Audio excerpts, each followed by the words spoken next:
Kia everyone, welcome to the final day of North Island Championships. I'm Dwayne and this is Levi, your stream team for this group. Can you tell us what happened recently today? Okay, so we started off the day with Megamix Round 1, and we've just had one group of Pyraminx. Megamix Round 1, I don't think people did too hot. Alexander got a 30.70 average, so not too great for him. Richard with a 51 average, still being entered live on WCA Live if you want to check that out. And yes, I don't think many people did too great, but first round of the day, you never know what will happen later on. True. We've had one round of Pyraminx with Benjamin Gardner getting a tied PR, I believe, of 217. And yeah, in Pyraminx round 1. Yep, and in this group we have Elias, Dylan, Ashley Foster, and Yuki Gao as your top four, with Dylan and Elias both receiving their cubes at the same time. Alright, and we'll have a look at who is going to start first. That will be Dylan. So, looks like a tree tip scramble. You're the Pyraminx guy here, so I can't really analyze Yeah. anything. Looks like a decent body. Oh, And it's a +2. Doesn't seem like he was able to one-luck it, so it might be a tricky scramble. Yeah, could be. We'll see what Elias does here, because he does some pretty fancy tricks. Ashley going into his first solve. Yuki with And a 5 on the first. Okay, Yep. 348's not terrible for the considering how people have gone so far. Yeah, two-look solution.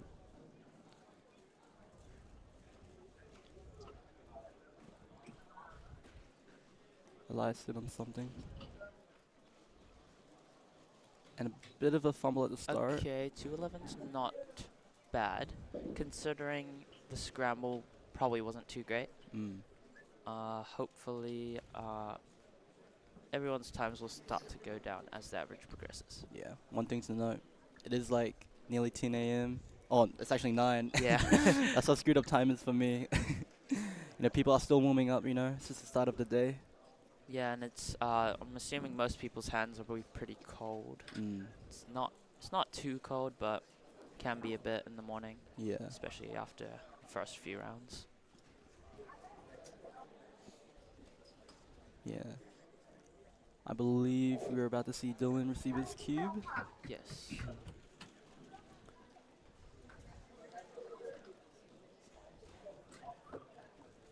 Hopefully Dylan can bring it back here on the second solve.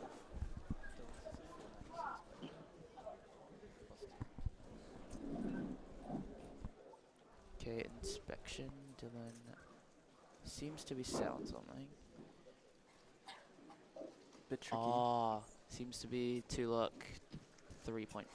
Not great. Yuki about to inspect. Elias received his cube off stream.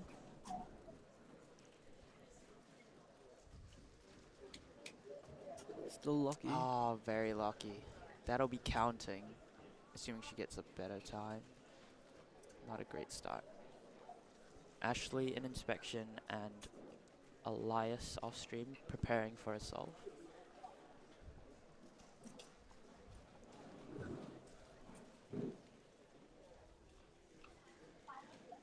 Bit lucky there. Yeah. And it's a 5. Seems to be a not trend great. going on. Yeah. Let's see what Elias can find. Ooh, okay. Also a bit lucky on that second one. Pretty fast at the start, just a bit unfortunate towards the end. Could be a complicated solution or just nerves for people. Not entirely sure based on what we've seen. Elias is trying to decide which cube to use, I believe. Yeah, it's not great having a main crisis. Especially during a competition. Yeah, that's not the greatest. So, yeah. Not really expecting anything, to be honest. You said he'll probably get another PR. Yeah, it's been almost 2 years, so Oh, really? yeah, since my PR. Yuki Gao about to start inspection. Ashley receiving his cube. Dylan off stream also receiving his puzzle. Okay, both in inspection at the moment. Yuki starting first. Still very lucky. Yeah. Still The better execution than was pretty good though. yeah. Just seems to be lucky on that L3. Ashley with the 256. That's pretty solid. And Yep. 255, 256 for Dylan as well. Best solve so far. Yeah. Finally warming up. Ashley and Dylan getting the same time.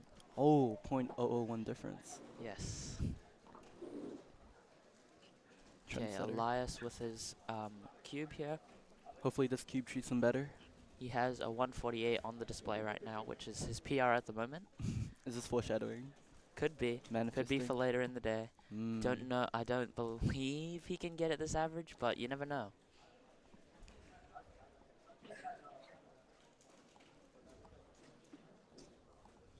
Hopefully he can lock in for this solve here.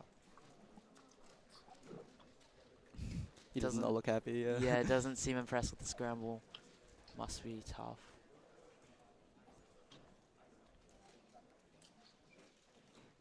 Okay. Nice. Seems good for the scramble. Considering he was disappointed just looking at it.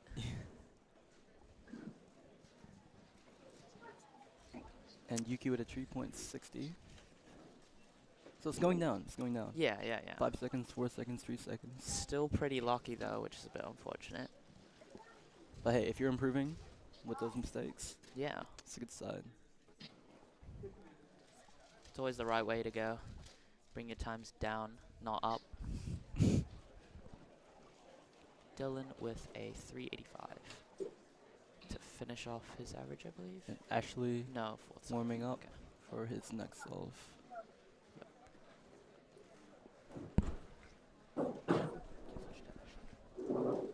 Switch to Ashley.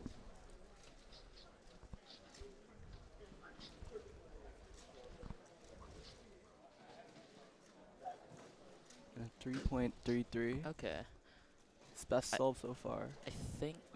I think he had a 2.5, so Oh, that true, will be true. counting the 3.33.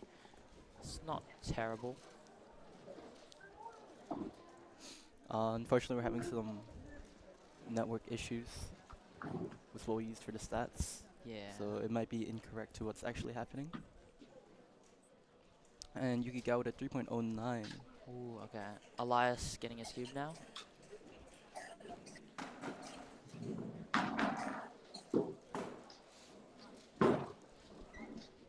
I believe this is his last solve. I think it's one more. Maybe. Okay, Nice. 171 is good. That will count, I think, a 2.0 and a 211. high 1. Oh, high one. I don't know. That's his fourth solve. Oh, okay, Yeah. yeah. So I believe there'll be a sub 2 BPA. Yeah. Which will be a very strong showing considering what we can see of the scrambles. And Yeah, Dylan with yeah. a 239 ending strong. Okay, so hopefully this last scramble isn't too bad based on what we've seen. Seems to be alright. Ashley inspecting now. Very quick. And a bit lucky. 335. Not too bad overall. Yeah. It seems like he decided on something pretty quick, so Yeah. Pretty consistent with all those low threes. yeah. Elias, the only one of the top 4 remaining. That sounded ominous. The only one with a solve left. Yes. Indeed. Yeah, we apologize once more for the stats display. It is a bit outdated. It will be on WCA live soon. So Yeah, our stream team, aka James, is working very hard to fix this issue. Ends here and there. Recently I've been doing a bit of 5x5. Got PR yesterday, so that's pretty good. Yeah, I saw that. Good job. Good job. Thank you, man. Hey, no one saw that atrocious dap off screen. Yeah. Yeah. Alright. So along with Jasper and Levi, we've got Richard Yiheng Tao, former national record single holder, with a 115 back in an Australian comp, and followed by Riley Wicks, who is a Pyraminx main from Wellington, I believe. Yeah, I think so. Alright. But yeah, good luck. I'll be heading out. See you, Dwayne. See ya, See you see ya. stream. Goodbye.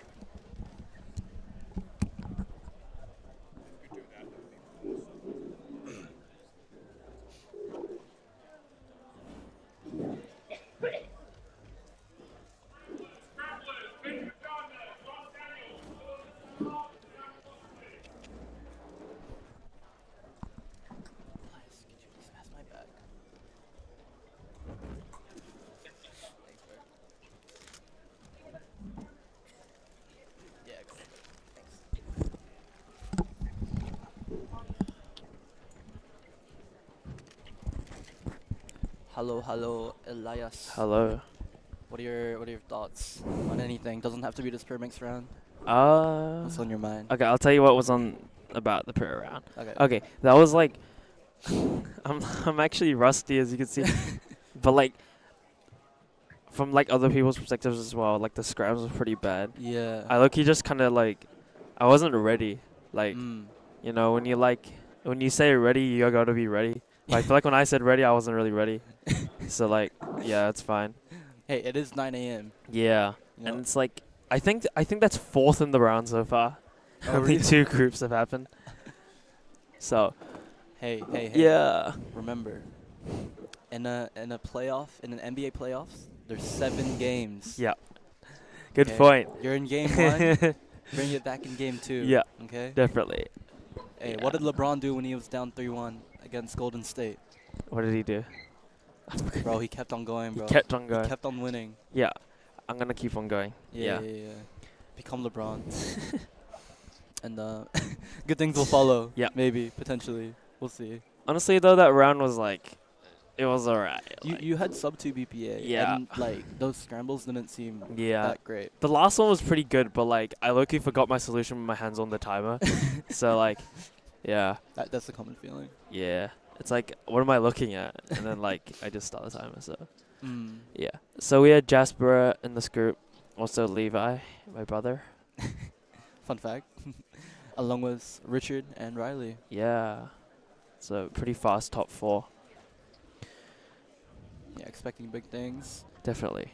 So in Group 1, we saw Benjamin Gardner get a tied PR average, 2.17, so it's pretty good. Nice. Sam Locke, 231. Don, 2.35, something like that. Who's Don? He's an American. Wait, representing New Zealand? Nah, Oh. he came here for the comp. So Damn. All the way to Tauranga. yeah, yeah. So his former PR was 2.7. So Wait, where is this man? 2.3 is pretty insane. What's his PR? Don Daniels, 2.7. Oh my goodness. Yeah, so he low-key like cooked that round. This is crazy. Yeah, that's good. Oh, he's international. Yeah, But everywhere. he travels. What he's told me is that he's been traveling for 4 years full time with his family. So he's been doing like homeschool, online school. That's sick. Yeah, it's really cool. Mm. Tauranga is a good place. Yeah, I really like it here. yeah, it's Yeah. nice and chill. And then people's cubes are being sent out. We got Richard Yi Hang Tao Yes, Richard. being the first one to receive their cube. And yeah, looks like he got early access. Pre-ordered. Pre-ordered. Alright. The Richard first solve of this group. Wow. Pretty consistent turning all throughout. No lockups of any sort. Really solid. Looked like a pretty spammy owl. Probably like the 3-flip owl. Looks like it was one-looked as well. So like, assuming that he could one-look that, we could probably see the other top seeds one-look it as well. Now we have Riley Wicks receiving his puzzle, getting straight into it. No meditation needed.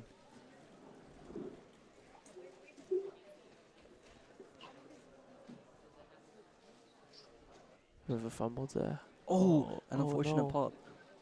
Pyraminx pop. 8.12. Unfair. 2.76. Oh, Levi's solid 2.49. Looked really spammy there. Levi Richard. showing who's the top dog. Yeah, it might be. He might be the top EU in this round. And yeah, Richard getting a 3.25. Still not bad. Looks like Jasper's trying to find what they did wrong. And Riley Wicks, off stream, about to start their solve. Bit of a miss one, like I believe, and getting a 3.38. So low 3. So I believe Riley doesn't practice anymore, so it's not too bad considering.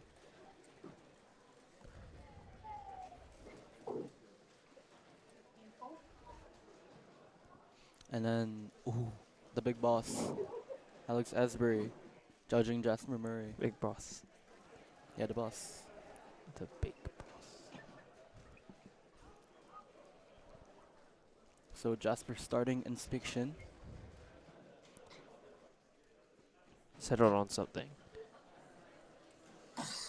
Along with Levi starting inspection as well. And then Oh Moto no. moves. It's a Counting 2.8. 281. Not looking good. And Levi not too far behind Jasper, 2.2. 282. What? The top two seeds really close. It looks like Levi's actually ahead of Jasper at the moment in terms of counting solves. Mm.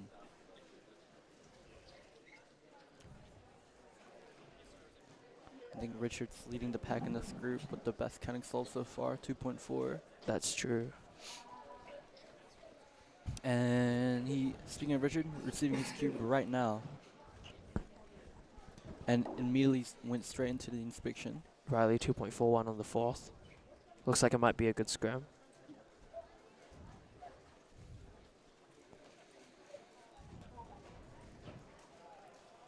And Yeah, 270. 2.7. Solid.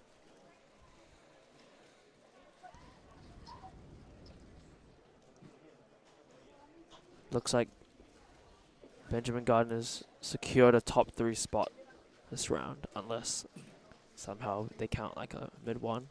So, looking good for him. Anything can happen for these guys. Oh yeah, definitely. And then Levi AU starting his fourth solve. Steal I think he noticed. Bro, look out. Bro, that's gotta be AI. Like, look at it. It looks so cool. Stands out. Yeah, true. Like, if there weren't any lemons, it just like blended in with the table. Yeah. But like, it just gives it like its pop. Anyways, enough about the bottle. He's actually receiving his puzzle, along with Riley Wicks. Riley and Richard solving pretty solid. I think around sub 3 for both of them ish. So pretty good. Both starting inspection at the same time. Oh, bit of a head-to-head thing. Oh, it looks like a good scram on the last. Oh, a bit of a Yeah. joke there. Both had pretty good starts. Riley fumbling the tip at the very.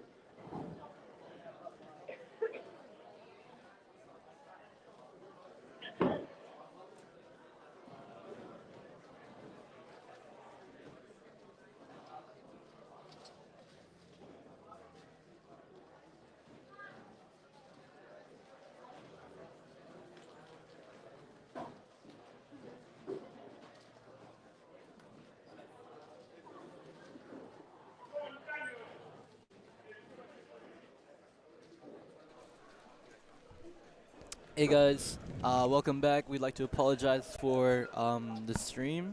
We've been having some issues with the Wi-Fi, but hopefully it should be fixed. Unfortunately, we had to we missed out on a group of 2x2. But Yeah, we're hopefully, back. yeah, we're back. We're back. Better than ever. We're on the second group of 2x2 right now. We have, I believe, Thomas Kilby. Oh no, sorry, that is from the previous group. We have Ashley Foster, Chengru, Xavier Koto Lang, and Vera Huang. Sweet. And in the last go, we actually saw 5 Viva. Yeah. There was a bunch of PRs. I saw a guy get .92 and a 1.1. I was just called to scramble, so I have to go. Oh, hey. Anyone No, can no, no. scramble 2 at 2, right? Wait. Sorry? I can stay? Okay. Yeah. Yo, I can stay. Let's go. W Okay. James. Yeah, so there was a 5 move in the last go, and it was like really obvious. Not many people got good times, but there was like a sub 1 It was by Oliver. Yeah, Oliver Gracewood, and then a 117 by Sam Locke. Yeah. I didn't see the solution, so I thought Sam Locke was just smurfing and trying to get. Cause like if you place bad in the first round, and then you get into like the bad group, well not necessarily bad group, you're gonna get better scrambles. Oh right? yeah, totally. Yeah. That's like the strat. I think it was like this. Not on that exact color, but like Oh, Yeah. yeah. it wasn't like white, so like everyone looked at white. yeah. So it's kind of like yeah. I don't believe the .92 is by Cheng, by the way. I don't Yeah. believe. I believe we just started. Yeah. Cheng's trying Just to started. farm some clout. We have Ashley as our top seed. Sorry. No. Ashley's our top seed here with a 1.97 PR average. So the others, I believe, average around 3. So we'll see what they can Do you get. know if Ashley's been practicing a lot of 2x2 or just, I assume not. just doing life things? Yeah. I think he has better things to do. Practice 2x2. Alright, Ashley is about to inspect, just getting warmed up. Bit of a banter with the judge, Levi. I'm not sure what's going on with Vera's timer. Okay. So Ashley for solve 1 of this group.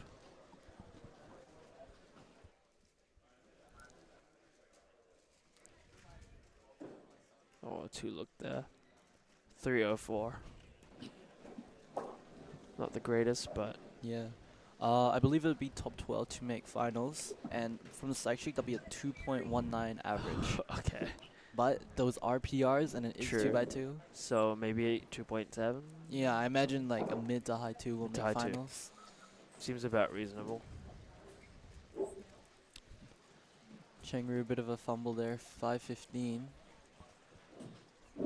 And yep, Vera about to start their fourth solve, along with Xavier. Trialing out the head-to-head 250. format. Vera couldn't handle the pressure of the race.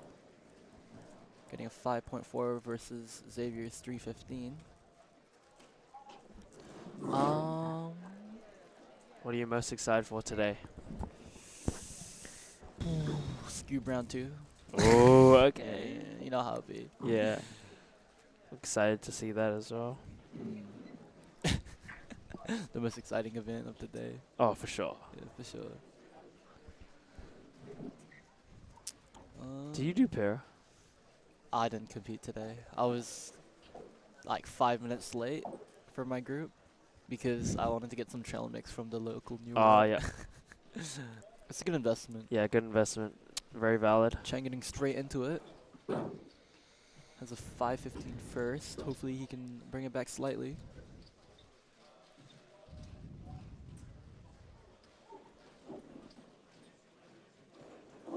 Ooh.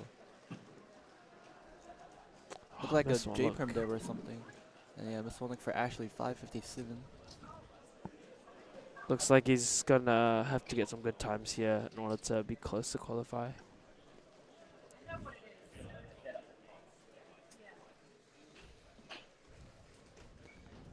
Xavier and Vera again going at the same time. Will they start at the same time? 3, Looks 2, like it. 1. Okay. Oh, Oh, who's gonna finish first? oh, Oh, it Xavier's looks like cold like Xavier. that. 272. That's cold. That's really cold. Still solid time from Vera. Believe she's around 3 or 4. So Xavier unfazed by the head-to-head format. yeah, If he at makes all. it to finals. Oh yeah, he's gonna crush it.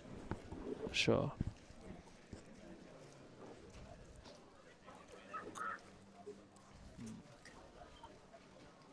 So what's our next event after this? Do you know? Skewb, What's Skewb? I believe. Oh dear. Yeah, we got Skewb, and then we got 7 finals and 6 finals. 7 finals. And then I think we have another round 2. Oh, free blind finals. Para round 2. And Then lunch. Yeah. Okay. Chang and Ashley both inspecting at the same time. Will they follow suit with the other table and do a head-to-head? Never mind. Cheng's a bit hasty. Bit impatient. Too flat for Ashley. So not too bad. Yeah, bringing it back. Yeah, bring it back for sure. If he keeps this up, he could have a shot at finals. Yeah, 2x2 is very competitive these days in 2x2. Yeah. It's like sprint events, you could have like your top seeds completely falling off, and then some people are like surprising you and all that. Like Kind of what we saw in Pyraminx. Yeah. Jasper and I coming 4th and 5th in the round. I'm not sure what happened with Vera. There might have been a shady Oh, timer 2.4. stop of sorts. Oh no. Wait, is it DNF? No. But Xavier getting a 2.8. Yeah, I'm not sure what the verdict is on that. Yeah, so the last Pyra round was really competitive. We had 8 sub-3 averages. And yeah, we got 2 PR averages in the top 2. So Benjamin Gardner tying his PR 217 and won the round. Don Daniels double PRs 231 average and 158 single. Don Daniels from America coming on all the way to New Zealand. Yeah, just to outside of the destroy world. all of us. It's for North Island Championships. And then we have Ashley Foster here for the 4th solve. Oh, That's quite unfortunate, 368. So he definitely needs to get something close to his BPA if he wants a shot of making the finals. Sub 3 BPA. Yeah, okay. Although I guess the good thing about it is he's in a different group compared to the other top seeds. Yeah, And if they get pretty bad scrambles, who knows what Yeah. will happen. good point. It's So 2 by 2 I after all. didn't mean to put that curse onto you. You're in the next group too, eh? I don't have a 2x2. I Oh, might just watch. probably ask. Maybe Yuki. Yuki has like 10, bro. Like, always carrying like 10 cubes. We'll see. Vera, I believe, waiting for Xavier's cube. They really want to do head-to-head. Or Wants not. to redeem. Never So- mind. Vera can't wait any longer. Too excited to do 2 by 2.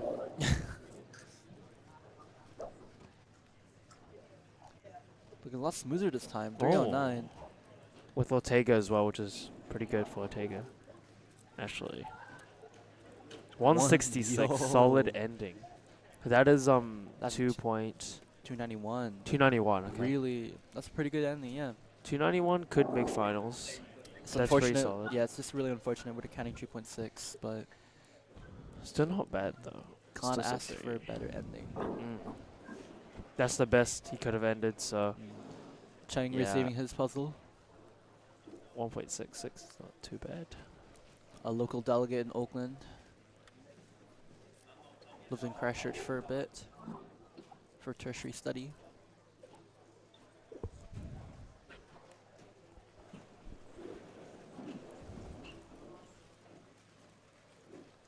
Ooh, Nice. maybe a bit of a skip he wasn't expecting. Yeah. 287. That'll give him his BPA of 456. Both getting BPA. So it might be Always like to good see scramble at the last one, last solve. Yeah. Xavier's getting this one now. Oh, a bit of a fumble. But lucky. Oh no. Oh, what has he done? Oh, Oh this no. is not it. 10.6. I think he's too used to the head-to-head format, you know. That's yeah. where he really locks in. Yeah, he shines in that area. Yeah. Vera getting the last one now. Looks like it was a pretty good scram, so.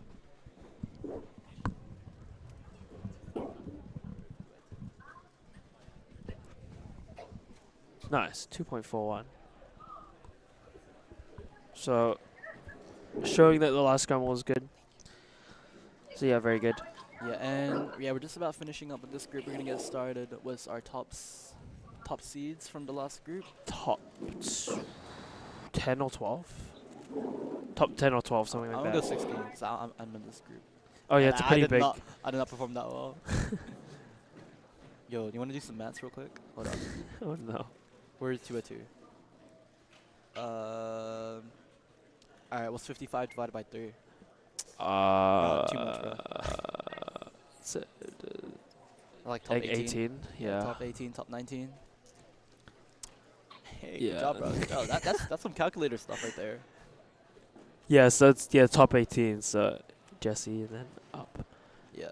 And Yeah. then from our previous round, we got Yuki Gao with a female world record of 1.2. Dylan Himmelfarb with 174 on some pretty bad scrambles. Yeah, bad scrambles. from Yeah. memory. And then just behind, Jasper Murray, who started off with a 3.4 with a +2, and then finishing strong in the rest of the average. It'll be interesting to see what those guys bring to the table. Yeah. So Dylan, being North Island, being Wellington, fastest North Islander,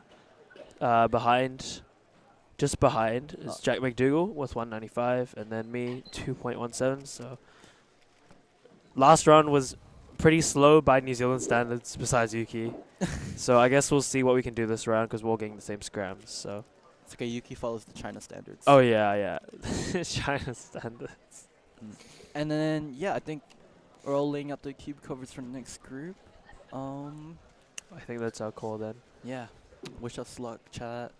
We'll have, I believe, Ashley Foster coming over to And commentate soon. someone. I'm not sure who. Okay. The father and son duo. We're passing over to Richard and Ashley.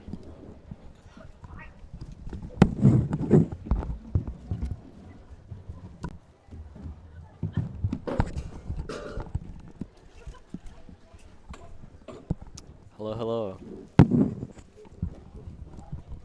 Yeah, headphones on. Okay, hello. We have my dad right here, Richard Foster. Hello, morning. Yeah, so we're now moving on to the last group of 2x2, which is the faster seed. I think it was from seed 18 onwards. From 18, yep. Awesome, I got that right.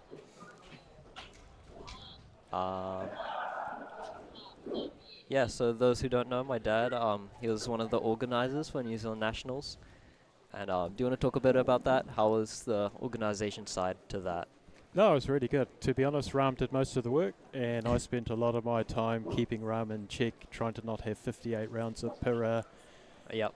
54 people in the head-to-head, and just keeping everything under a lot like my work as a software developer. People just want more and more, and you just say no. So those skills came into play, but it was a great comp. It was Well a great organised by comp. Ram, and it was really good to see so many Australians come over. Yes, yes. And the standout Australian for me was Harry. Is it Harry Forbes? Harry Forbes, yeah. Yeah, That's what a right. legend. He just added so much to the tournament.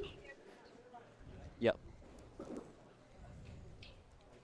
Okay, so fourth seed we have Jack McDougall, third seed Jasper Murray, second seed we have Dylan Himmelfarb, and first seed we should have Yuki Gao, but she's not here yet.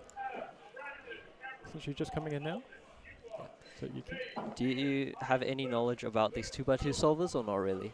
yeah, I know Yuki well. Jasper, I know from Pyraminx. Jack McDougall is just good at everything. That's right. And Jack Madigan, he's really good at everything as well in the background there. Yeah. Okay, so Dylan Himmelfarb. Yeah, I judged him a couple of times yesterday, Yep. and yeah, first time I've judged him, and he's really fast. But I've Yeah. judged. We can see right there, 1.40. Oh, okay. Oh my God, and he's got the glasses. Nice. Yep. And Yuki, I've judged a lot of times as well, and of course they've got the two brothers in the background, and Marius in the yellow as well. Yep. Okay, Jasper waiting. So 1.4. That's a pretty good first solve, considering his PR average is 1.53. Jasper 1.59, pretty Wow. solid as well. Yeah.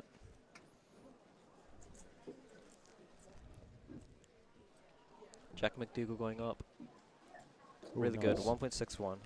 So it seems like the first scramble is pretty good, I would say. All these competitors getting pretty close to what their PR average is, which is really good to see. And Yuki's a 2x2 expert, right? Yep. Her display is not working.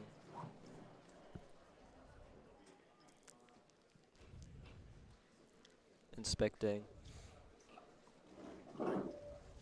Oh, a few lockups. I'm guessing that's around the 1.7 range. And being judged by her best friend Vera, Yep. who turned up ready with the skateboards today. Yep. At the skateboard park next door. Okay. Okay. Dylan Himmelfarb. Wow. Ooh, 1.24. Jeez. They were so effortless, yeah? Yeah. Okay, 187 for Yuki. Okay. Jasper, Jeez. 1.25. That is really good. I saw Jack with a 1.6 just behind. So Jack Madigan? yeah, just before he cleared it. Naren with a 9.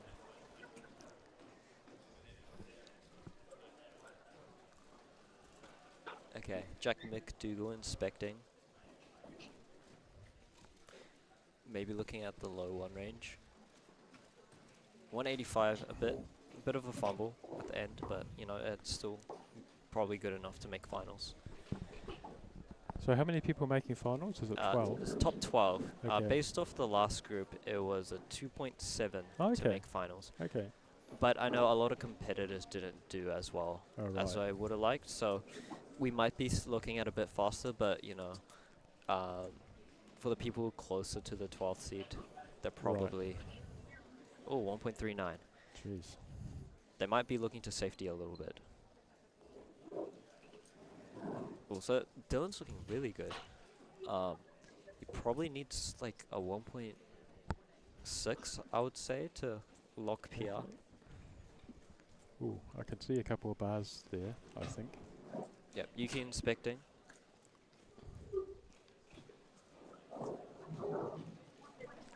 .2 with a bit of a lockup. And also Levi there with a 1.2, and I think Elias also got it. Oh, Jasper 135. Jeez. That is really good. He's having a good run, isn't he?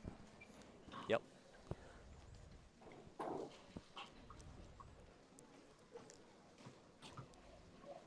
Ooh, 1.3, jeez. By who? Oh, Jack. Ah, McDougall. Jack, yeah, these guys are really ripping it up here. Yep. Looking quite a bit better from McDougall.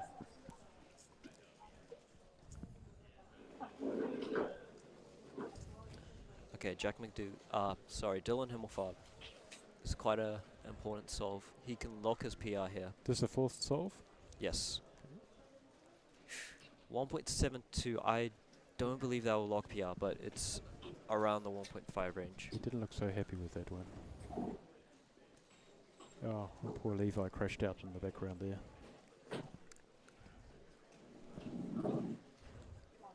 Right, so Yuki's fourth solve.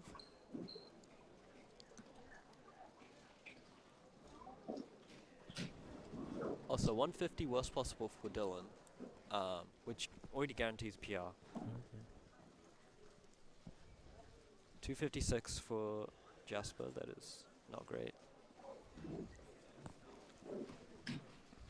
Okay, Yuki inspecting.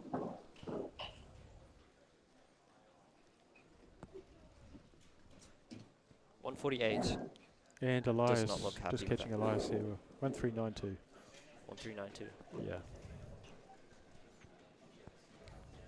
Okay, McDougall with a 2.11. Okay, Dylan. So Dylan's already locked PR average with a 1.50, worst possible average. He can definitely better it here. Let's see what he can do.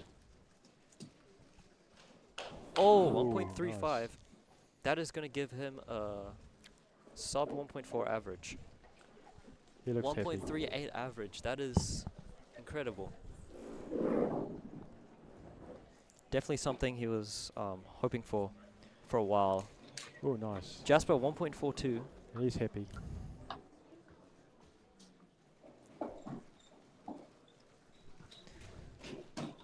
That locks 1.62 average. Not PR, but very solid average. Okay, McDougall going into his last solve, and Yuki receiving her cube now. We'll quickly get McDougall.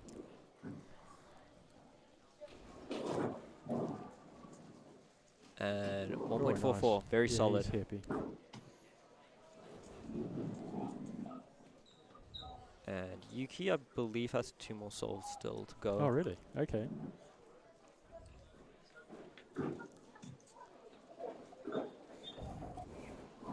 Okay. All Yuki has to do is to make finals. PR's probably not possible. Oh, 1.73. That will guarantee get into finals. So what do you think we're looking at the cutoff now for the top 12? Well, it seems like these competitors are doing really well, so I would probably look into a mid 2 range. Okay. Um,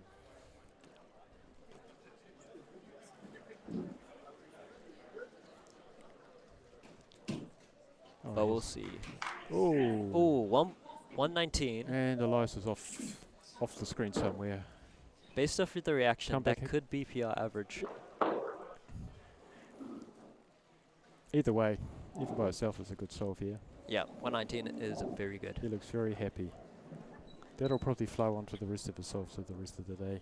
Yeah. Elias. And Vera back with Yuki again. Yep. I hope they fix that SNZ logo. Oh yeah. It looks very busy right now. But Yuki will be focusing on the solve. Yuki's last solve, right? Yeah, quite a few people watching. Let's see what she can do. So Elias got a 119, it looks like. Oh, 190. Still okay. Looks like she's safety. Not sure why, but I was going to say with Yuki, I do like the new GAN stuff she's got. yeah, from the the new sponsors. GAN It's really jacket. nice. Yeah. We've seen, you know, from the recent Guangdong Open, Yes. a lot I of the saw Chinese that. cubers were wearing that, especially Zhuangyi Yep. and a few other people that I can't think of right now. But yeah, we'll try get Elias in now. Where is he? Because I'd like to know what he got. Do you want to get him on the stream? Or? Yeah. Okay. Yeah. I'll go and get him, yeah? Yeah, yeah. Okay, see you later. So, yeah.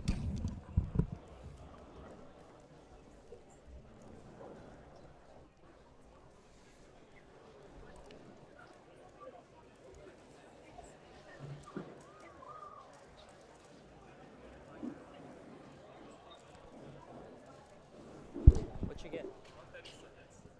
Really? Yeah. Okay, so we just got word that Elias got a 1.36 average. I think that wins the round as well. That is incredible. I don't believe so. We'll get James to get the rankings up. Okay, so Yep, Elias you just got a 136 average, beating his average of 1.45 from nationals recently in December. So it didn't take you, you know, years to beat it. Only a few months. wait, what? Wait, that's NR2. That's cooked. Oh, top 100. W91 back in the top 100 after 4 years, almost 4 years. Oh my days, that took. Oh, Yeah, what are your thoughts on that? the scrambles are cooked, bro. That was Scrams insane. look, that So, did look like good. Jasper got 145. Dylan got 138. I got 136. Alexander almost got 133. Oh, really? Oh my days, bro. Wait, no, there's no shot. That is incredible. That's kind of cool. That is cool. Wait, what event? Skewb? Is it? I thought it was 3x3. Is it? Oh. Let's look at who we have coming up. That was kind of fun. That was fun.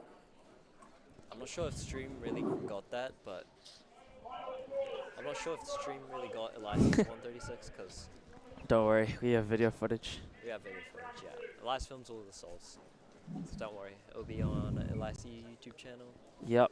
when Probably in a few years. in a few in a few years. Knowing Okay. my upload schedule. All you gotta do is put together 5 solves and Yep. upload it. Yep. Will that take a few years? Hopefully not. Maybe Hopefully not. maybe a few days. Okay. Yeah. Pretty happy with that. Yeah, that's good.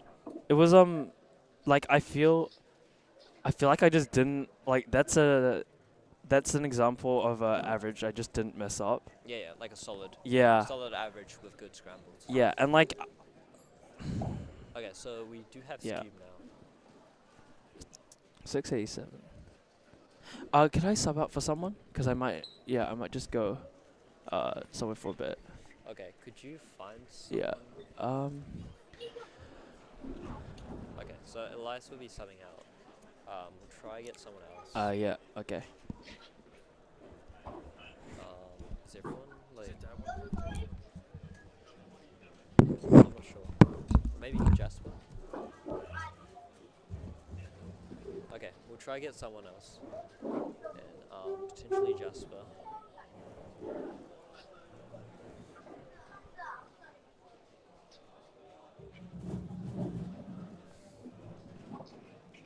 Okay, we're not getting Jasper or my dad. We are getting.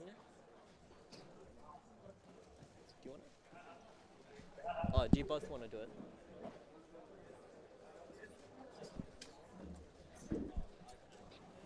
I mean, if you guys really want, you can both commentate.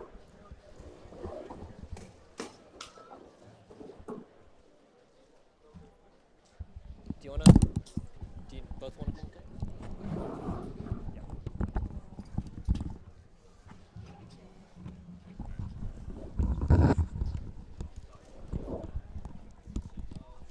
You got this. All right. Hello, hello. Hello. What a round. Those scrambles were quite good. A lot of people did really well. Dylan and Elias especially, both getting 1.3 averages.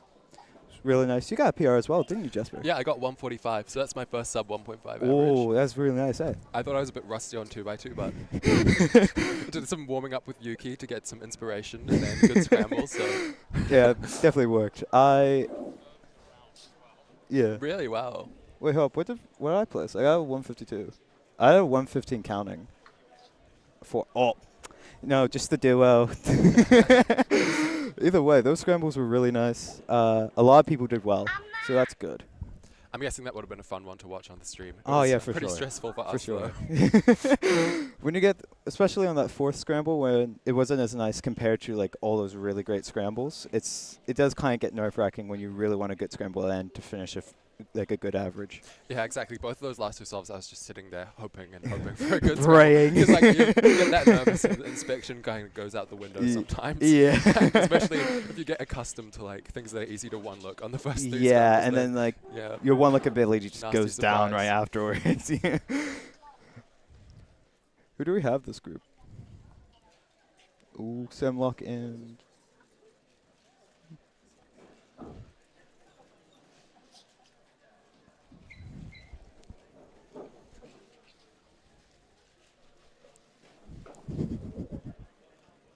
And we've got Thomas Swarbrick and Kyle Jones Yeah, on 3 and 4. Thomas with a 794 on his, I believe, his second.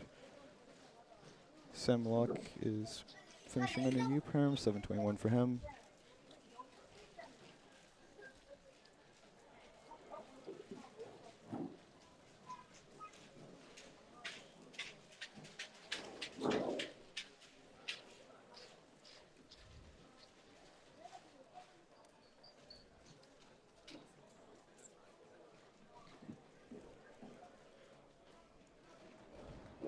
Ooh, Kyle with a 4. 433 for him. Looked like quite a fast solve from my point of view.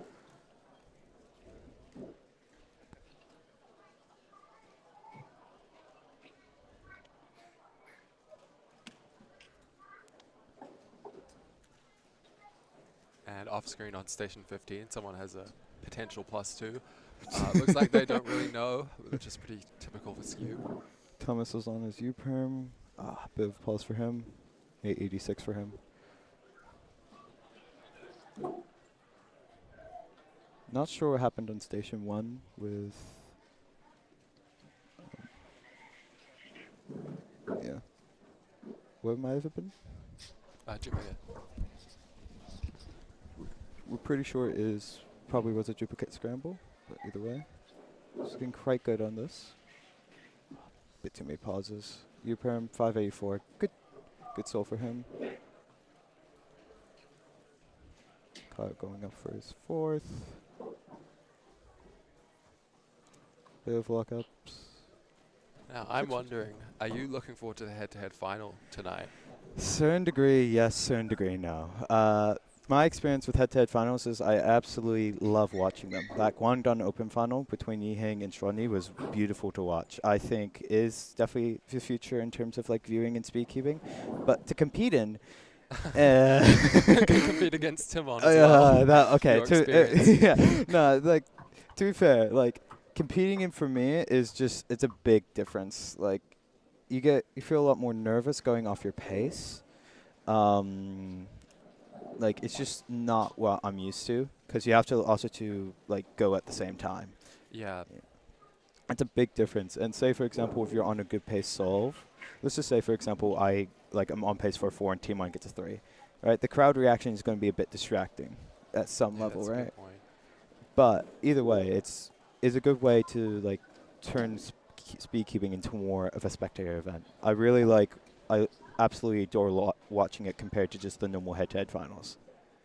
Yeah, it's like such a different format, and I feel like it's going to take people a while to get adjusted to sort of a new mindset for it. Oh, for sure. Because in an AO5, you're kind of used to like, if you have 2 bad solves, then like the rest of it is kind of pointless. Yeah. Whereas in a head-to-head, if you have 2 bad solves, it's still completely possible for you to come back and win the set if you get 3 in a row. Yeah, and you never know. One of those bad solves might beat the other person's bad solve. And that's also true. Yeah.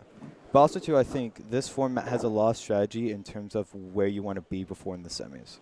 Especially for this comp. If you're first, you're most likely will have to go up against 8th and then 4th, compared to if you're like 2nd or 3rd, right, where you have to verse up against 2nd then 3rd, right, sorry, like 7th or 3rd, right? It's sort of more important to get those higher seeds in the previous round going into the finals, just so they have a better chance of winning the finals without too much trouble. As opposed to the usual format where it actually turns out that being the first seed is kind of bad. Yeah. Your best bet is to just barely make finals. Yeah, 'cause for then sure. You don't have to spend as long being put off in the waiting room. Yeah. Especially sometimes when the waiting room is really warm or cold, it's a lot used to be a lot more optimal to not be first seed. But with this newer format, you're going to see people going more all out in the semis compared to as before.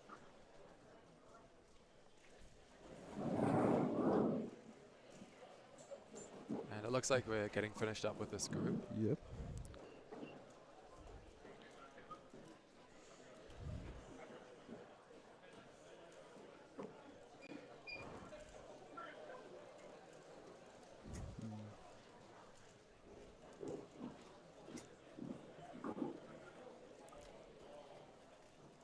Okay, what else do we want to talk about? How did Pyraminx go for you, by the way? Same way. We don't need to talk about that. Don't worry, me and you were in the same boat. Yeah, the first events of the day, that's our excuse. Yeah, our excuse. My fingers were just ice cold. Just didn't turn around until the last solve. Brendan got like a good PR though. PR average in single. Oh, cool. What was that? He got a 29 average, which is the second ever person in New Zealand to get a sub 30 single, which is great. Yeah, and he got a PR average of 31.60, which beats his PR average barely from nationals, which is absolutely amazing for him. We also did see, I think Benjamin Gardner got a PR average in Pura, I think, in the previous round. What was that? Like 217, if I'm not mistaken. Oh, that's good. Yeah. That seems pretty similar to his previous PR. Yeah, I think. Yeah, I'm pretty sure. Like he's an up and coming Pyraminx solver for sure. Yeah. Yep, sweet, correct. 217. Don Daniels from the U.S. actually got 231 average for him, which I'm pretty sure his previous PR was 2.7 something, which is that's a good improvement. Yeah, it's a huge jump. He counted a sub 2 and a 206. It's great for him.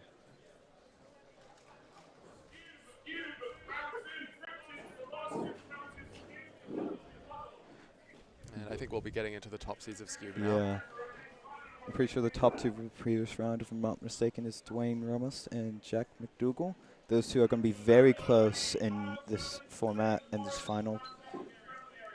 Jack McDougall is more the up-and-comer. Dwayne is more the seasoned veteran at this point. So it's going to be really interesting to see those 2 solve.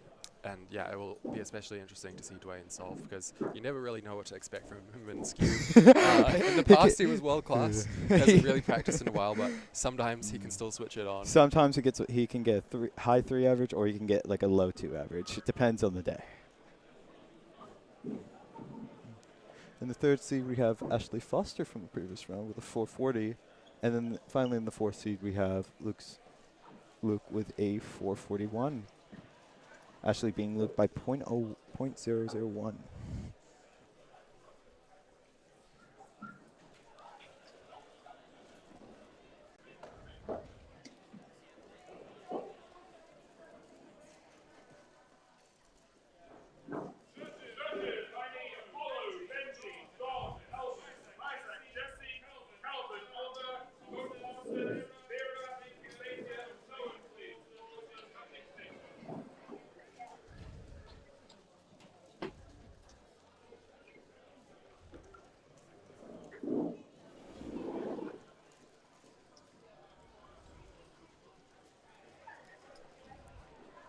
And it looks like Dwayne has brought some kind of snack with him to the station.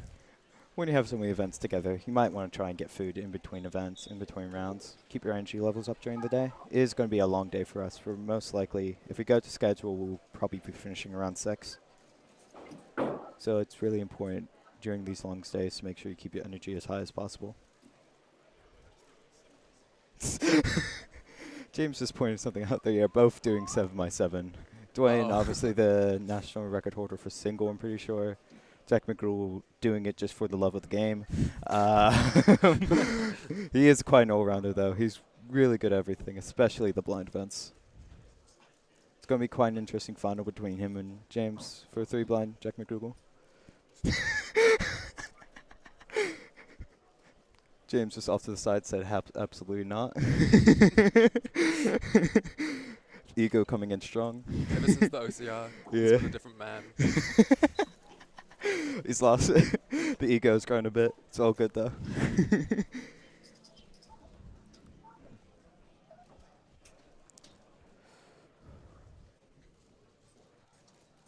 Looking Miss Skewb.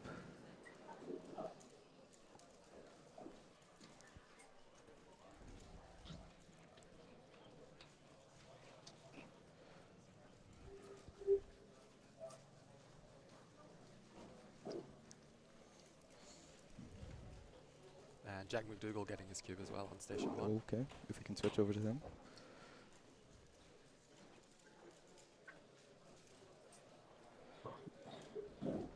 Luke has started inspection. Same with Dwayne got his cube as well. Luke starting off with a 361. That's a good start for him. Really good start. Jack McDougall starting his first solve, and a bit lucky for him. Too many pauses, 356. Let's see what Dwayne can do here.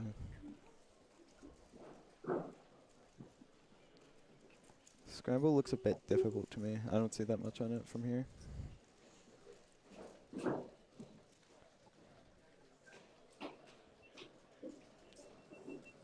Dwayne's on a U-perm. 301 for him. Probably a pretty typical solve Yeah. for him. Ashley Foster starting inspection now.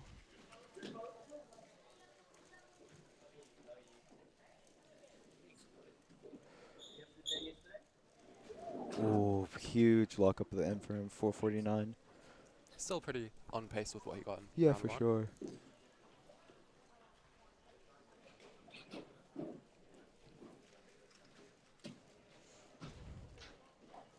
Jack McDougall just got his second scramble.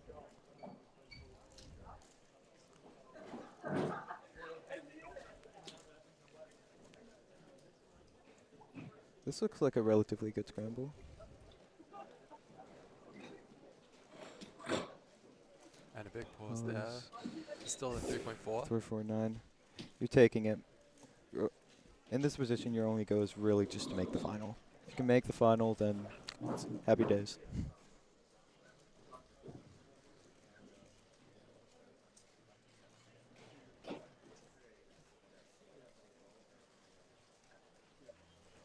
Dwayne with a 269. That was a good clean. solve. Small bit of pause, but that did not matter. Luke on his second. Oh, bit of lockups for him. I've done the run out. 863. That's not what you want. The 3.6. That means he basically cannot get another bad solve.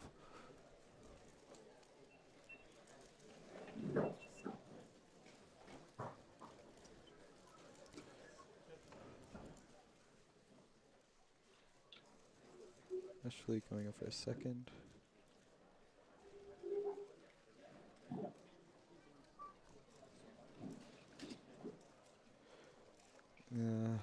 Pauses, messed something up. Under the table, Yeah. not quite. 7.76. He's not going to be happy with that. Ooh, Jack Jack McDougall McDougall. starting his third. Another big pause. It's been his issue. And a +2.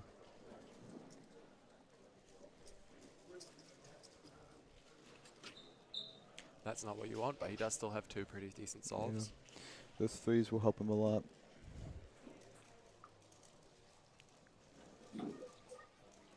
Luke on his third. He needs to make sure this is at least a decent solve.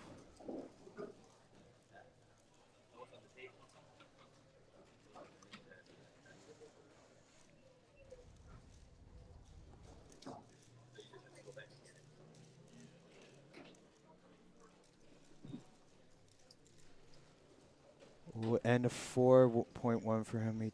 I'm not sure if that's happy or he's mad about it. I can't tell. Dwayne with a 3 flat. Ooh. So on a pretty solid pace Yep. for sub 3, which I think is generally what he goes for in a round Yep. these days. Very consistent as well.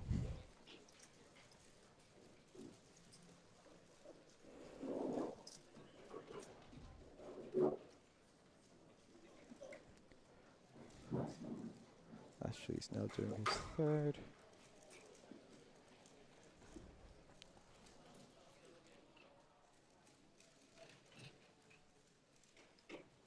Big rotation into U-perm.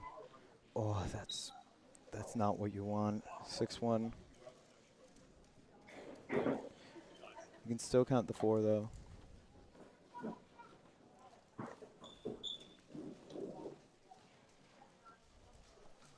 Dwayne going in for another quick snack. Getting the energy he needs Yeah. for another sub 3. He's getting a power up from that. Dwayne receiving his 4th.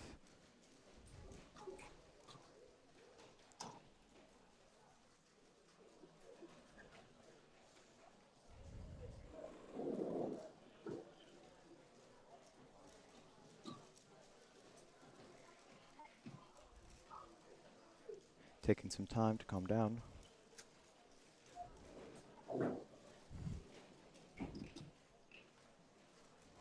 Jack McDougall also has gotten his 4th. This looked like a pretty good scramble to me. Yeah. I think. There's a lockup and Probably not what he was looking for. 3.9 for him. 3.99. I believe that's going to be Yeah. 3.33. Yeah, something Yeah. like that. Yeah, 333 for him for as possible. Jack with a McDougall. 330. Is that +2? That is another +2 for Jack. Getting really unlucky with these +2s. The 399 should secure Dwayne first seed going into the final though. Ashley and Luke both had their 4th. They might be going at the same time actually. Nope. Luke with a 367. Popping a 6.7. Ashley with a 5.4.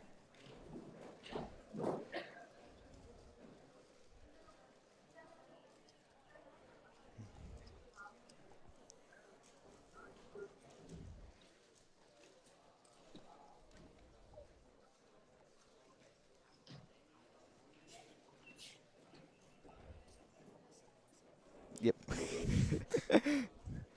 Pretty sure 7x7 finals is right after this, so both making sure they're warmed up for that final. Yeah, the Skewb round is nothing but a distraction from the grind. Yeah. These two both will easily make finals, so it's just more important to grind for the next events. Both their cubes arriving at the same time. Yeah. See what they can do here. Dwayne probably looking to get a sub 3 average. Jack McDougall just trying to get his BPA.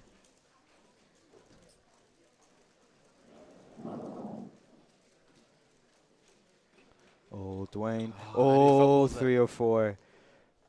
Just a bit of a drop at the end. But that's still a pretty good, pretty alright average for Dwayne, I would imagine. Like 302, 302 also. Yeah.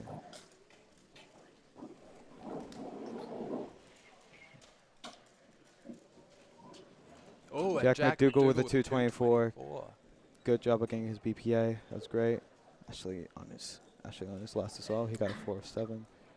So this is scramble, and Luke Luke. got a 228. Yeah, maybe a nice scramble. 3.8 3-point average for him. So it's looking like, depending on how Elias did, or the others, it's looking like the top 3 seeds are going to be Dwayne, Luke, then Jack, which is surprising. A bit of a surprising, well, not surprising outcome. Those are probably going to be the top 3, but still. Now we'll be having 7x7 final.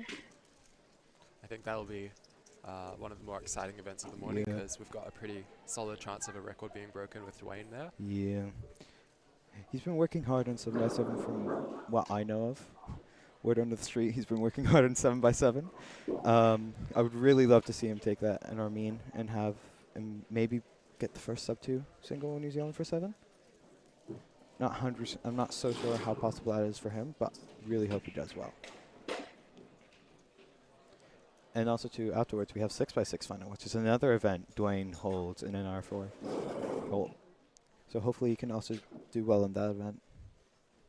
And then, after 6x6 final, we'll see if James can live up to his expectations. Yeah. And take the win.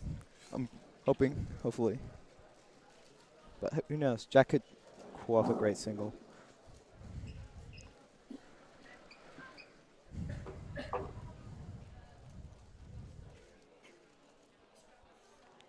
Hey, but Jasper, what are you excited for at this comp? Probably the 3x3 finals. Yeah.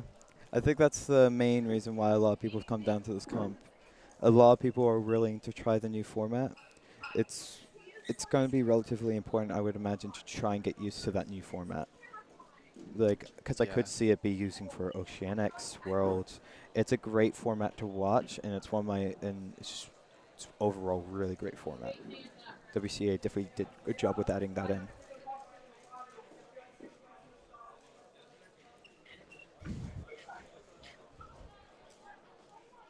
And it's actually interesting to think, today, our 3x3 round 2 is the last chance we have to get a good average at this comp. Yep, because first round,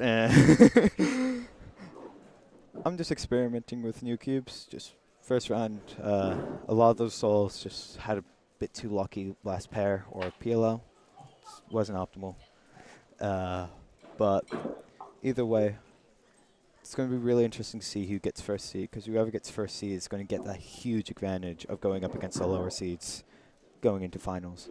Especially since at North Island Championships, not only North Islanders can podium, but for the North Island podium, say for example, Richard's on the other seed and he has to go up against Dwayne, right?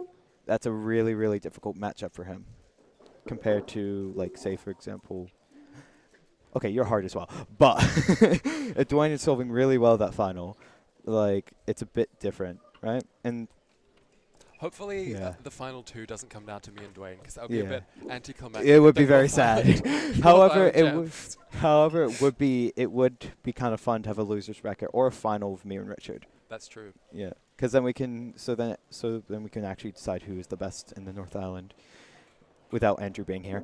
That's like the asterisk whenever you talk about anything related Yeah. to New Zealand 3x3. Just honestly, Andrew's great. If he was here, he would probably win. But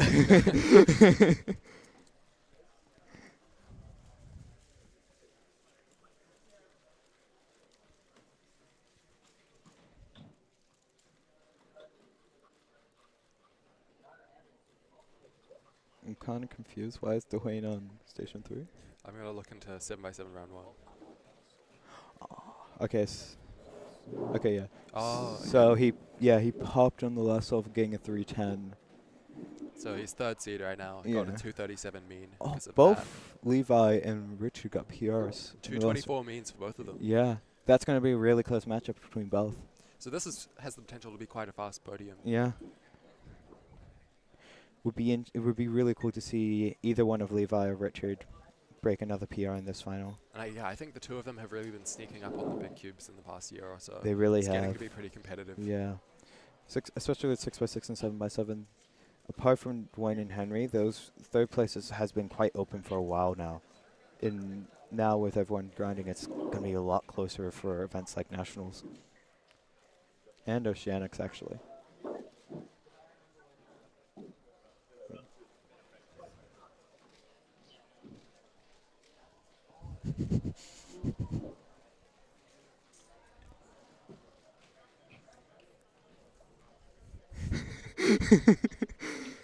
I hope everyone's having a good time Yeah. at home.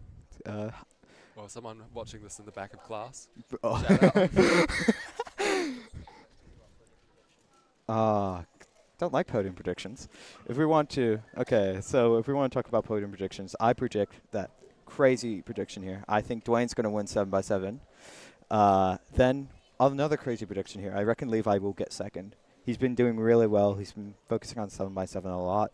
He also did quite well at Nationals, getting third in a decently competitive final for third. So it'll be really interesting to see how well he does.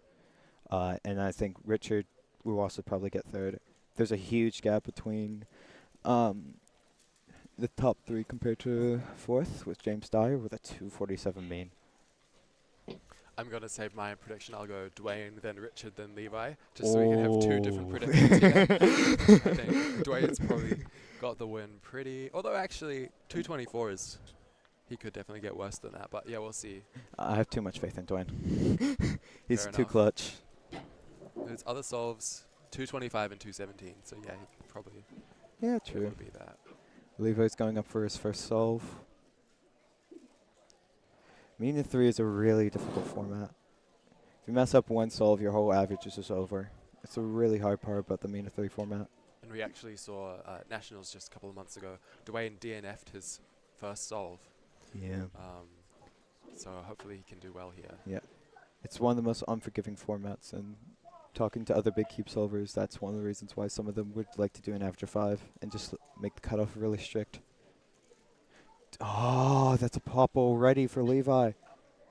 Looks like he managed to fix it pretty quickly though. Yeah. But you don't want it that early in the solve. Yeah, that's just completely ruins your flow. That's going to make him nervous for the rest of the solve. That's not good for him. Dwayne's also starting as well.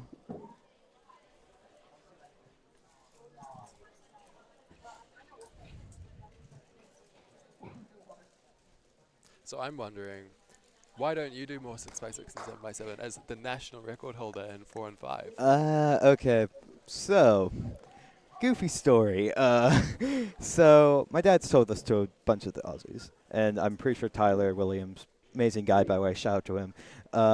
He told the story of basically, I turn too harshly, so I have a full-on graveyard of 7x7s and 6x6s.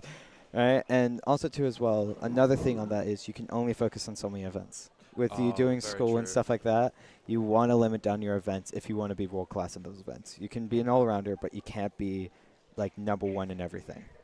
It's just way too difficult. Yeah, fair enough. Dwayne's looking on pretty alright pace, to be fair. I don't know how good like his pacing or his like splits.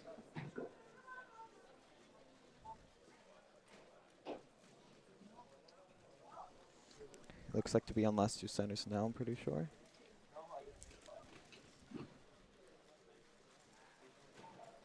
And thankfully Dwayne solves above the table, because Yeah. on session 1 and 2 we can't see a whole lot of what Levi and Richard are doing, For the big cubes, you tend to want them hold close to yourself. It gives you it's less energy spent to hold it closer to yourself than it is to hold it farther away. I don't think that's a good flip for Dwayne. High 130 flip, I'm not too sure how good that is for him, but I don't think for sub 2, that's not exactly optimal. yeah, I think the solve can still be alright, but we'll have to see. I don't think either of us are too expert on 7x7 splits, but Yep. He's still on edges after 204. He's actually only on his last 4. It's not a great solve for him. yeah. And he's still on edges by the look of it. Yeah, that's just Not the start you want. yeah. But Levi's start is definitely not the start you want. Oh my. I think Richard is Yeah. most likely pulling ahead on the first solve. Yeah, well, more than most likely. It's a 3-minute for Levi. 2:32 for Dwayne. Yeah, that's not good for him either. James Dyer, if Levi messes up again, could come through with the third.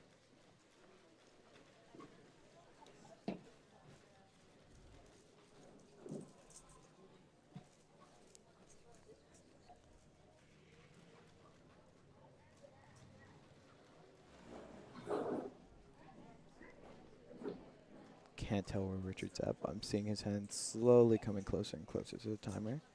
Slowly, I think he's on 3x3s at the stage. 2:27, that's the fastest solve we're seeing. Yeah, putting him in the lead by Yeah. about 5 seconds ahead of Dwayne. Yeah, if Dwayne doesn't lock in, Richard could win this. That would be a huge upset as well. Dwayne potentially doing some 6x6 warm-up. I can't quite see the number of layers, but that's what I would guess. Especially from the distance we are, we can't really tell. Yeah. James, I don't know if James Dyer is solving. He's on 3x3 stage. Oh, and this is going Oh. to be a good solve. Yeah, this is good for James Dyer. 2:31 for him. Little does he know, he's coming second at the moment. Yeah, he is. Potentially disappointed to not get a sub 2:30, but let's see what his PR is. That might be PR for him, I'm not so sure. And it looks like it is. His old PR was a 2:35, so it's a pretty good Huge improvement. PR for James Dyer. Winning, especially when you get a good single, you can have a mediocre average and still get PR mean. And that's the other side of the mean of 3 Yeah. format. It's a double-edged sword like that. Don't do well, bad average. Have one good single, you can have slightly under average solves and still get a PR mean. Yeah, Dwayne definitely doing 6x6. And it looks like his cube has just arrived. Yep.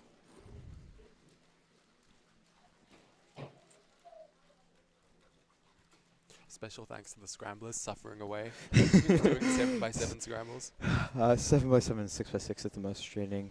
Thank whoever made the rule that we didn't have to scramble them correctly. Imagine if the scramblers had to scramble it correctly. You would One never- miss scramble, it's over. You'd have to have like a 6x6 and 7x7 only competition.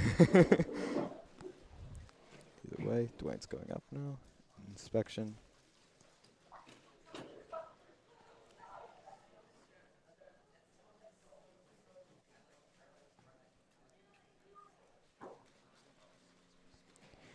Christopher Mills is not at this comp because he's decided to abandon us for Australia. It's a sad life for us, you know. I've been really missing Chris. It's been a hard life for me. It's been hard moving on after that, you know. But, you know, I can get through it. It's manageable. Dwayne looks like his turning's a bit better than the other solve to me. And it's tough in 7x7 starting off with a solve like that because Yeah. he pretty much doesn't have a chance of getting NR mean now. So Yeah. maybe he's just going for a good single. Yeah. So finishing first two centers at 31-ish.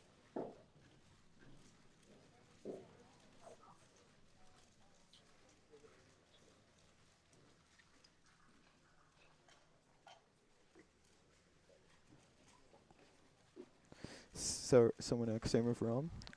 Okay, so that guy is like the GOAT, one of my best friends. It was really also sad to see him leave. I think he's coming back to the Hamilton comp, but I can't attend. And I believe it is also about 3 a.m. for Ram at the moment. So I'd be Yeah. surprised if he was watching. But if you are, we love you and hope you come back to New yeah. Zealand. Please do. I'm kind of missing you. This solve looks heaps better from Dwayne. He's nearly finished last two centers at, I think. Oh wait, no, he's just on. In any case, pacing much better than the last solve. Yeah.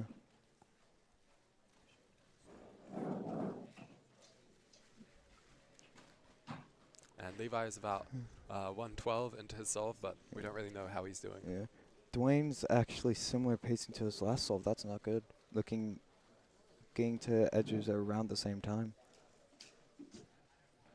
He needs to hurry up on those edges to make sure he can get somewhat of a decent mean, or Richard's going to like take this from under him. A lot of pauses. Yeah, edges are just not working for him.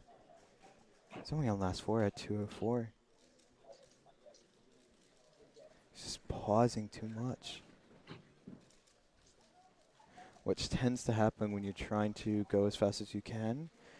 You tend to get a bit more pauses because after a bad solve, you want to do better. You want to try and count something good. Dwayne with a 225. So bringing it in the right direction. Yeah. Still not quite what he would want, but he's certainly in the conversation for the win. Still.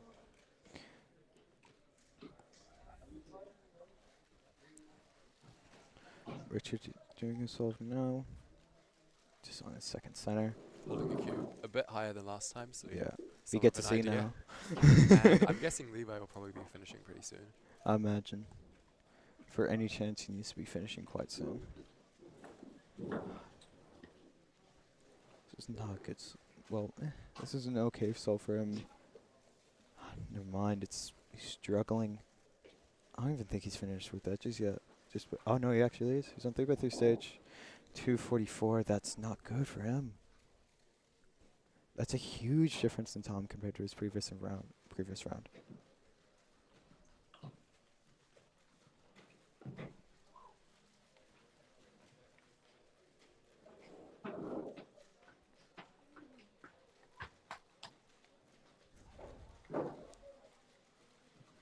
Richard's still on centers.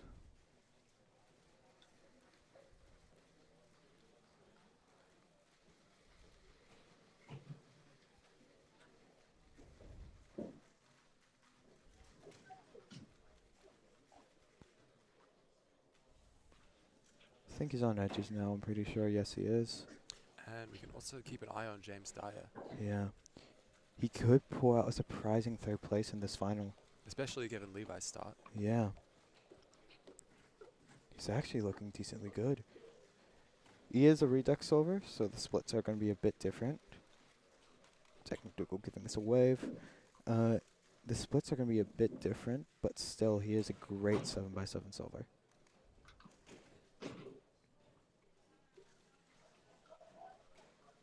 If you want to head back to Richard, we can. I imagine he's finishing up somewhere about now.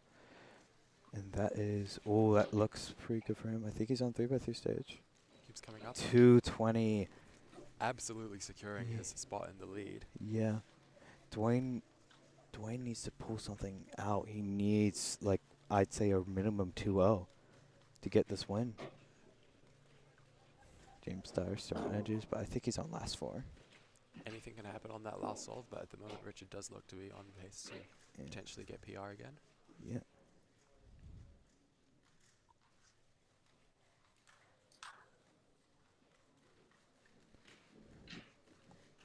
And Dwayne just starting inspection for his final James solve. Dyer just finished edges and is now on 3x3 stage.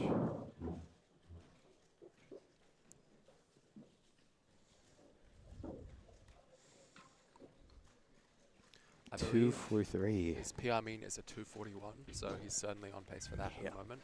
If he And gets anything, I think he just needs a mid 240 to get PR mean.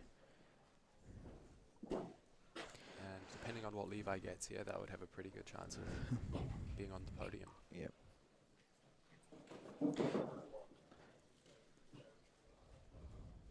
But in Northland podium, it's definitely looking like Levi, Richard are number 1 and 2. I don't know how the others are doing. Potentially Jack McDougall. Yeah, potentially. He was warming up, and he is really good at most events. So maybe.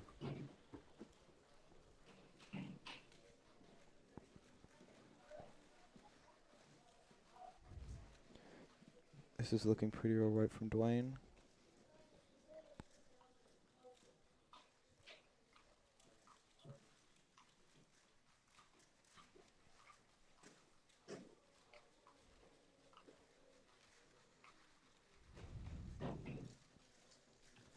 Is he on last percenters? I think he might be now, I'm pretty sure. It's hard to tell with the lighting. Looking for mirror, I think he is.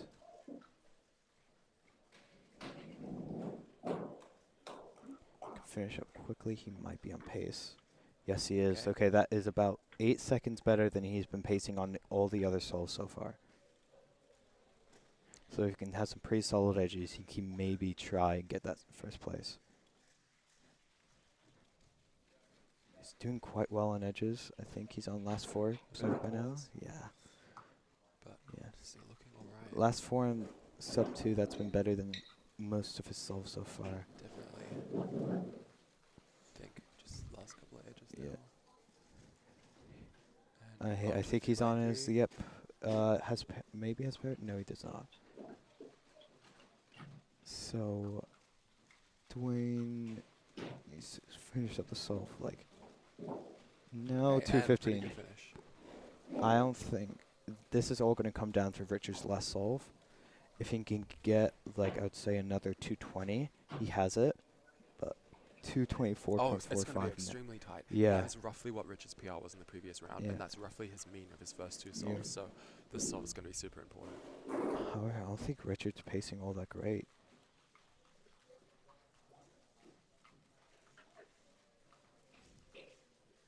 I think he's on. Oh, he actually might be. He's on last 2 centers, I think, now. Levi with the 231.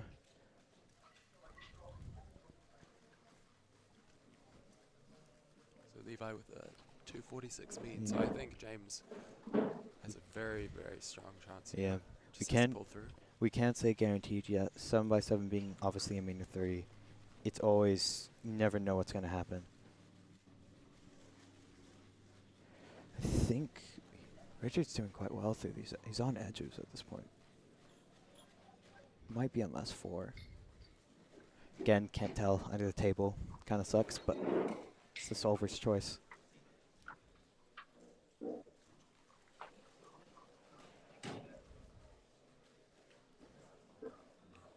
Jack McDougall seems happy about something. Don't know what it is, but Most likely a PR, maybe even a PB. oh, I think Richard's on 3x3 stage. This could be close. This is close. This is very close. Oh no, And barely I think misses the mark. I think Oh, actually, that might be close. could That's go gonna be either way. really We'll have to close. see what the times end up being. Oh, that's so close. Oh, that's about as close as you're gonna get in a 7x7 final. So Dwayne taking it by less than 0.1, am I correct? I think he's taking it by 0.08, if I'm not mistaken. Yeah, Oh my gosh, that is not what you expect to see Yeah. in 7x7, but I was expecting a dominant performance by Dwayne, but he just fell apart in the first 2 solves.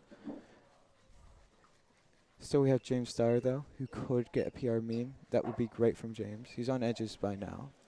That's normally a low, roughly a low 240 for him. So he's on pace.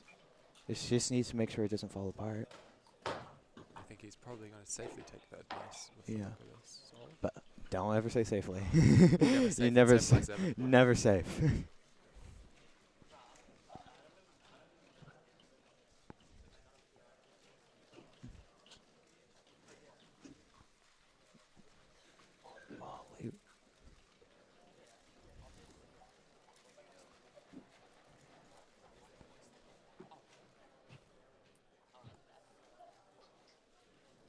James Starr in his last 4. Can he clutch this out? Really needs to be finishing soonish his edges. Oh, he's getting close. I think he's on his last 2, if I'm not mistaken. This is gonna be good. He's doing his last alg, I think. He's on 3x3 stage. I think this might be He's it. probably got it. Yeah. Oh, come on, James. Come on.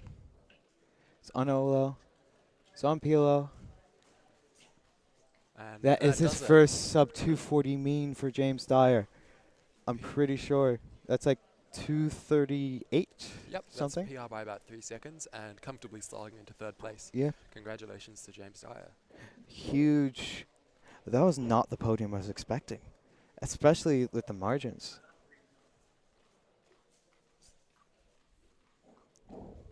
And something that's pretty interesting, usually 6x6 and 7x7 are back-to-back in a schedule, and it's the same people doing both. So how you do in the first one can definitely affect your mindset going into the next one. Yeah. So we'll see how that goes for all these top solvers Yeah. in the 6x6 final. when you're, it's especially like when you've done really well in 7x7, right? Going into 6x6, you're going to be in a way better mindset to do well. To be fair, 6x6 is really reliant on parity. You can get triple parity, you can get 0, and that can add like 10 seconds to your time. So it could be working towards NR single, then be suddenly like a 120, like a high 120, just because of parity. 239.55, so barely sub 240, but I imagine James would be happy with it nonetheless, knowing that he got third overall in the round.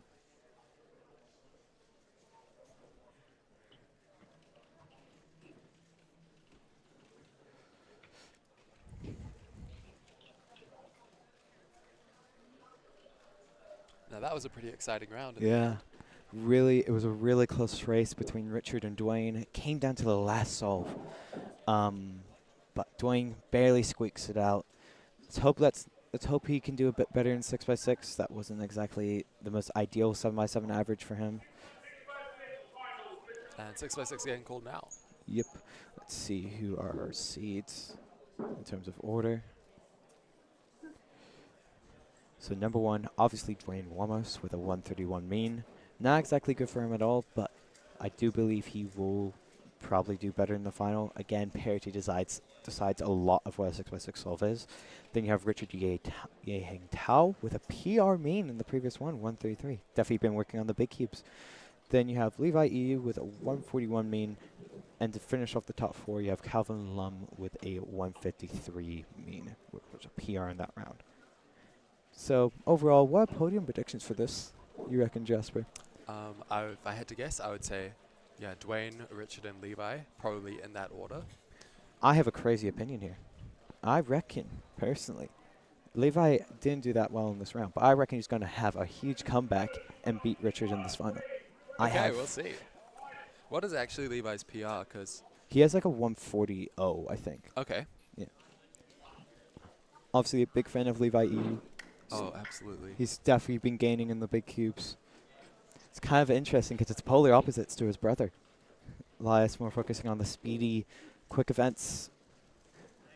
Levi focusing on more the big cubes. Levi's actually quite an all-rounder. He is, must yeah. say. Both brothers are, to be fair, though.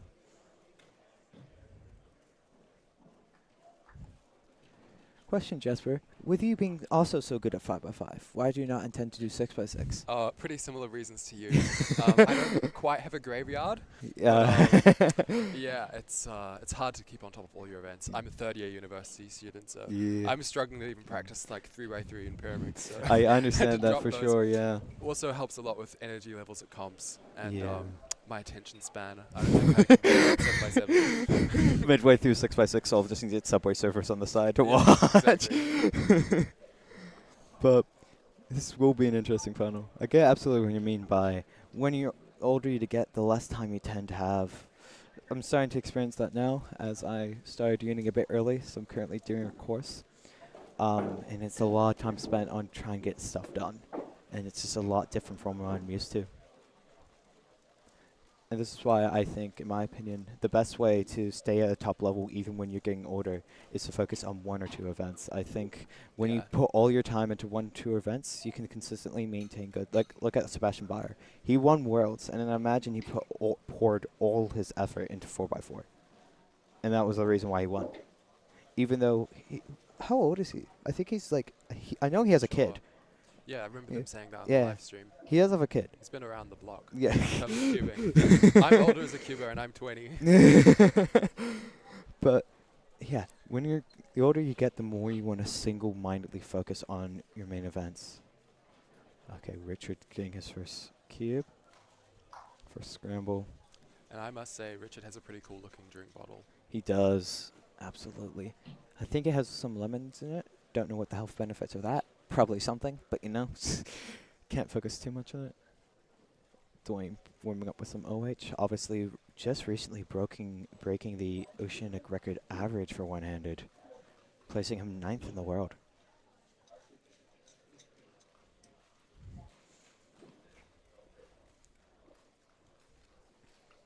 Richard solving a bit more over the table compared to what his 7x7 style was. potentially the 6x6 being a bit less taxing on your hands Yeah. means that you don't have to relax as much. Maybe he's just Yeah. still getting into the solve because you can see it's a bit more under the table now. Yeah. He's bringing his solves to light. And luckily, Dwayne has become known on this live stream for solving above the table. Yep. It's lovely to watch. We all love over table solver and 7 under table solver. I can proudly say I'm an over-the-table solver, but then at the same time, this is coming from someone who quit 6x6 and 7x7 because they were too big, so maybe I can't talk.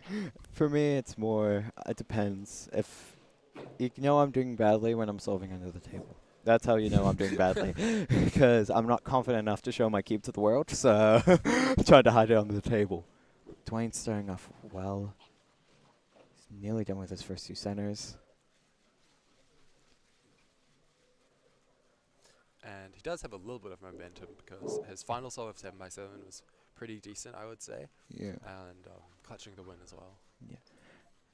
To be fair, I don't think Dwayne would really care that much about winning. He's more here just for the times and probably, I think the only event he would probably care about winning is probably 3x3 head-to-head finals.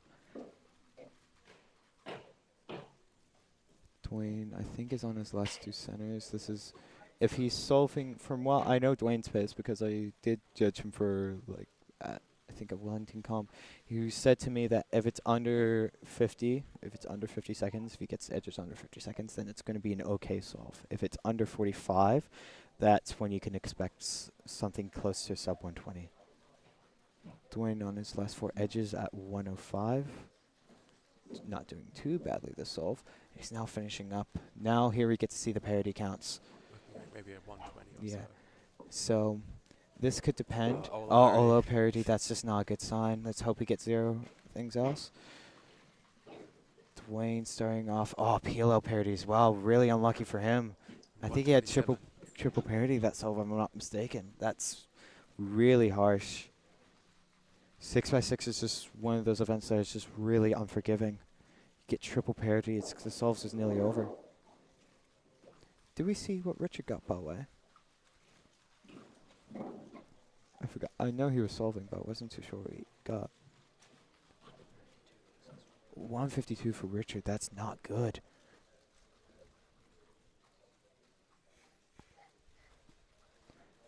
Don't know how Levi's doing because he is a he is an under table shorter solver, but that is mostly when you're an under table solver, it can also be related to your height. Levi being a bit shorter than Richard. But this is not great for Levi either. If he needs to be finishing up a bit quicker here to try and get that North Island title. He's not doing well. He's not doing well.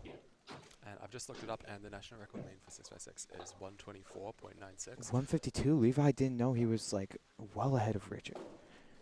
My how giving that up a plays solve. out. He's barely ahead now. Probably the both of them think that they've fallen well behind, but Yeah. the North Island champion title is still very available. Yeah. Richard on his next solve. He needs to really push. He needs to try and get a good solve here. And I know we were thinking that that 127 was quite a bad start, but I just looked it up, and the national record is 124.96. He gets So 2 he's still in it. 120s. Yeah. 2 120s, he can get it. The only issue is that 127 was just incredibly unlucky. Starting off with triple parity and an average can never be good. But might want to get the parities out on the first solve instead of later. That's the hope, that's the prayer. If I get double parrying 4 before, that's exactly what I'm thinking afterwards, but never really happens though. I still think I have the record for the most rounds in a row with 10 out of 10 parodies. Instead of, I think 2. I had like 15 parodies in a row.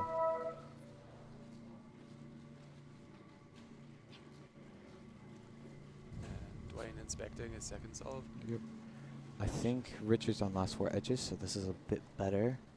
This could be, I'm not sure too much what PR pace would be looking like for Richard, but you never know. Could be. Oh, he's on 3x3 stage. This is a lot better than his previous solve.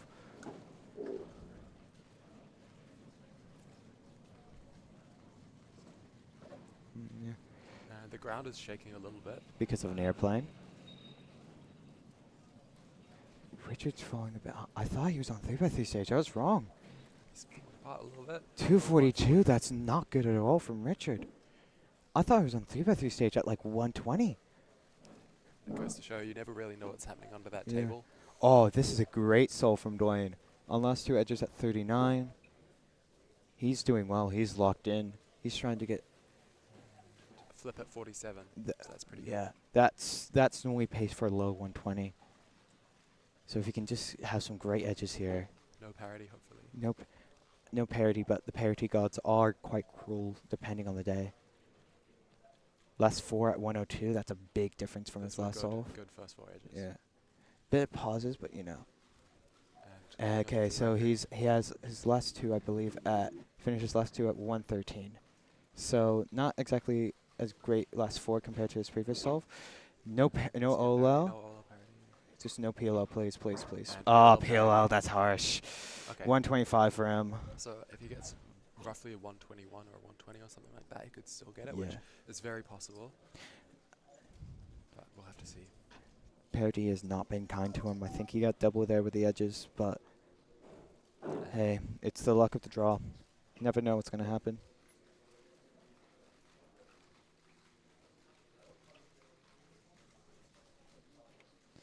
Levi solving as well. He's going to really want to get that sub 140 range around there to pull ahead of Richard.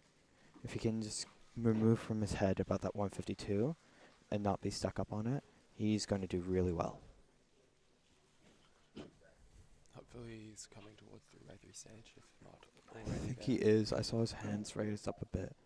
That normally indicates someone's on 3x3 stage. Yeah, I'm seeing his hands now. So if he doesn't get too many parities here, he could be at that range. Oh, he's just there. And Oh, is that absolutely- barely ahead? Absolutely neck and neck between Richard and Levi. This is going to be really close. It's coming down to the last solve once again. And those first 2 solves are close enough that it's pretty much whoever does fastest on the last scramble. Yeah. To be fair, that's always the same with big cubes, but in this scenario, they've both gone like band for band in terms of seconds, with Levi just pulling ahead slightly.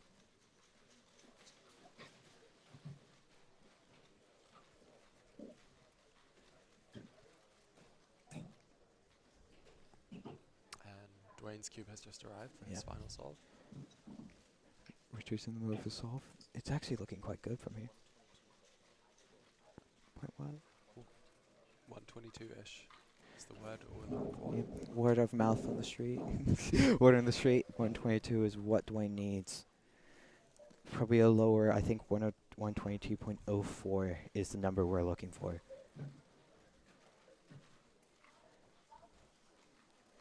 Richard's on the last 2 centers at, I think, 54. That's roughly, I would say, maybe sub 140 pace. I'm not sure.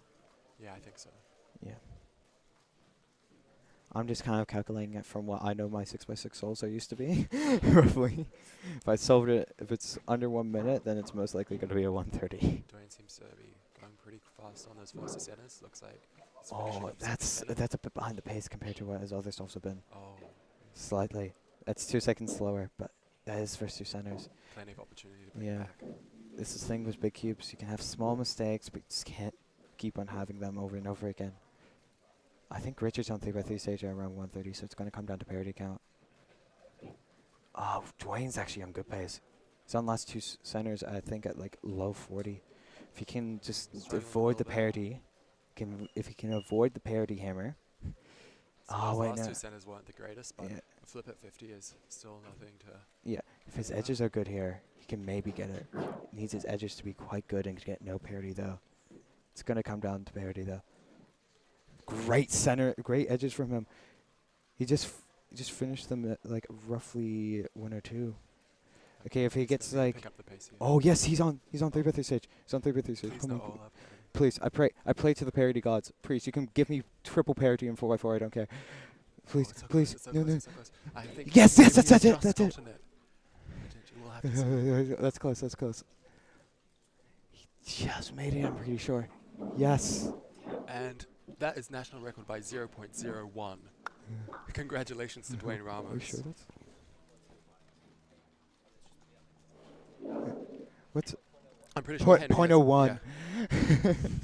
He's absolutely clutch with it. Yeah. Yeah. So Dwayne barely taking that NR by .01. That's gonna be like a huge confidence booster for him going into other finals.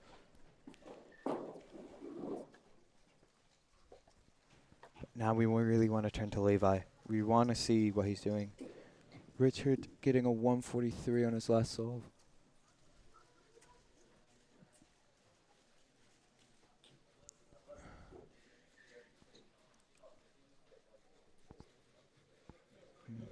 I'm not sure how well he needs to beat this 143. He's bringing it up. Peel up parity. And at 139, he doesn't know he won. He doesn't know he's North Island champ.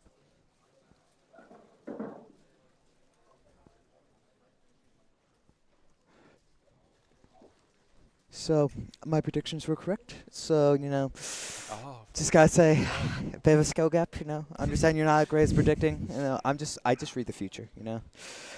It is a skill. It is a work hard skill. I think we'll be getting into 3 blind after this. Yeah.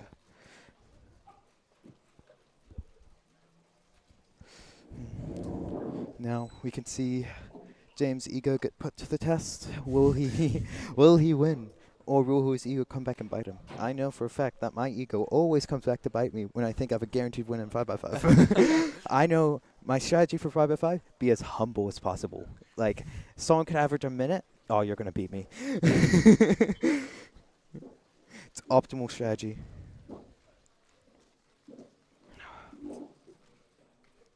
Has there been any new AUG sets you've been working on, Jasper? Not really. I've heard you've Pretty been lazy. pretty lazy. I heard you've been wanting to work on some Pyraminx AUGs. Oh, I don't know where you heard that, but Word of maybe mouth. it's from someone. Yeah. Yeah. We'll see if that comes true. Yeah. But I have the sheet available offline, so I can look at some AUGs on the plane. Yeah. I've recently been trying to do the ZB grind. ZBLO obviously being the method used by the world record holder in 3x3. Thought it was the best idea to help to improve, to try and like not to be forced to have as high TPS. I've only learned half so far, but it seems pretty easy AUGs to learn. It's only been 2 weeks of my learning though.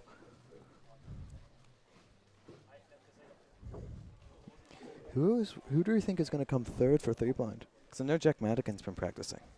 Oh, I'll look at the first round. Yeah.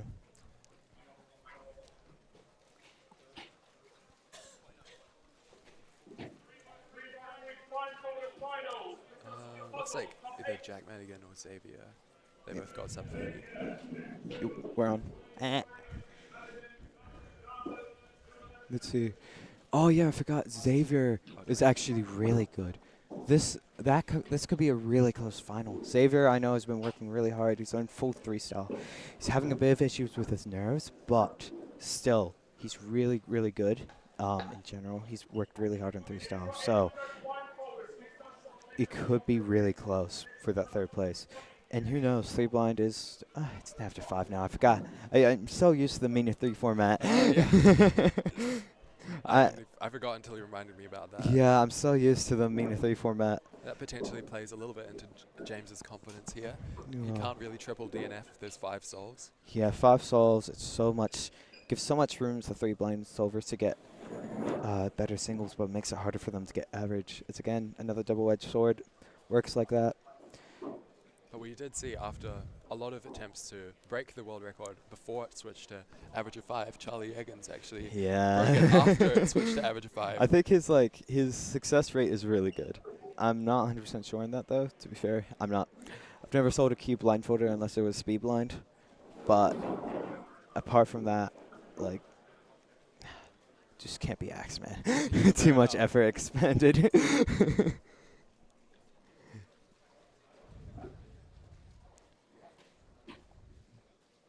Obviously, the 3 line we're gonna have to be a bit quieter.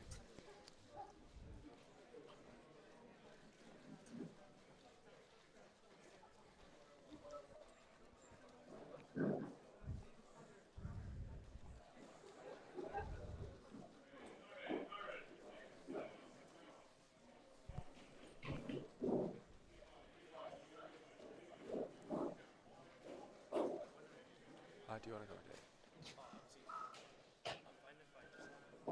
Okay.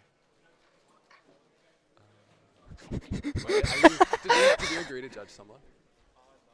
Okay, then, Okay. Elias, do we want to have you since you have a bit more knowledge of Third Blind? You have a bit more knowledge of True. Third Blind. I'll take commentating. I'll just get Elias.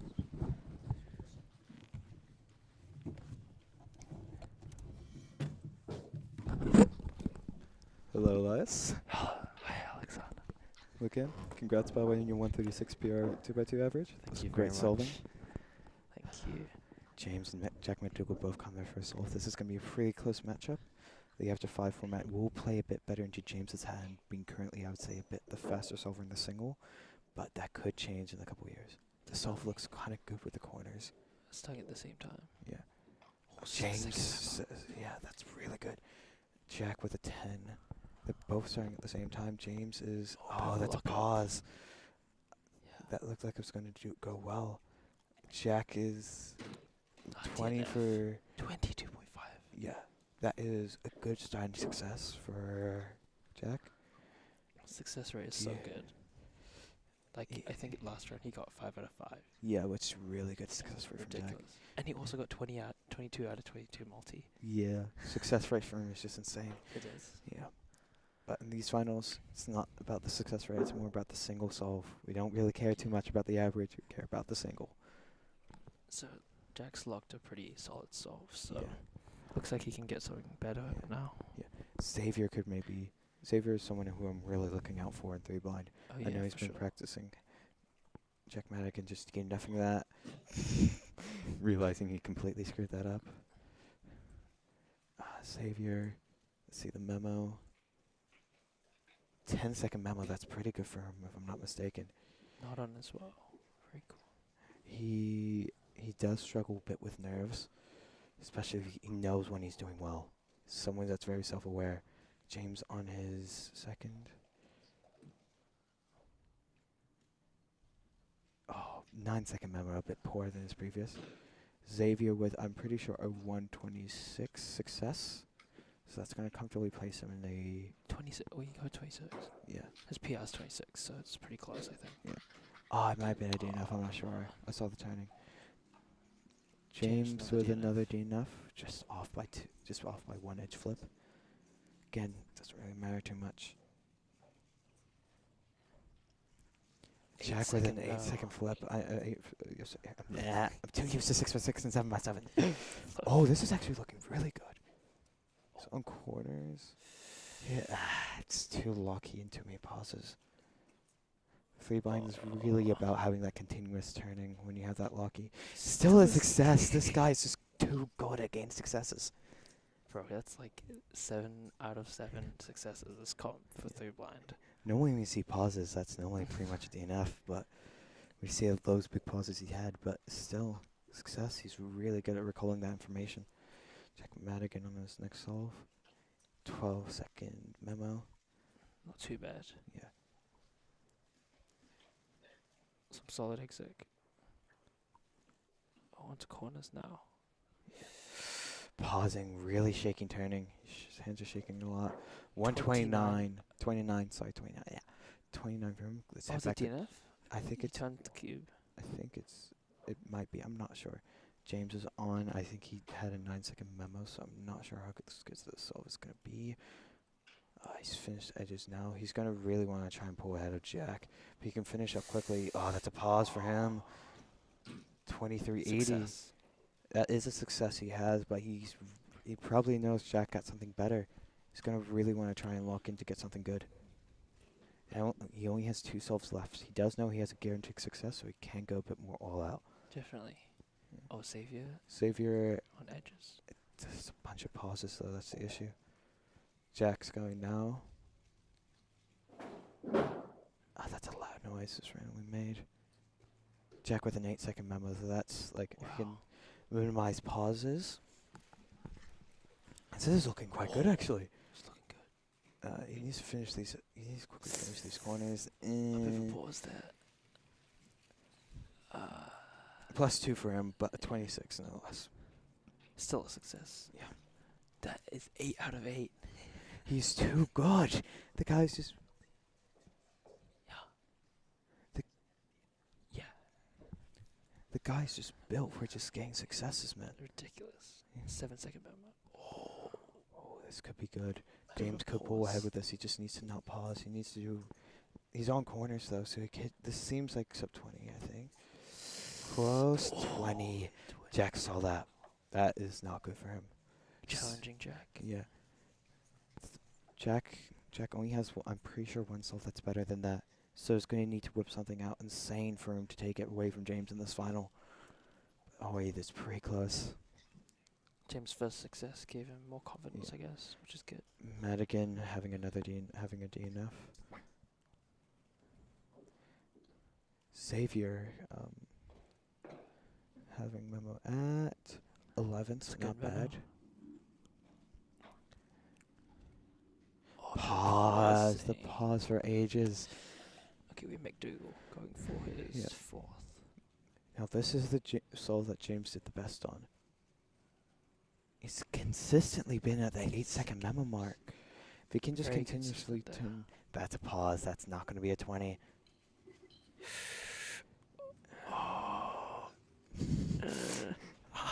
What is the success rate? What is this? Huh? Wait, is that PR average? That might be if you want to take a look. I think that's PR average for Jack. Yeah. That's ridiculous. Now, James on. 8-second memo, a bit slower. Might be a bit of a scramble. He's continuous turning, not having too many pauses. Oh, wait, this is like, that looks actually really good. 19-24, that should secure him the win if Jack doesn't whip out something insane. That's great. Great Yeah. solving from James. Yeah. His ego was correct. He did he did say he was going to win. I did say it was going to be close though, and it was. Yeah. But still, Jack has that one more solve. If he wins this, that could be a huge upset.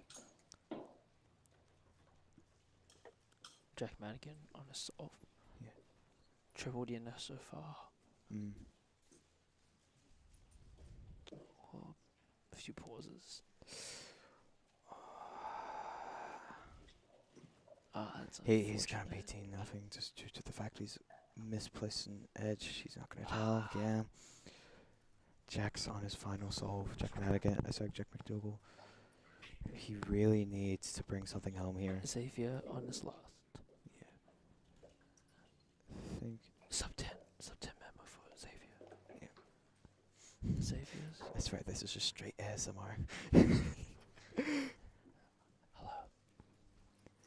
8-second memo for Jack again. That's not. So consistent. Yeah. Xavier having a huge It's pause. looking good. Wait, oh, maybe. Yes, he won!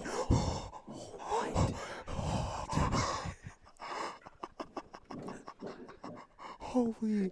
He's had not 8-second memo. 8-second memo. That is a huge PR mean for Jack, I'm pretty sure as well. What's the average? The average is, I think, like something in the 22 range, if I'm not mistaken. Wait, that's insane. Holy. And that's a That's- 100% success rate for 3x3 blindfolded solves at this competition. That's so rare at the top level of Oh 3 blind. my days. That's so rare. He's ecstatic, as he should be. Wait, what's the average? Oh, no, it's goes by single. Average is 23, I think. 23, high 23, roughly. Dude, what? Yo, can I borrow your phone quickly? Quickly. You get the average up. Yeah. Okay. That's ridiculous, bro.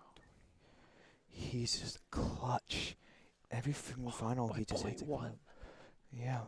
Every single final just gets a clutch after clutch after clutch. His average, I'm pretty sure, was 27.49, if my numbers are correct. 23. 23, but that's really good. I think that 23. for her is pretty good. Jack is going to be really happy with that. Getting North a Island 19 champion. second solve with a PR single at the end was just clutch. Jack Madigan with a 29. Xavier has one more solve left to go. Xavier's a 26, Yeah. right? So Yeah. Xavier, so your podium has been locked at number 1, Jack McDougall. And then number 2, barely just behind James McDermott. And then at number 3, Xavier. Let's just hope we can see a nice PR from Xavier again. That was a crazy last solve. Mm. What a clutch. That's identification of clutch right there.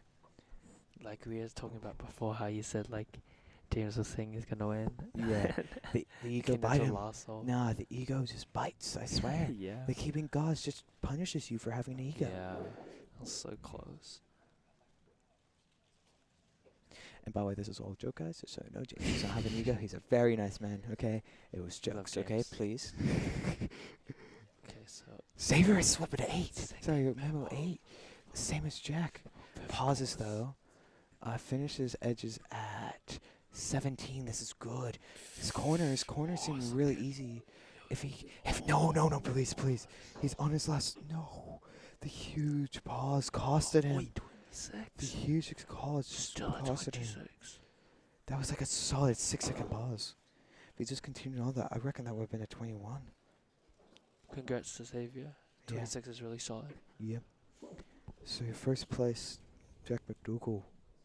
Honestly, That's ridiculous. yeah, this huge change where you put in like to get down the last solve. You're sitting right next to like the top guy in the comp, right? It's where he's gone. You know he's gone in 19, right? You know you have to overperform to try and get that, and he did. He brought it back, and that's such a fashion as well. yeah. Like 0.1. yeah. Absolutely ridiculous. It's just huge from Jack McDougall. He's definitely one of those up-and-coming solvers that's definitely one to look out for in the blind events, especially 4 and 5 blind. We're definitely not surprised by his performance here. Yeah. It's pretty average Jack McDougall behavior. Yeah. So Overperforms. He is a great finals performer, one of the Yeah. best I think we have in New Zealand. he's known to do well under pressure. So Yeah. He's known to get overall PBs.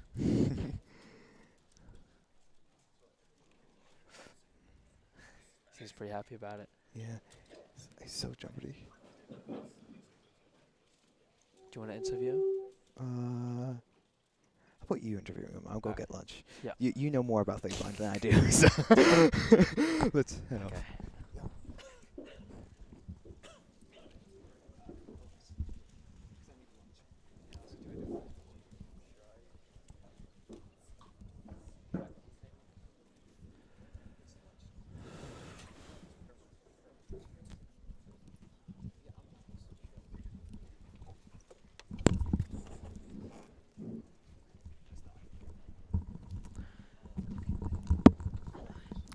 Welcome, Jack. Hello.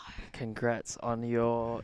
Is that double PRs or just PR average? Yeah, just PR average. Okay. Singles like just slightly faster than that. I got an 8-hour last year. That was a bit faster than that. Yeah.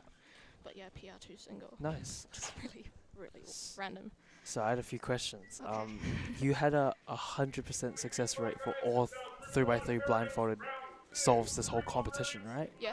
Because you had multi-blind, 22 out of 22. Mhm. First round was 5 out of 5, and second round was 5 out of 5. What goes through your head? How do you do that? So the multi-blind was a complete fluke. It was not a fluke. It was a fluke. My last in-out event was all the way back in 2024, and it was half the amount of cubes. Basically, I sort of just I think I memo a bit safer than other people, but I'd done it so much that I can do it faster than other people's risky memo. Yeah, that's So good. I feel like that's a factor to play in. Most of my DNFs are from execution, in 4 blind. 4 blind was the only event that I got DNFs in blind. I messed up. One of them was a 149 that was off by an inverse com, and another one I did an accidental move during centers at some point. Okay. So yeah. So your memo was pretty solid, I'd say. Yeah, pretty That's solid. great. I remember it most of the time, except for the occasional time that I forget it in bigger things. Like multi-blind, I forgot one of the cues at a point. Yeah. But since multi-blind's so long and you can often have pretty similar memo for different parts, I ended up remembering it not long after. Yeah. And 5x5 blindfolded on my last solve, I had a 3-minute pause. But I was on track for a mean because I solved the other two, so I was just there's no point in not going for a mean. because Yeah. my mean's awful. It's 15 minutes, Yeah. and I just ended up remembering it after a while. Awesome. So yeah, Yeah. Well, we saw you clutch that on the last solve yeah, by .1, and Yeah. you knew what you had to beat. yeah. Okay. So Um, how do you process that? Because you know you need to beat a 19 to beat James, Yeah. a 19 point sub 19.2. How do you compose yourself? Because you already had some solid solves. yeah. How do you manage to hold it together? Okay. So, if you're gonna try and beat James every round, you're not gonna beat James every round. Like, it's just not happening. Basically, I already had 4 solves. I had a 21 on the previous solve that I was pretty happy with. Yep. So I was fine with getting that. Nice. And like James got a 19, which I don't get sub 20s very often. I need at least a better than average scramble to get a 19. Yeah. Like 9 algorithms, which is what happened on that solve. That solve was a 9 algorithm solve. Nice. I was just like, well, there's no point in not going as fast as you can, so you might as well go as fast as you can. And I ended up having I don't even remember half the memorization, but it felt pretty good. Edges was 5 algorithms, so 1 less than normal, and corners was normal, but I felt like they were pretty good commutators, and I Nice. ended up just executing them all pretty fast, and somehow managed to beat James, which is Yeah. quite surprising. Awesome. And you also got that PR average, which is Yeah, 2 PR averages in one comp. yeah, so my PR average was completely overdue. Mm. And then I got a 24 average last round, and Yeah. then this round, I wasn't expecting much. I was just trying to get as fast a single as I can. Yeah. And I did get a very good single. Nice. Yeah. So I didn't expect the PR Yeah, average though. that's good. So would you say your PR 3 blind average is good for you now? Yeah, I mean, Or around average? it was good from the start. Yeah. Often at home when I practice, I try to get below my average, and half the time I just don't do it. Mm. So to have it twice in a competition is That's really great. nice. Yeah. You're just known for popping off under pressure, right? I wouldn't say under pressure. It's just that I don't care in half of my events. Like in big cubes, I Yep. could not care less about them, and then I ended up getting PR means for both Yep. of them. Nice. But 3 blind, I don't practice it as much as other blind events, like 4x4 blindfolded. Mm. 4x4 blindfolded is the best event. I'm just going to say it right now. It is the best one. It's so fun. Yeah. And that's what I practice most of the time, trying to get in. I haven't got it yet, but I've learned a lot along the way. Yeah. And some of that just goes into my 3 blind, where I just try and solve it as fast as I can and see what happens, you know? Yeah, awesome. Well, yeah, congrats on your results. Thanks. You never fail to impress all of us. We're always on the lookout for your results, so yeah. Yeah. Yeah, congrats again. Sweet. We're going to be starting with Pyraminx. Can we switch? Yeah. I kind of want to warm up. Sorry? Yeah. Yeah, sure, why not? I could not care less about Pyraminx.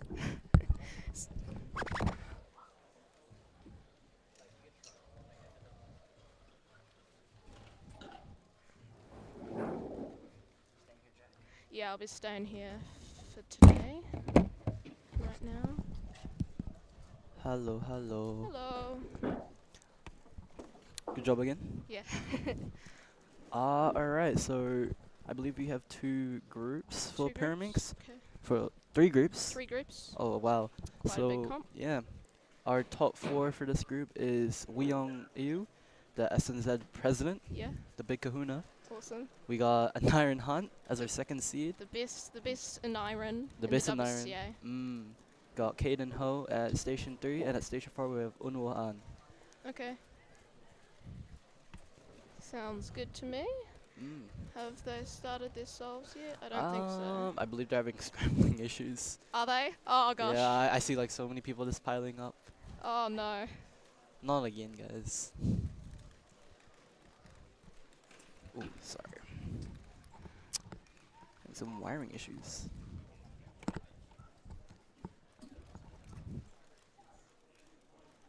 Alright, we're gonna get the cubes are starting to get rolled out Yep. with Caden Ho getting the Caden first Ho. Yeah, the first puzzle. First puzzle. Mhm. Sounds good. What would you say? What would you say is your biggest highlight of this competition? Because you've had multiple, obviously. Well, the 5 blind mean was pretty fun. Wasn't expecting that. Caden's just starting now, and Aniron is also inspecting, so we'll see what he does afterwards. Unfortunately, the phone's in the way, so you can't quite see Caden solve. Yep. But Aniron just about starting, finished a V onto his L3E. Bit of a- Caden with a 10.79 and Aniron with a 6.07. Yeah. I would say that would be a pretty good solve for Aniron. I don't know. I feel like he doesn't really practice most of the events. Yeah, I think he's mostly like an FMC sort of person. Yeah, he also does a lot of blind events, which you wouldn't expect. His success rate in blind events is so bad, but he has a bunch of chats with me about blind solving, and I suppose also FMC as well. I do dabble a bit in FMC. So Wee Young just starting now, getting the V done, and then doing the Alpha E. Fun fact, I believe Weong currently holds the senior OCR Really? for Pyraminx, and yeah. That's cool.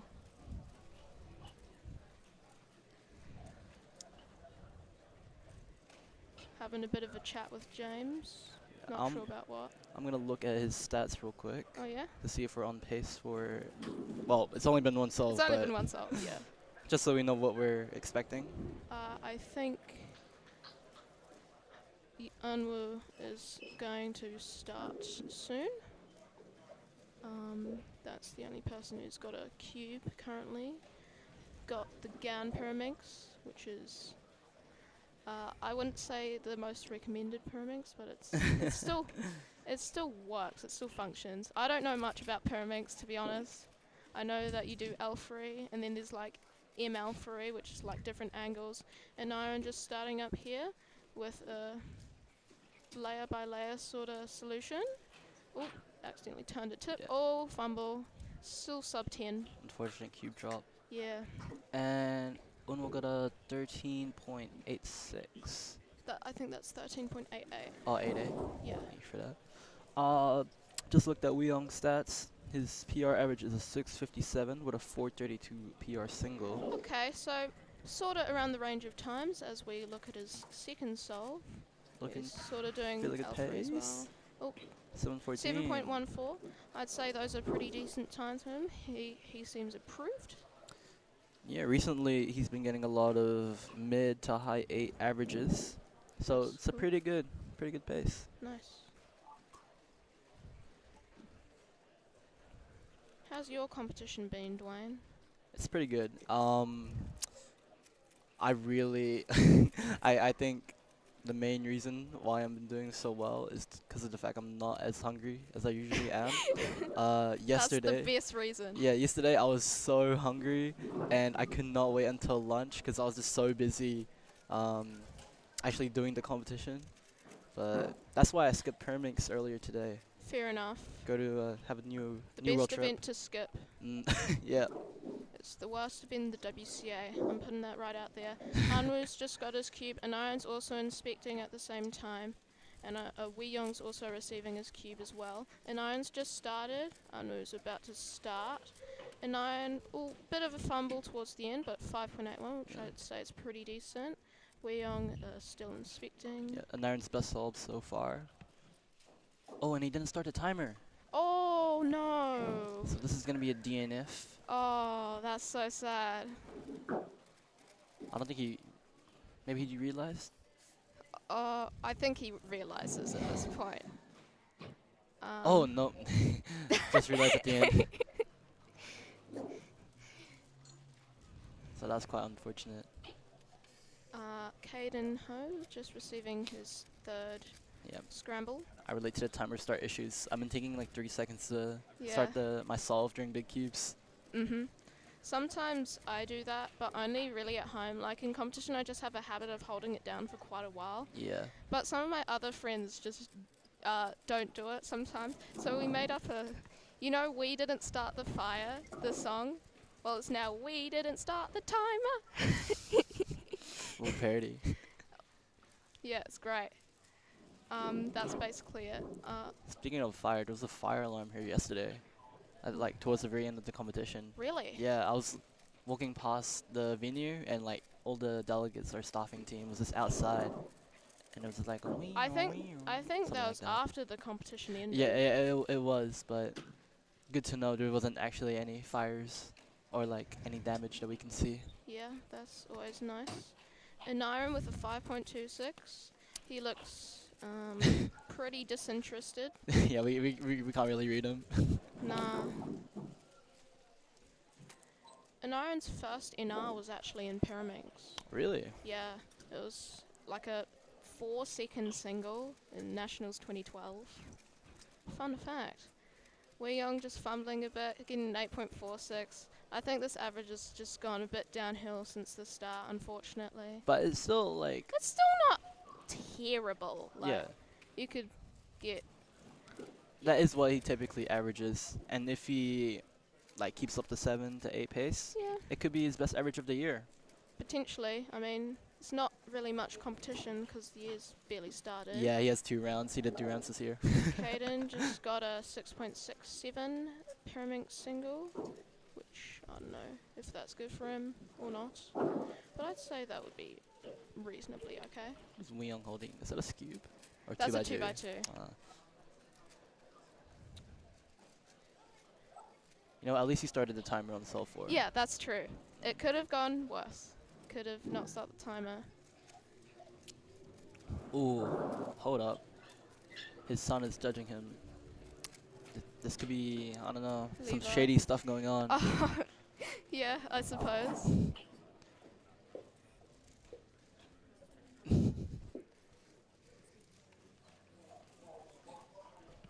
Maybe letting him have more inspection time than normal. Giving him critiques during the sol. Yeah. If he fails to do that, he's not getting the ride home. Back to Auckland. Back to Auckland. 1064. 1064. He looks very annoyed about that and sad. Still positive though. Still positive, that's good. That's my president. It's always nice to stay positive. Yeah. Overall, just a very vibesy guy. And now I'm just finishing off the tips. Oh, and another cube drop to get an 8.51. And Yeah, we're nearing the end of this group. an iron with like a maybe 6.8 average. Wei Young getting an 8.96. And I think Anwu is the last person to finish a solve since Caden just did their last solve. Yep, we have 5 people remaining on their last solve. Uh-huh. So Anwu seeming to getting times in like the 10s. So his best possible average is 10.5. Which I don't know what he averages, to be honest. Just doing a couple practice solves. Oh, I believe. Oh, never mind. Thought Riley would have brought his cube.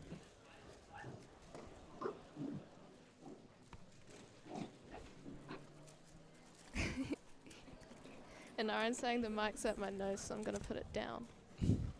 How was the average in Iron? He said, eh. He said air. Did you say anything else? I don't practice. See, that's something I live behind. I don't practice Pyraminx, and you never should practice Pyraminx, because it's a dumb event. But, you know, I have a sub 3 average somehow. Somehow. I get really lucky scrambles in Pyraminx. I've gotten multiple 6 movers. My PL single is 1.24. It doesn't make sense why all the lucky scrambles are going to me and not someone's that's actually fast. Anwu on his last solve looks like a 4-tip scramble, so not the nicest. But you never know, could pull out something spectacular. Rapidly moving and rotating all the pieces. 9.69. So that is a high 10 average I think. Yeah, 10.77. And that just Which I about think wraps would be this pretty happy. group. Yeah. We're gonna get started very shortly with the next group. This isn't the final one. We got one more after this. Our top 4 seeds will be Calvin Lum with a seed result of 497. Luke Steele next to him with a 501. And then Oliver Luke Gracewood. Steele. Luke Steele's awesome. And then we got Oliver Gracewood, who got a 5-mover in the first round. In the 2x2? 2x2. Yeah, he got a .92. And then Sam Locke got a 1.17 using my 2x2. Had So that was powers. cool. Yeah, I know. I have one official sub 1 with that 2x2, which is a .97. So And then next in line will be Vera. Vera. So Oh, those are our top 4 for this group. yeah. Seems like a pretty cool group. A lot of, local celebrities here. Local celebrities. The thing is, I don't really know much about lots of these people. Well, we've got Jack Madigan. Jack You Madigan. know a lot about Jack Madigan. I know a lot about Jack Madigan. I recently nemesized him with my 3x3 single yesterday. I got a 509 somehow. Yeah, these guys have a pretty big rivalry with the JMs. Maybe. I don't know. The Jack M's. The Jack M's. There's a lot of JMs. Yeah, there's a lot. Jasper Murray, James McDermott. James Moore. Don't forget about James Moore. James Moore is one of the most consistent blind solvers. Yeah. He always seems to get 5 blind successes, 4 blind successes at a speed similar to me, maybe like 2 years ago. Didn't he podiumed this? Yeah, this he comp podiumed a in lot. multi-blind, got 19 out of 21. Damn. Which is, I don't know if it's PR, because last comp he got 17 out of 17. So it's probably going to be either PR or like, Oh, yeah. yeah, not quite PR, because it's just like 7 seconds before he hit the time limit. I got a 22 out of 22, which is PR. I wanted to do a few more cubes than last comp, because last comp I attempted 25, but I couldn't. No get- space in the car? I couldn't borrow any cubes, because there was space in the car, but I couldn't borrow any. Oh, And yeah. then in the actual round, it wasn't feeling good. I was memorizing, 40 minutes in, memorizing. And then on my 3 blind cube, I noticed that it is a duplicate scramble. So I have to do an extra the next day, which is so annoying. And then somehow I get 22 out of 22. And your OCR happened during there, so Yeah. it was like a really loud reaction towards the end of my memorization. But it was okay, it was chill. I think Calvin is about to start his first. Yep, along with Trident, just about to start their inspection. Yep. Let me do some research on what it will take to get to finals. Probably like low 3, high 2. So I believe Calvin with a 3.58. that's he got pretty good. He got a sub 5 average, 497 last round. So that I'd say that's pretty good for him. I believe top 12 proceeds to Yeah, into the top finals, 12. and in the first round, 12th place is Yuki Gao with a 4 flat. So mid 3 is very solid. Really? Great showing. Did I actually get top 12? There's no way I got top 12 in that. I did so bad. Trident with a 7.5. I don't think that's very good for him, but maybe he just did really well last round. He seems happy nonetheless. Just here for the good vibes. That's Exactly. what competitions are all about, most of the time. Most of the time. Until 4 blind comes around, which is normally at the very start or the very end. And I prefer at the very start. Do you prefer doing it in the morning, like when you Well, wake up? It's either at the start of the competition or at the end of the day. And I would prefer the start of the competition, because then I don't feel as tired. Fair enough. And it was sort of both things. It was at the start of the competition and at this competition, but also the start of the competition was at the end of the day. So I was a little bit tired, but I still did okay. I actually solved it, and like last time I triple DNF'd last comp, which is kind of sad. Luke Steele. Hi, Luke. Thumbs up. Hi, Calvin. Get a really good time, please, for me. Okay. Calvin also has his second cube, sorry. Luke Steele, a potential candidate for the North Island Podium for Skewb. Yeah. And 7 sevens. Yes, 7 sevens. Let's go. Jackpot. Exactly. I judged someone in 2x2 got 7.778. So close to hitting the lottery. Yeah. Now we know Luke's gonna be really rich in like 10 seconds. Mm. And a 441 by Calvin. Again, I'd say that's pretty good. Yep. Trident also solving. As long as you stay around that low 4, maybe even sub 4 range, it's a Yeah. very good shot to make it into the Good. final round. Yeah, good chance. Trident and 6.92,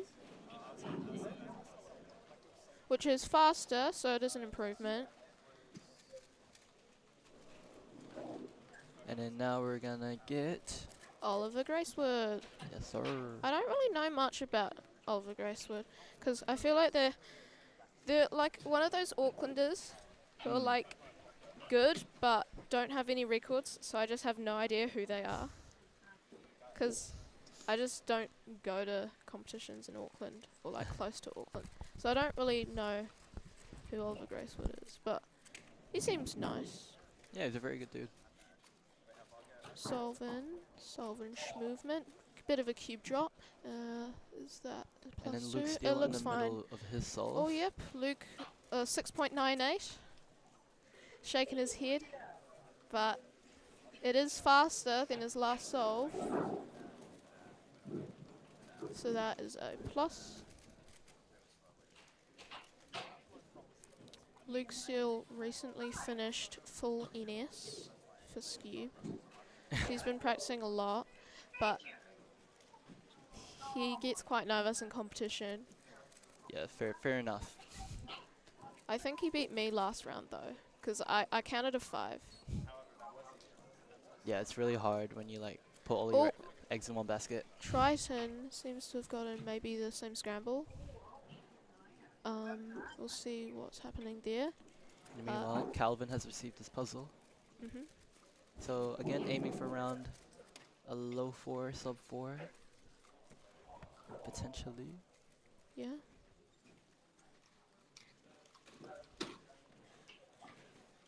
So it's looking pretty solid at Oh, 369. solid. Great. That's looking very promising. That looks a very nice L3 case. And then there's Oliver Gracewood, just inspecting now. 3.4. Oh, Okay. Bring the that's heat. that's a bit good. And moving on And to Luke Steele. Luke Steele. Looks like a 3-tip scramble, which is fairly normal. Oh, 447. 447. And a +2, Oh, plus unfortunately. 2, unlucky. Perhaps it was a tip at the very front. I think it might have been a move in the front. Yeah. Yeah, oh, tip. Then, never mind. That's okay.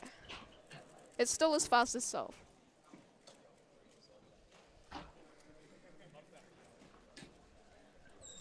And now we're just in a period where there isn't really anyone solving at the moment.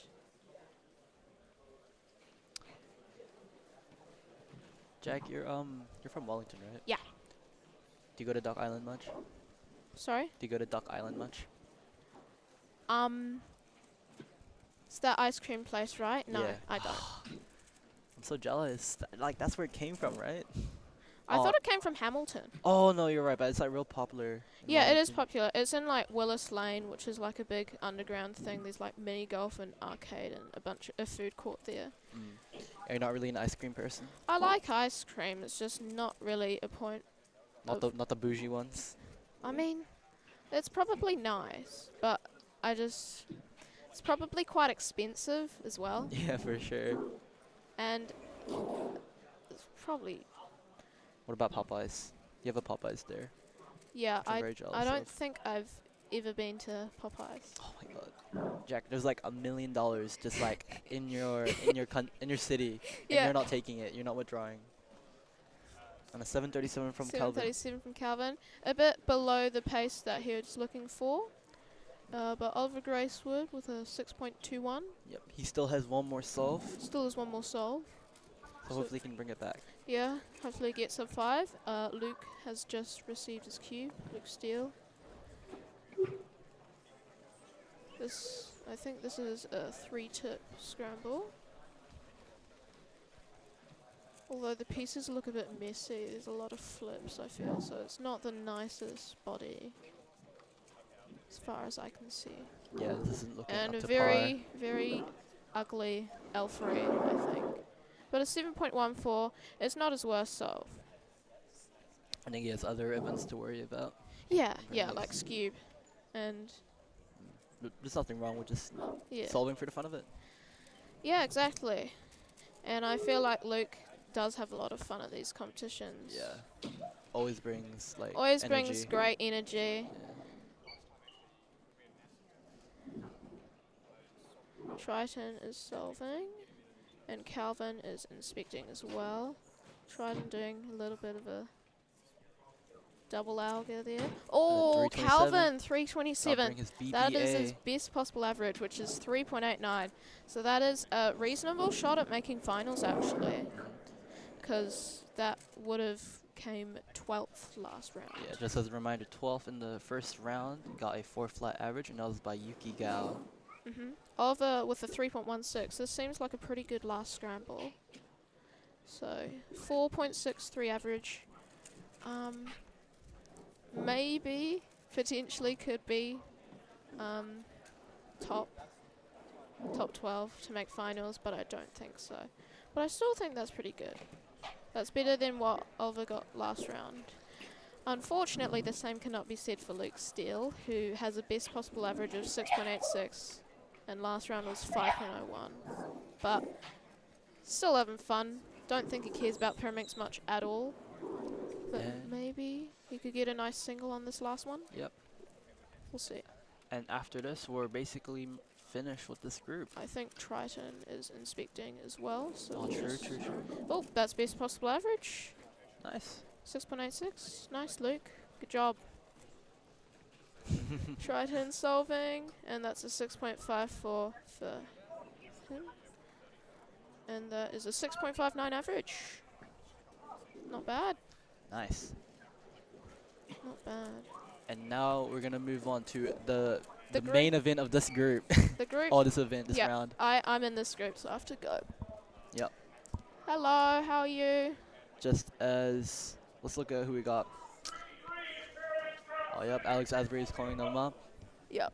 Oh, I have to this- go. Yep. All the best, Jack. I'll list off the first couple of people in this group. We got Benjamin Gardner, who is our first seed, I believe, from Oakland, with a PR average of 2.17. We also have Don Daniels, which is a person from America, who is traveling right now, with a PR average of 2.31. Counting his first ever sub 2 in comp, really great result from him. And then Sam Block, who tied Don's average but has a slower single with same average, 231. I've heard a bunch of his lore recently. He's been posting some crazy times, Yeah. like a sub 1.6 AO 500 and daily 1.2 AO 12s. Yeah. That's what I've heard from Jasper and Elias. So The thing is, it's really hard to show, like, specifically with Pyraminx. You mess up once, you lock up once, the solve's kind of ruined, right? Yeah. Especially if you're in that sub 2 range. yeah. You really want your solve to go to plan. Nerves, that's exactly, like, that's the reason why I don't do those cubes. I don't have good enough nerve control, it's harsh. For the sprint events. Yeah. Aside from 2x2. Yeah. Yeah. So I believe this is Sam Block's like first competition, like being as fast as he is around like the mid 1 range. I think so. Yeah. Mm. He's been working really hard on Pyraminx, and I think Yep. this also might be his first comp of the year as well, which is pretty good. And then fourth seed, we got Elias AU with an average of 2.4. He's exciting to watch. Yeah. He is currently, I think he's just about 9th in the world. Fast turning, great Pyraminx over. Yep. And And your Oceanic champion. yeah, Ocean. And your national champion. Yeah, he has a lot of titles under his name. Yep. And then also too, the last one we have is Jasper Murray in the top in like 5th. Yep. 5th Didn't- place. So be behind Yeah. Benjamin. He's the current NR holder for average, 140. Didn't have that great of a first round. He just struggled a bit with the turning and stuff like that. But that's what happens with Pyraminx some days. They are Jasper is your national champion runner-up. Yeah. Came second at nationals last year. And I think you're 4-time national champion, if I'm not Yes, mistaken. 4-time. Yeah. And wait, no, he's not Oceanic champion. He got 3rd at his last Yep. 3rd at Oceanics. Oceanics. And is on another note, he did come third at Worlds and one-handed as well. True that, true that. Yeah. But yeah, we got a lot of firepower in this group. Yeah. It's very interesting to see who will come out on top Yeah. in this round. But Here's another your thing to money keep on. in mind, this is the second round, Yeah. not the finals. Yeah.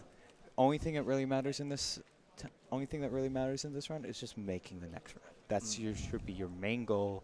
Prioritize that, right? Yep. You could have an amazing single, but if you just have a bad average, it kind of ruins the whole point. For sure. If I was them, I would like try really hard on the first two and test the waters, see if I'm capable of anything like a record of some sorts. Yes.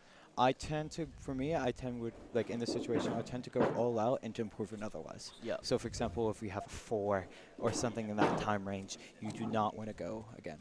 Now, Don Daniels is the first of the top 4 to receive his puzzle. Let's see what he'll bring. Benjamin Gardner receiving his puzzle as well. Yeah. Now, I can't. It Two looks like a tips 4 tip. scramble. 2 tips, okay. No, 3, sorry. Doesn't look that like there's that many blocks, but you don't know. It's hard to tell. Pause for the L4E. And I it looks think like a that's plus plus 2. 2, 526. This is the situation we were talking about earlier. He now has to safety. Yep. He can't, if he counts that 5, he's going to need to pull back by a lot Yeah. to get anywhere. And judging by the previous round, to get to 12th place to make finals, you need a 4 flat average. So it's Yeah. not completely the end of the world for him. But you do not want to have that 5 counting the average. Yep. Benjamin Gardner going 283, solid soul for him. Sam Locke. Some luck, yep. All right, for my first time seeing him solve. Let's see what's up. His hands look a tiny bit shaky to me. That pickup was a bit slow on pause 264. I don't think he was confident in his one looking there. Yeah. To be fair, this scramble does not seem easy at all. Jasper behind Benjamin receiving his other puzzle. Yeah. I actually cannot see. I'm way too blind, but We'll just keep our cameras on Elias for now. We'll update you on how Jasper's doing through the round. Yep. Hopefully someone with better vision can certify Better us. eyesight. Jasper 1.9 something on this Okay. first. Solid start for him. Elias with a 202, so close start. So He seems happy with that solve, so that means that was probably a very difficult scramble. Yep. So Jasper leading the pack and with Elias behind. Yep. And from what I can see, what did Sam get again? He got 264. 264. So they would be third right now. Yeah. So top 3 right now is showing Jasper, Elias, then Sam. Now hopefully Benjamin Gardner's timer is on, and that's just like a timer display malfunction. Yeah. We won't be able to give you his times just right now. That does look like a great scramble, though. Look how many bars.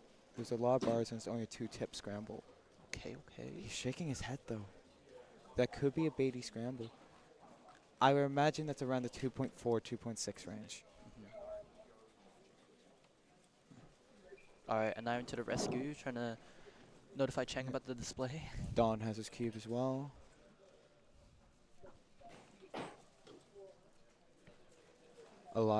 Jasper's going in the back. Now, if only I have X-ray vision and we can see through Ben's head, we can see the display. That seems like to me like a 1.6, just off like feel. It is And- actually a 1.7. Don with a 273. Yeah. That's gonna be a bit of relief for him. Yeah, not one looking that, but that's still a solid time. Sam's going.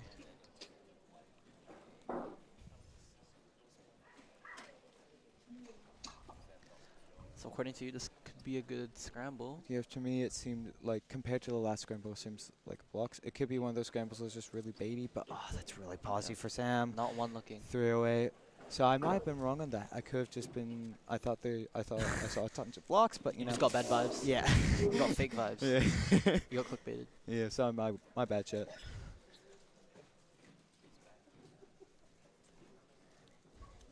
Okay, Elias is going.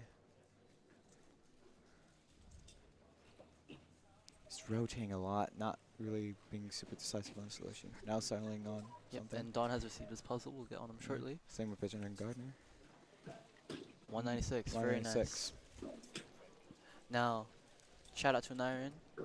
Now we got a functioning display for Ben. Yes, so W Naren. W Naren. Okay, turn. Okay, there we go. Dubniron. Yeah, it's the W or not. Jasper solving. Also look pretty fast. I think it is 1.61 for Okay. Jasper. 246 for Benjamin. Yeah, quite lucky. 261 for Don. So having that counting 2 is going to be again another big relief. Yep. For sure. I mean, nevertheless, I think all, like, barring disaster, these top 5 are going to make finals regardless. Yeah, for sure. It's just a matter of, you know, actually avoiding that disaster, which Yeah. shouldn't be too difficult. Yeah. If I was actually, I would try to, if I was some of them, I would try to actually avoid getting that number 1 seed. Or was going as fast as possible. 136 from Sam. That was a beautiful solve by him. He's Nice finally clean, warmed up. nice clean turning. That was good TPS by him. Yeah, maybe. Yeah, going for lower seeds, so you're not, like, at the very front of getting all the attention. Yeah, going for the lower seeds as well just like means like, especially in this format where you're saying next to your second or first person in the group, right? Like your seeding buddy, yeah. Yeah, it's a lot harder to perform when Yeah. you know you have probably the second best person right next to you. So if you're at a lower seed, you're Yeah, more likely to avoid them. yeah. Don's going same. Elias is still warming up, still trying to get ready mentally. We'll update you on how Don goes. Elias seems like he's decided on a solution. Elias with a 158, solid turning from him. Don gets a 510, that's counting. So yeah, this last solve is gonna be very, very crucial. Yeah. Done with a 3.48 BPA and a 4.36 WPA. That 3.48 BPA is really doable for him, but he just needs to he needs to hope the last scramble's not difficult. So WPA, oh, Sam counting a 3. That's just unfortunate for him. Probably got overexcited after that really good last solve. so yeah, I think WPA for Dawn that will be really hard to make it into the final round. Yeah. Really got to tap in for this one. Gotta lock in. What does Benjamin have? Benjamin's safe, yeah. So Benjamin's pretty safe. pretty safe for finals.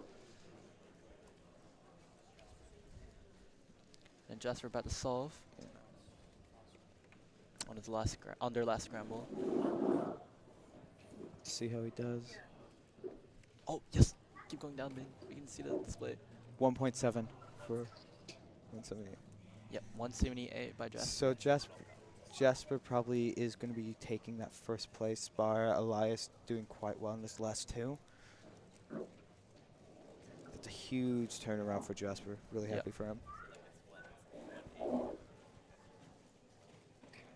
Getting word that Jasper may have a 1.8 average, Yep. according to yours truly, the president. Sam Locke is going for his last. The scramble does look quite nice. Sam with a 250.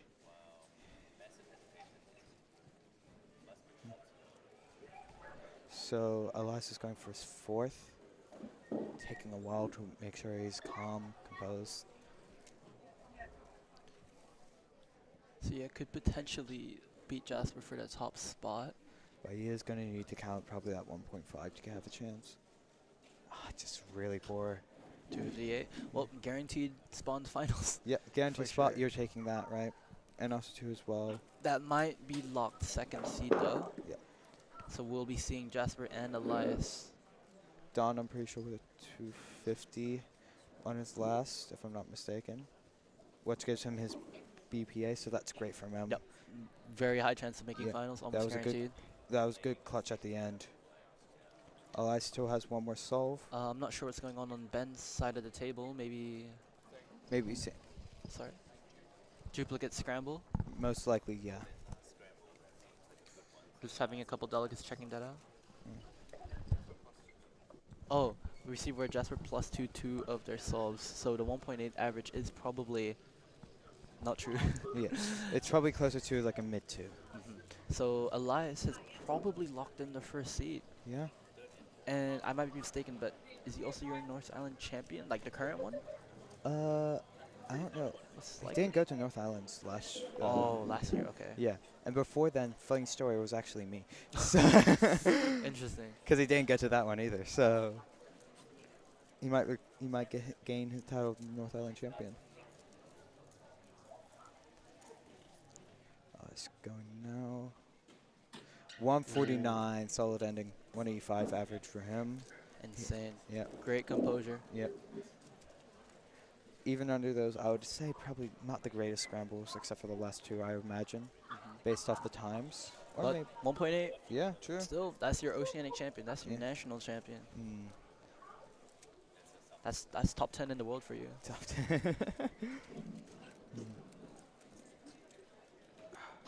Now, I believe after Benjamin solve, It will be lunch, I think. yes. I'm just not sure what's going on right now. Yeah, I think that the delegates are having a long decision on this. I think he is getting an extra. So we're not entirely sure which solve that will replace. Yeah. Maybe the last solve, but Most likely solve probably 5. last off, yeah.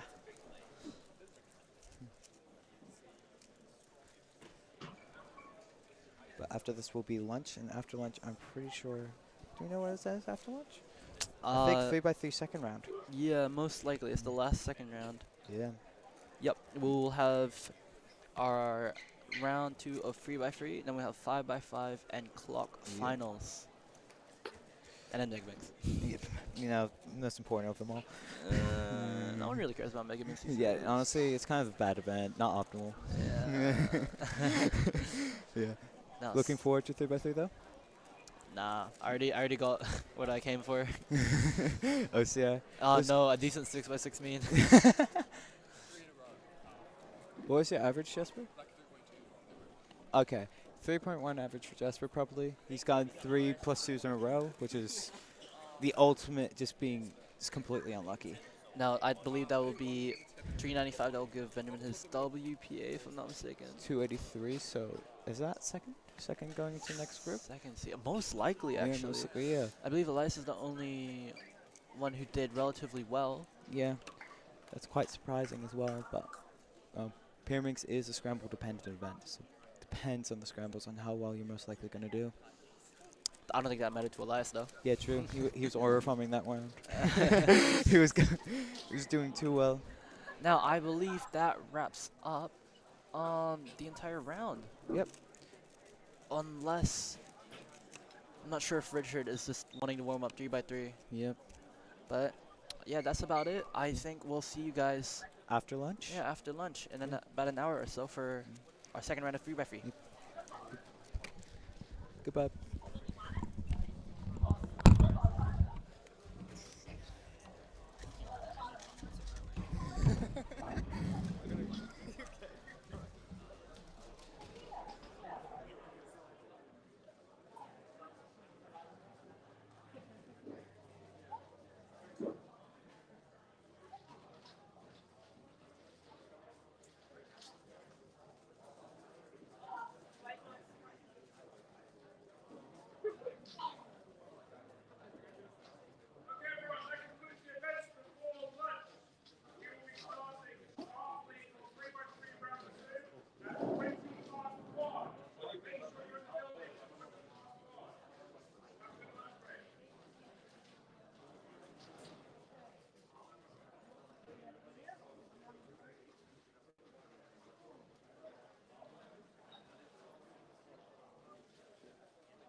Riley, you made parafinals.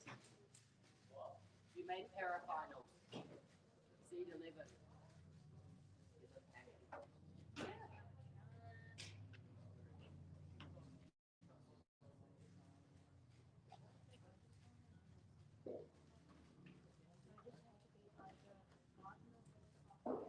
Stay calm.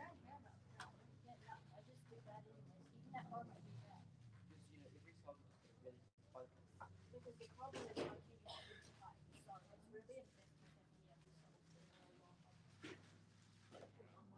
focused. I'd say just like really focus on your results. I'm gonna apply some focus really hard.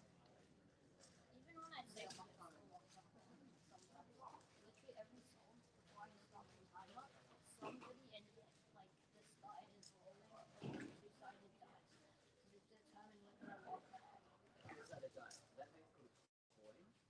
Someone's flipping your coin to decide whether I'm not joking, it's like if there's like something. I'm not overseeing this. It's like Yeah, it's 1 in 6. well, this round I actually did like I think I only locked up on one of the scores. The last round I locked up on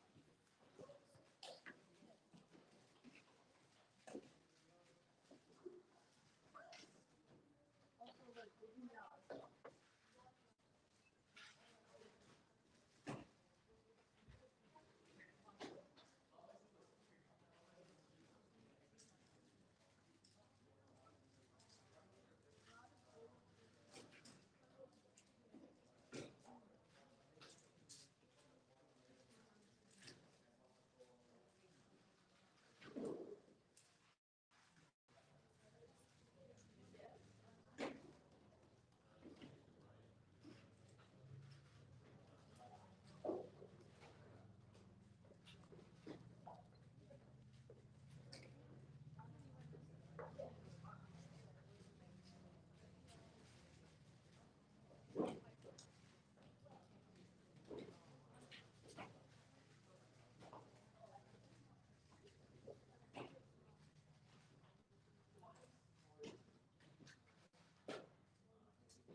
Was I and brother and dad were doing some skateboarding on the full pipe.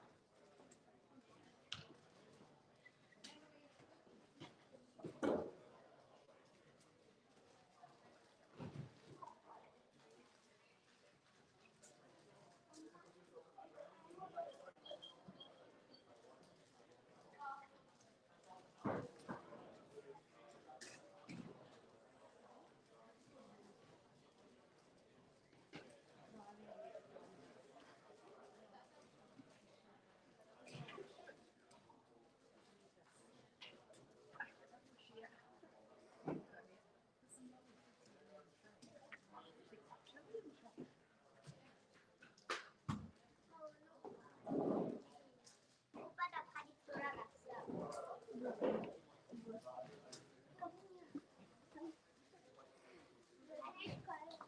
생일 아니면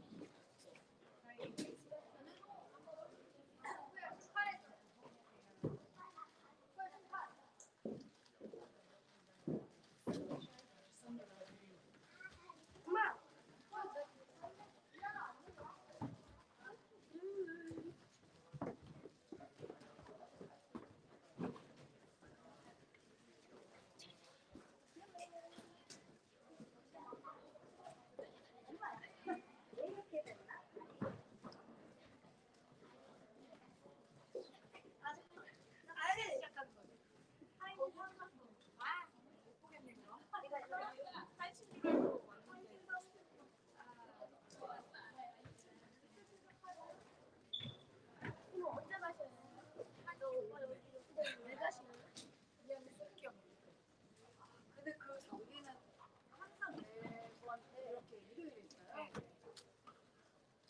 저도 갈래요. 지루하게 큐브 대회부터 보여야 돼요. 후보 경기는 어디서 했어요? 무슨 갔어? 흰무제 뭐야? 흰무제. 형이 한번 줘봐야 돼. 초무제 있어. 엄마, 나 수고 가서 맛있는 거.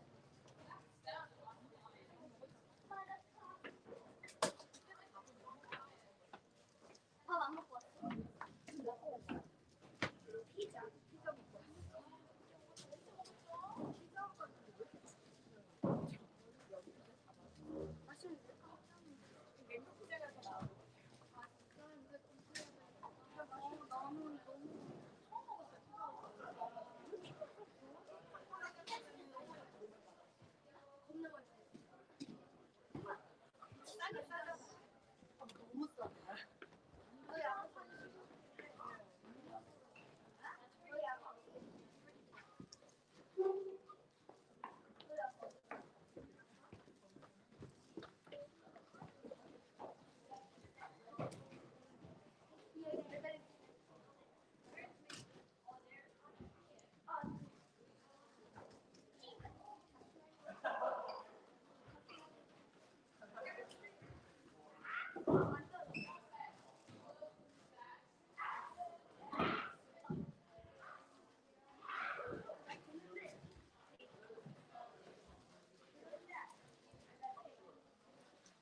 역시 호기심 장판에 노리는 그 바보들이.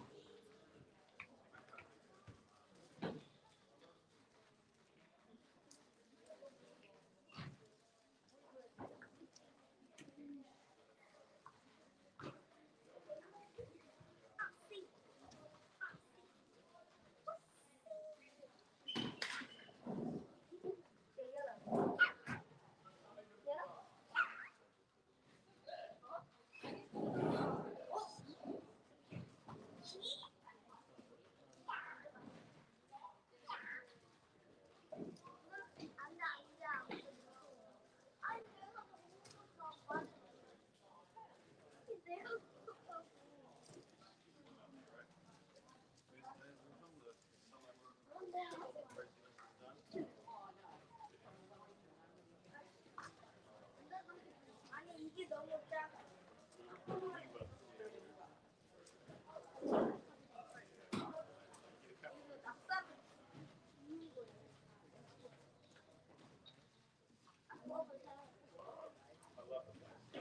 연출까지 가봐? 아니야, 안 가.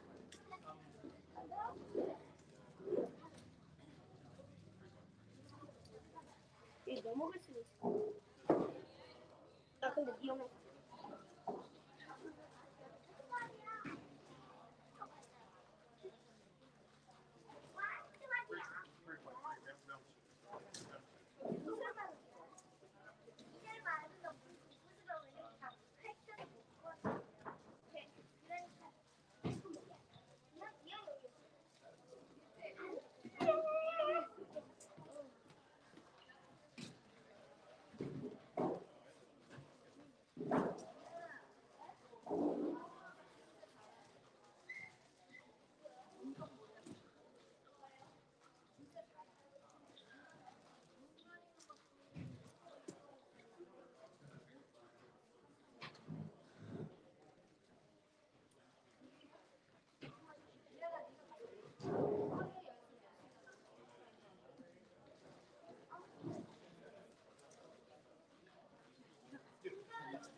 오빠 근데 저기 엄청 오빠 근데 저기에 오빠 이만한 큐브 있어. 아 맞아. 너무 커. 야 올라. 올라가세요. 저기요 올라가지 마세요. 그래 와봐. 저기요 올라오세요. 저기요 내려가세요.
Okay, we are back. We're on to the second part of the day, day 2, final day. Right now we're going to start off with 3x3 round 2. And we have 3 groups, and this is the first group. Yep. And just a reminder, these groups are seeded. Yes, first that's round. right, yep. And also another thing to note is the top 8 fastest people from this round will go on to the head-to-head finals. Yep. Like the third ever head-to-head finals, right? Yeah, the first, in New Zealand. Yeah. So yeah, exciting stuff. How's your lunch?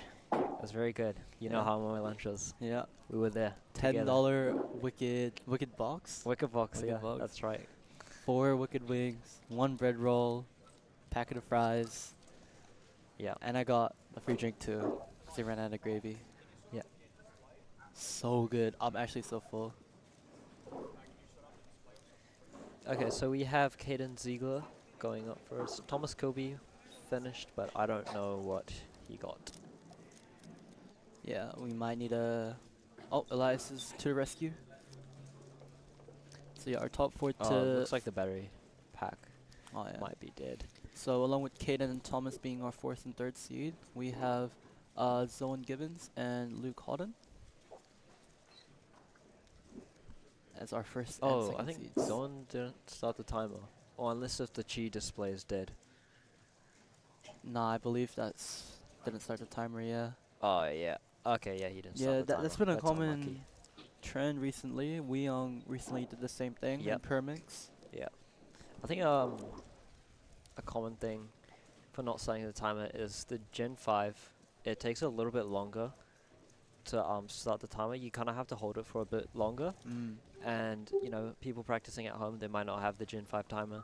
So they could be using, you know, their phones, Yeah. computers, CS timer, maybe the Gen 4 even, other timers, which requires less time on the timer. Yeah, I've been doing that mistake of not starting the timer recently.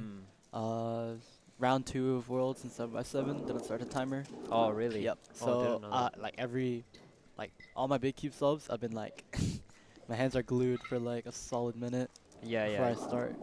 But then even when I start solving, I still look at the timer, making sure like I see the green flashes. Yes, yes. That is very important, yep. Yeah, I still get trauma from it. Yeah. And with Caden with a +2, Oh no, Caden with a plus that'll be a 2. 1683. Caden being an OG cuber from Auckland. Yeah, that's used right. to be second in New Zealand for Pyraminx single, I believe. Yes, back in that's 2020. 2020, yeah. On an infamous six move Pyraminx scramble. Yeah, it was a 187. And then I remember that. And then after that, he got NR2 again. Wait, 187. That would be third, cause Jasper. 187? I thought it was a 1.4.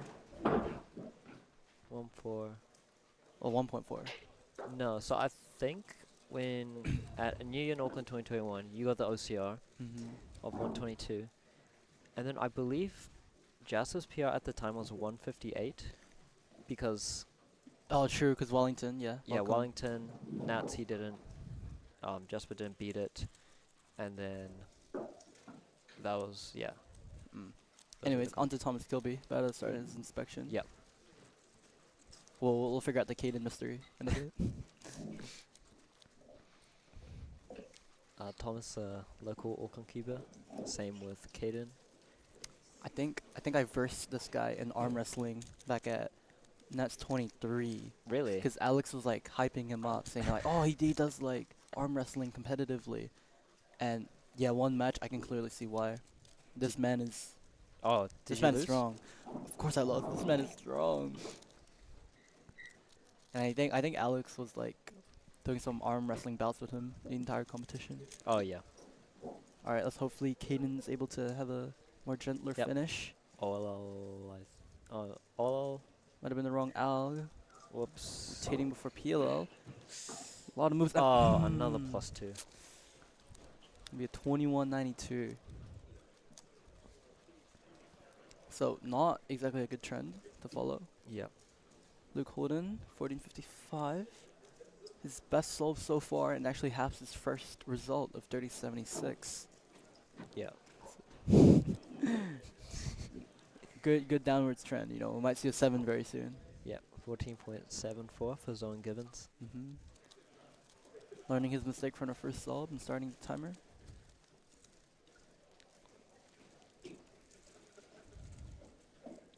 I was doing a bit of production for 6x6 and 7x7 finals. Oh, and 3 blind as well. And some other things I don't remember. Yeah. And then when those times I was doing kind of the data entry, production and stuff, I noticed it's a bit more work. Like if the competitor get a penalty, like +2 and DNF. So to these competitors, just don't get a penalty. So it'll be less work for us. Well, adding 2 seconds. Doing Yeah. 17 plus 2. No, it's like the pop-up, you know. Getting the pop-up. Oh, I see. Yep. Yeah. Not doing math, of course. 1504. Giving him quite a big range for his WPA, BPA. Yep. Zone Gibbons does not want to, get another DNF. Soft finish at the end for Luke. 16-16.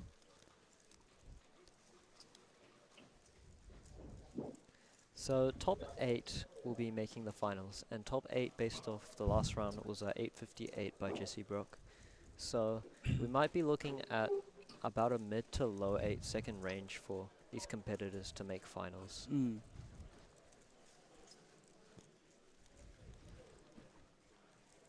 I'd imagine people who do average kind of in the low 8 to kind of mid 8-second range might be a bit nerve-wracking, because I'm guessing these people want to do head-to-head finals. Yeah, for sure. And it's so strict as well. The top cutoff. Yeah. Usually it's like top 16. Yes. Because with how long I think the bracket takes and matches take, the organizers just decided to keep it to top 8. So there'll be 7 matches in total for finals. Melbourne Summer and stuff, did they do like 16 people? I think yes. I think they did 16. I think it's the same for the China comp. Yeah. And China did it for 4x4 as well. Yeah, that was really hype. I think 4x4 was top 12 though. So Oh, I actually forgot his name, but it was a dude that popped off so much and he was so clutch. He bet Timothy. Sorry? Kai-Chin Huang? Yeah. That was really fun to watch. yeah. He went into it like not even top 3, and he was like solving way better than what his PR was. Yeah. Like Bet Timothy, bet Roy Hong. No one was expecting that. Yeah. yeah, Kai-Chin Huang. And he's good at 3x3 too. I actually thought he was gonna like podium at 3x3, like get top 4. That's how much I was believing in him. Yeah. Alright, relatively good pace for Thomas. 1386. 13.86. Yep, it's getting near to that BBA. Second best solve of the round. And yeah, a 15.10 average. Yep. Not too shabby, given the fact that he had a pretty slow start. Oh, yep.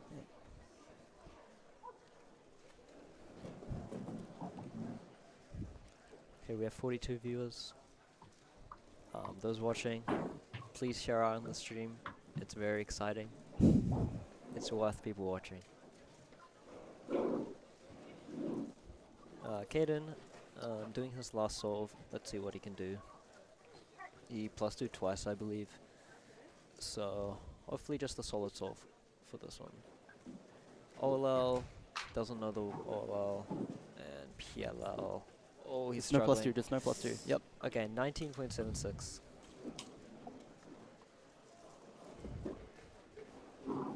Unfortunately, not a great average for him, but you know, more comps coming up. Yep. And we're just about wrapping up with this group. You can see about like three people solving left. Yep. On their last solve. And then we're gonna get straight away with the second group. And oh, you're in the top 4. I am in the top 4. Yep. In our next group, we have Cheng Ru, Dawn Daniels, Yuki Gao, and Ashley Foster as your top 4. Yep. And in 6th seed, we have Alex Asbury, who's been going for the sub 10 for years.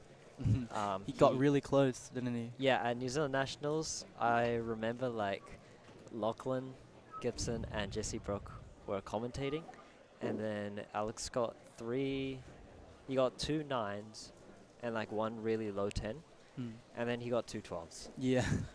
Which is very sad. Yeah, Chris was watching very intently. His #1 viewer is recording himself and everything. Yeah, yeah. Okay. All the best. Yep, I'm gonna go submit my cube now. Yeah, I'll go find another commentator. See you in a bit. Yep, all the best. Bye.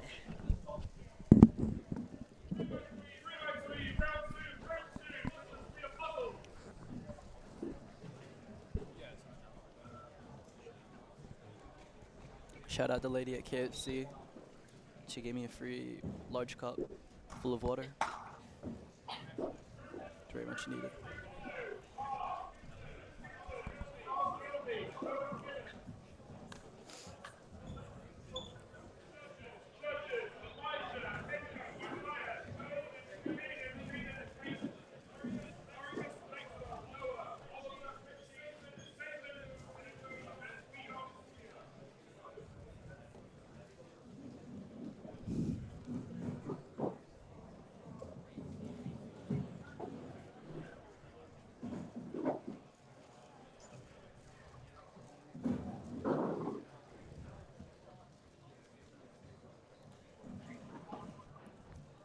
Alright, the second group is getting settled in. I think just waiting on a couple more people to submit their puzzles before starting. And we are joined by Jasper Murray. Hello. What's up? What'd you do for Pretty lunch? good.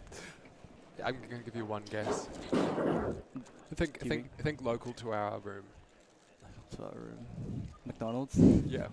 You I had a Big Mac for lunch. You walked all the way to McDonald's? No, I actually went in the car with Alex. Oh, okay. You got a Big Mac? Yeah. Did you get a McFloat? No, I got iced tea. Iced tea? They sell that? Yeah. Is it like Lipton? I don't know, because it comes in the McDonald's cup, so you can never really know what's in there. But It's a gamble. yeah. Nice. I suggest getting a Wicked Box from KFC for $10. Oh. 4 pieces of chicken. Where did you hear about that? Bread roll. The A's in Ashley. Oh. I was following them. They all they said was Wicked Box, Wicked Box, and then I followed it. Hype Yeah, you train. took inspiration. Yeah, yeah. We're also joined by Don. It's pretty cool. Yeah. Hearing his like story and stuff about how he's traveling all around the world. I didn't actually know that. Really? Yeah. He's I been basically a nomad for 3.5 years. Oh wow, that's awesome. Yeah. I thought he just came to New Zealand for the love of the game. Yeah, technically this Well, I is his love of guess, the game. yeah. Yeah. He's gonna his family's gonna live here for a month before Oh cool. going to Vietnam, I believe. Ooh. Yeah. Really, really interesting story. That is He interesting. only carries like 1 backpack for all of his things. Wow. That's like out of a book. Actually, no, it's like 1 backpack and like 1 tiny one. I like think I utility. brought more stuff here from Christchurch than that. Yeah. I don't imagine I can live that life. I have too many things. Anyways, we're gonna get started with this round with Cheng Ru receiving the first puzzle. Oh.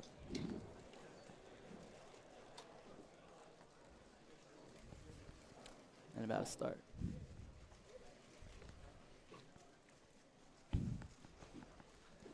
So, I may or may not be hallucinating, but I believe Cheng is color neutral. I think he is. Yeah. Old fashioned. It's looking pretty solid actually. Oop. Nice, 11. A fun fact for everyone is that most people, when you hold the cube, you kind of put like your middle finger and your ring finger on the back and your pinky sort of on the bottom. But when I first started cubing, I always had my pinky on the back with all of those fingers. I thought that's what everyone did. And then one time in like 2021, I figured out maybe this is a bit strange. So I put a poll on Facebook. Pretty much everyone unanimously said they put it on the bottom, except for Cheng. So I think he might even still do it. So we can be on the lookout for that. While looking at his pinky. Yeah.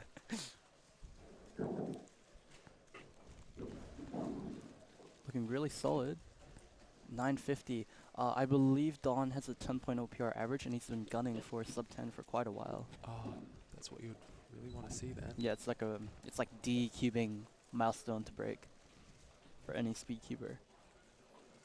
And looking at his previous round, he got a 10.4 with 2 sub 10s. So already on a good start.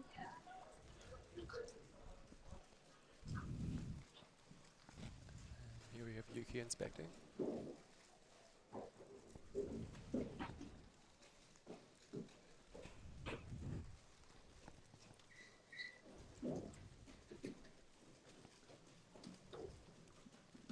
She's just blazing through it.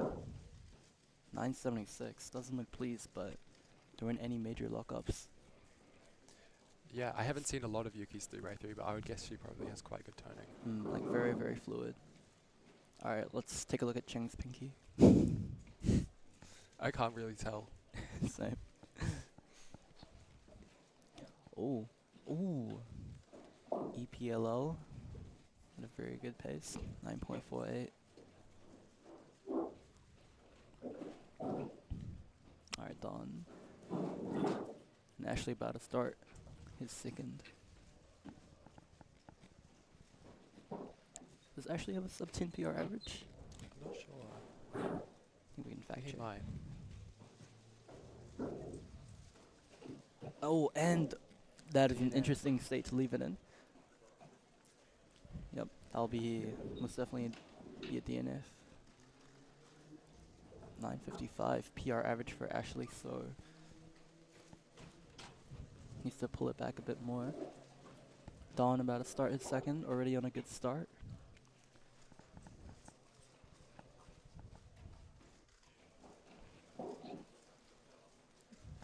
Maybe a bit hesitant, but it's still really good. And a a 972, so he's really on track.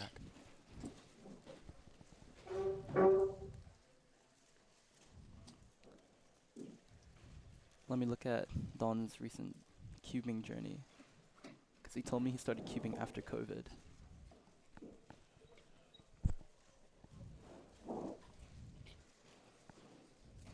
Then yeah.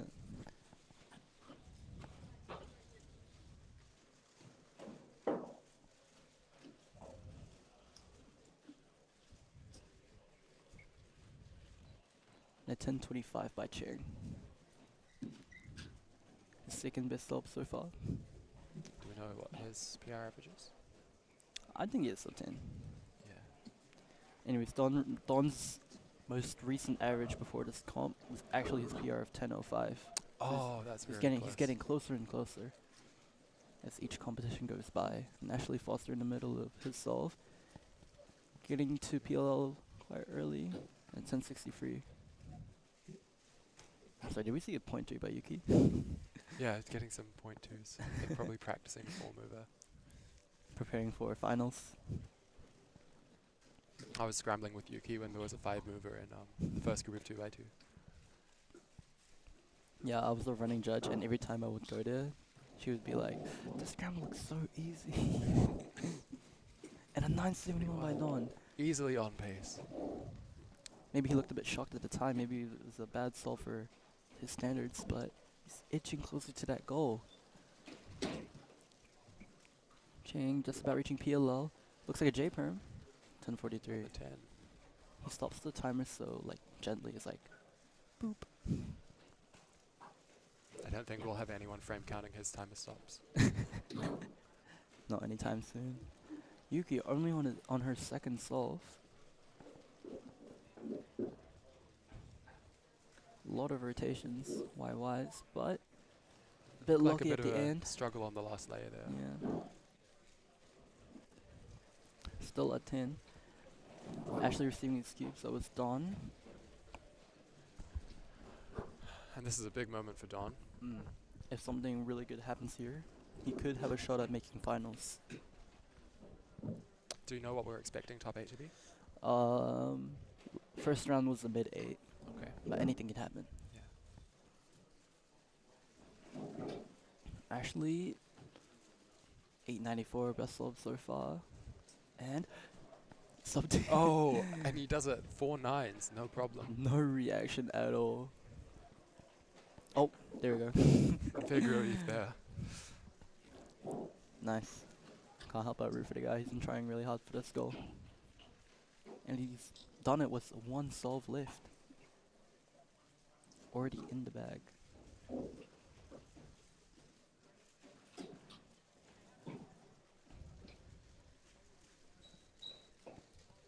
How are you feeling going into the head-to-head final tonight? You're assuming I'm gonna make it. We'll see after this round. Okay. But I've already completed my goal of the comp. And then 857 my chain. Ooh.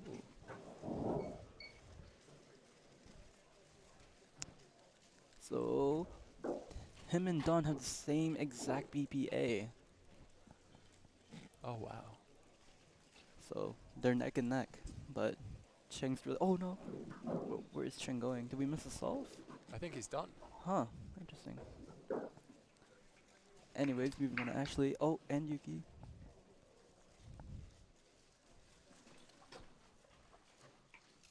Onto OLL now. Look like you got an anti-soon. 943. Pretty solid. And Yuki hitting the RUSU burp. That's a really good showing from Ashley, especially considering they got a DNF on the second solve. Good composure and an 878. Getting the BPA. Absolutely destroying the barrier with a pure sub 10 average. That's insane. Absolutely mental stuff. And who knows what will happen? That could potentially make finals. We'll have to see later on after this group. How are you feeling? Similar to you, I'm hoping I make it. But I think it'll be good fun. Yeah. I'll try and reenact Yiheng and Shunyi. Maybe to a lesser extent. I hope that we get to race. And give everyone some Rue content. Me personally, I hope not, because avoid the stress.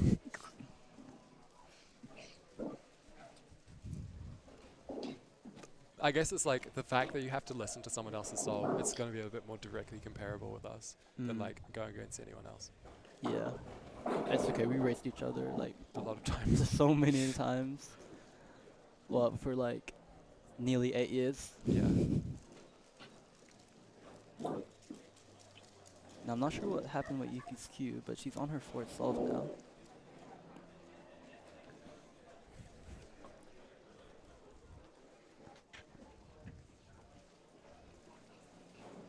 And overall, it's looking pretty solid. Already onto PLL and an 856. Not happy with that even. Bring her BPA of 953 and a WPA of 1078. So I think regardless of what happens, I believe Dawn will be leading the pack as of now.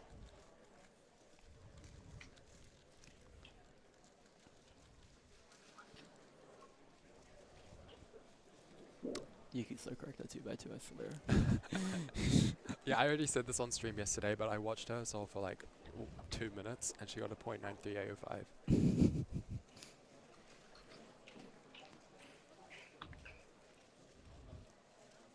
And like she has so much like time left in like the cubing career. Yeah. She's like barely started. I swear. Yeah, I think she's like 14.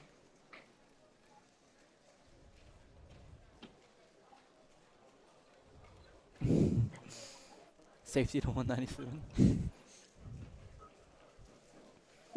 I want to see a safety 197 from you in 2x2 finals.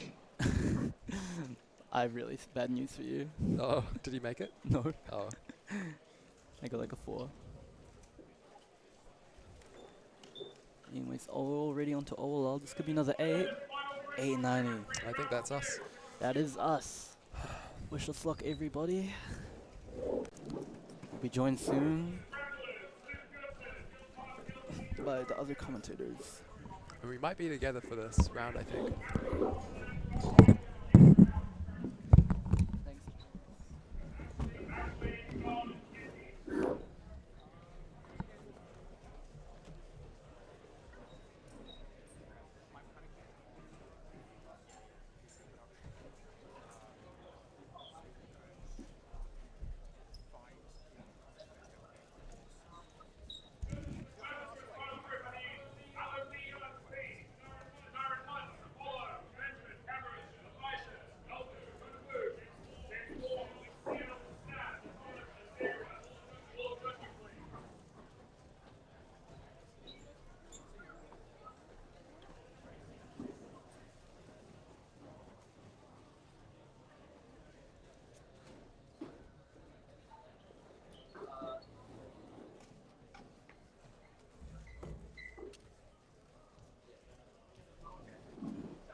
Someone knowledgeable.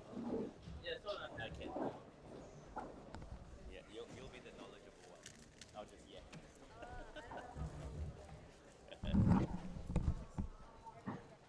oh yeah. Yeah.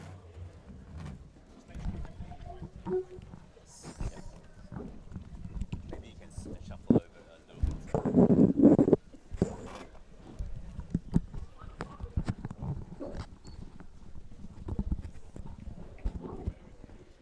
James, is this good or closer?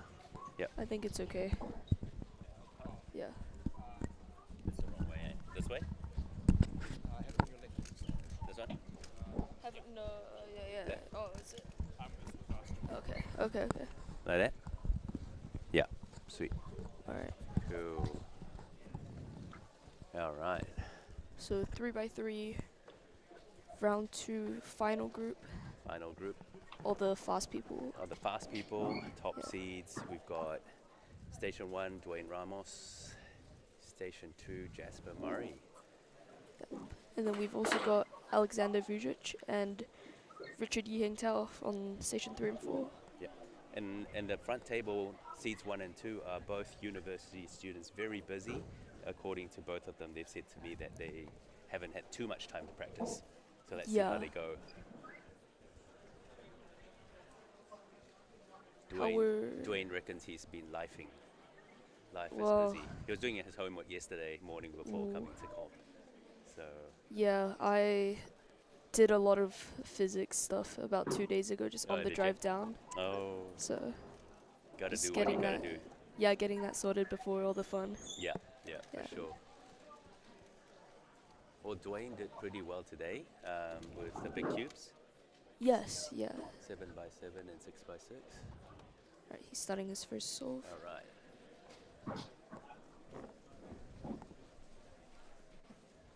Both using the roux method. Yes. A little bit of a pause, but I think it's... Not bad. He's not too happy with that. Shaking off the nerves. 6.61. Alexander and Richard engaged in a good conversation, and now locking in. Alexander about to go, and Richard as well. Yep, and Jasper's starting their inspection.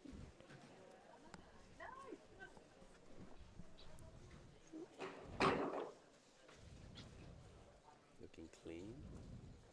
Yeah. Ooh. Oh yeah, 6.5. 6.5. There was a little stop on the end move there, but... Oh, 8.2 by Alexander. Is that an official solve? It is an yes, official solve. yeah.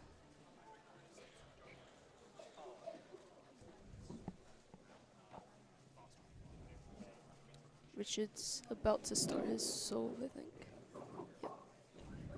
Got a 4 point something in first round. Yeah. Ooh. Oh, lockups 6.3. So Richard in the lead right now. He still doesn't seem very happy with that part, though. That was a massive lockup. Would have been Yeah. about a 5, I think. High 5. That was a 6.3. 3 people in the 6s. Yeah. Hey, Dwayne is getting ready. Starting his inspection.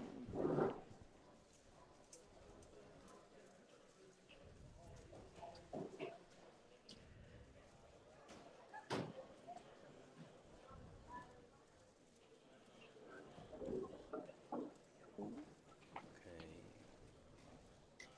There's a little bit of a Not the best fumble Dwayne. there. Yeah, 10.6. 10.66. Okay, that's just one bad solve. Alexander getting ready. He's looking pretty focused, as he usually looks. And Jasper's about to start their solve. Looks pretty smooth right now. Looks alright. 7.8. 7.88. Plus Oh, 2 plus as 2. well. Oh. It's at 9.88. It's not been a great day for Jasper. He plus 2 3 times in this Pyra. Really? Yeah. Alexander got a 7.31. Okay, there we go.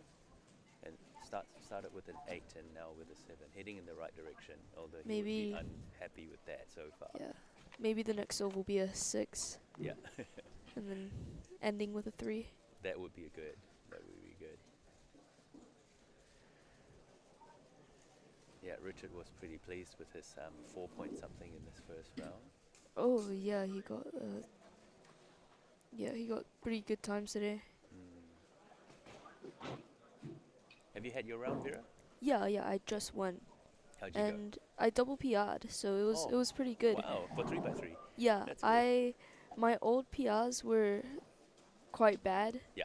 But I didn't record, I didn't do anything. I just Yeah. went up, I solved, Right. and somehow worked.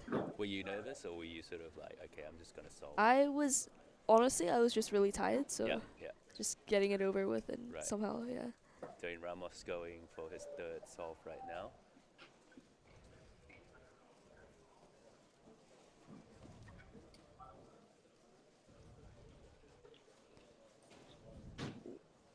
Looks pretty alright. Yeah. 7.0. He does the soft landing. Yeah, there was a little bit of a fumble at the end. Don't want to stop the timer. Interesting how cubers, when they mess up, then they do go for a very soft landing at the end. That could make a difference between the 0.0 somethings, hey, sometimes. Yeah, but sometimes if you do it too hard, you might touch the cube or something on the way down. But 6.58, So pretty Jasper's good doing from pretty Jasper. decent. Yeah.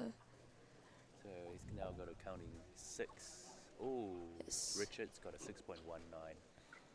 All right, Richard is one to watch right now. And Very consistent. Alexander's just about to start his solve as well. Let's go. Could this be a 5? Looks Or 6? really good so far. It is a 6. 6. So he's had an 8, a 7, and now a 6. Next solve will be a 5. And Vera, you won't make that the joke about the 6. I and 7. won't. I'm avoiding it on purpose, That's don't worry. right. I'm avoiding it on purpose. Now, is Jasper practice warming up on a 5x5? Think Yeah. so, yeah, they are. Yes.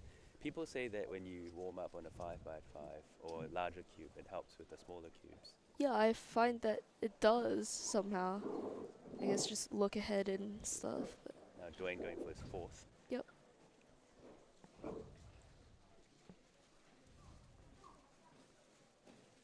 Ooh, Okay. 6.86, a 6.8. little mess up at the end Yeah, there. there's been a few lockups for my friend Dwayne. Richard's a little pause, but Whoa, 5.93, okay, it's really 5.9. good. Richard in the lead, probably. Yeah, The thing with Richard Yiheng Tao is that he is very consistent he is. in every yeah. event. Yeah.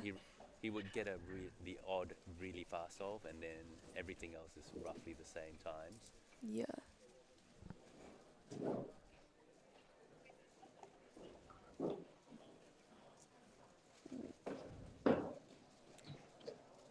.9 with 6.9. lockups. I wonder if the people in the chat are looking forward to the head-to-head finals. Are you looking forward to the head-to-head finals, Vera? It would be yeah, it'd be pretty interesting. This new format and stuff. Yeah, I believe we're the haven't- 4th country in the world to try it, hey? Yeah, I haven't read much on it, so it'd be cool to like I guess just see it happen. Yeah. I think it's the top 8, which is good. Alexander Yes. going for his next solve 4. Moving Ooh, pretty it's smoothly. looking really good. Below Oh, the A perm. 6.5 with the A perm to end. Dwayne's doing his last solve. So that 7.3 now. That is counting because he had a 6. Yes, so 2 counting 6s and a counting 7. So that's maybe a 7.1 average for Yeah. Dwayne. 7.1.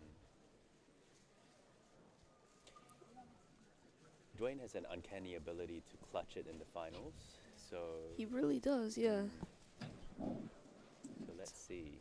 And Richard's this, fourth I believe solve. this determines the seeding for head-to-heads. Yes. So Yeah. I wonder if some of them are strategically trying to pick their positions. Because there's a bit of strategy in be- there with head-to-heads, I think. Yeah, Yeah, it's top 8, so it's quite strict this time. yeah.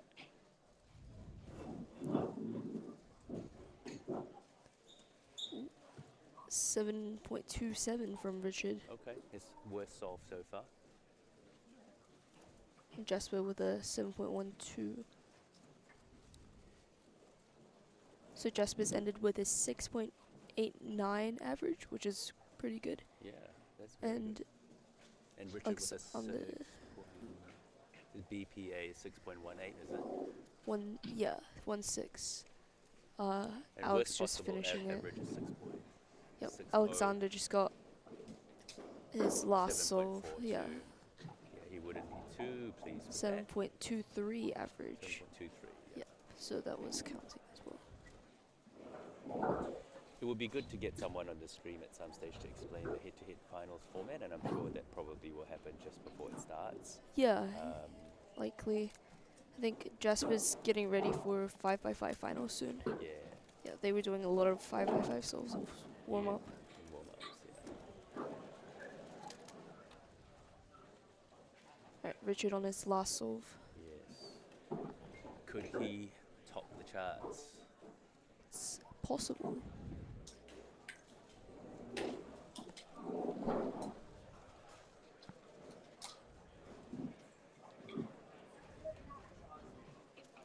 Alright, starting his solve. Things looking good. Ooh, slight Sensation there. pause. 6.2. 6.2. Is that a PR for him of some sort, or would be a 6.60? That would be 627 627, average. okay. And his PR is that is PR average. His Oh, PR, PR his for Richard, old he's looking PR. very happy. Yeah, his old PR was a 6.53, so that is Yeah. a PR average for him. Mr. Tao's a cool, calm, and collected character, so he's actually reacting quite a bit to that. So I think he cares about 3x3. Yeah. So he's going into finals with a seed 1, potentially. Yes. Yeah, seed 1. Seed 1. Wow, fantastic. Hugs all round from Alexander to. Yeah. You got sub 8? Oh, Levi EU. Yeah, Levi the EU cube. used my cube, so I don't know. Could I try it? Yeah. I don't set it up, but That does feel quite nice, actually. uh, That is quite a nice that's cube. nice. I'll rent it out to anyone in the finals that wants to use it Yeah. for a reasonable price. For a reasonable price. Yeah. How much do you think you're going to charge? I don't know. I'll give it to the highest bidder. Yeah, that's I smart. I was going to ask you, Vera, what was your PRs? You said double PRs? My old single was a 9.9. Yeah. And I got an 8.2 Oh, sub 9. something. That's It's a very good yeah. 8. Not just you just didn't just sneak in an 8. Yeah, it was a really good 8. So what happened with the solve? Talk me through it. Usually on most solves I rely a lot on TPS. Oh yeah. This time instead of relying on TPS, I relied on look ahead. Yeah.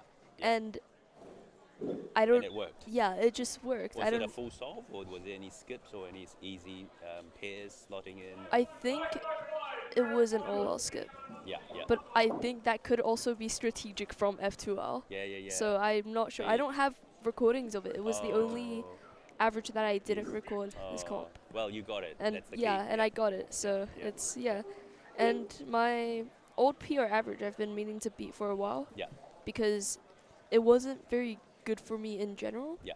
So I went in with no expectations and I came out with a double PR, which was pretty And what good. was your average? My average was a high 10. I think it was a 10.8 or something. Yeah, let's have a look. 10.86. Oh, yes, 10.86. Yeah, so it was pretty good. I mean, I don't think I've got many rounds left. Yeah. I don't think I have So any. you started really well, and it kind of got a bit shaky in the middle, and then you clutched at 8.3. Yeah, basically. Very good. It was quite. I don't have much to say on the average. Yeah. I just solved, Yeah. and it somehow worked. Yeah. Well, you're getting closer. What was your PR average before? It was a mid 11, I think. Wow, so you dropped it by quite a bit. Yeah, 10.86. Yes. Yeah. Yeah, well done. Right, they're starting 5x5. cube submission. Yeah, for 5x5 finals right now. All right, we're done. Yep. Yep. Yeah. Yeah. Yeah. Cool. Yeah. That's my 3x3. Yeah. Yeah, most of our commentators, our top commentators, are good at cubing. Yeah. So So we've got us. yeah. So Levi EU apparently got a sub 8. He hasn't really practiced 3x3 for a while. He's been focusing on the big cubes. Oh yeah. Yeah. So for this, I'm just gonna double check. So for our 5x5 finals, our top 4 seed is Alexander Vujic, Yeah. Dwayne Ramos, Yeah. Jasper Murray, Yeah. and Richard Yihing-Tao. So Those are the big 5. the big 4, but then big Levi Yu comes in at number 5. So it's pretty. Levi has improved in 5x5 quite a bit recently. Yeah, he really has. The top 4 seems to be the Those same are the from. usual names, yes. Yeah, the usual names, same from 3x3. Yeah. And then Levi just comes up from the Double ranks. PI Yeah, in first round. that's really good. Yeah. Yeah. So Levi has been improving significantly in the 5, 6, and 7 in the last probably year, I would say. Yeah, He's yeah. pulled back on every other event. So he's pretty good at Pyraminx, doesn't practice. Clock doesn't practice. 3x3 doesn't practice. Just the big cubes. Just the big cubes, but he's done reasonably well. I think his PR streak is at 44 comps at the moment. Oh, The yeah. national record PR streak. Yeah, that's But yeah, really good. Yeah. we're hoping to compete in a comp in Japan Yeah, in April. he's mentioned that. Yeah. He reckons that could be a tough one because there are not that many events. Yes. So yeah. if you don't have too many events, there's opportunity to PR. Yeah, he was talking about, I forgot what event it was. He was talking about how he missed PR, but it was strategic because it means that he would get to keep his PR streak Right. for the Japan. Yeah. Yeah. A concept called farming PRs. Yeah, yeah. Dropping the PRs by But dropping by little bits. Yeah, just little bits at a time. Yeah. Yeah. So what's your favorite event these days, Vera? Still 3x3 or? I just solved the cube. Yeah. I just solved the puzzle. So. Weren't you like clock, like I female was record holder for Taiwan out or something? like number 2 for like a while. I think I Yeah. still am. Yeah. The number 1, she's gone for NR. Okay. So she's got NR. Right. She has had it for Yes, a bit. Yes. But someone else switched nationalities. Yes. So now they have NR. Oh. Yeah. Yeah, that's a tough one, eh? When people switch nationalities and you're like, who's that? Yeah. But clock is also really inconsistent in my opinion. Yeah. So I just kind of held back on it for a bit. So what method do you use? I still use flip. I've been. Oh wow. Okay. Yeah. So. You're one of the the remaining ones. Yeah. I have I've learnt Seven simul. Yeah, I've B4? learned. Yeah, B4 7 simul. Yeah. I just don't want to put that much effort into this puzzle. Yes. Yes. So, and I feel like So you're kind of I good would at it, but you don't like over-inspect. it that much. Yeah. So I just kind of stick with flip. Yeah. Yeah. Alright. All right. I Are think. they getting started? Yeah. Yes. Richard started his first solve. He's inspecting right now. Richard Tao. Coming off the high of topping in 3x3. Let's see how he does in 5x5. He's doing pretty alright.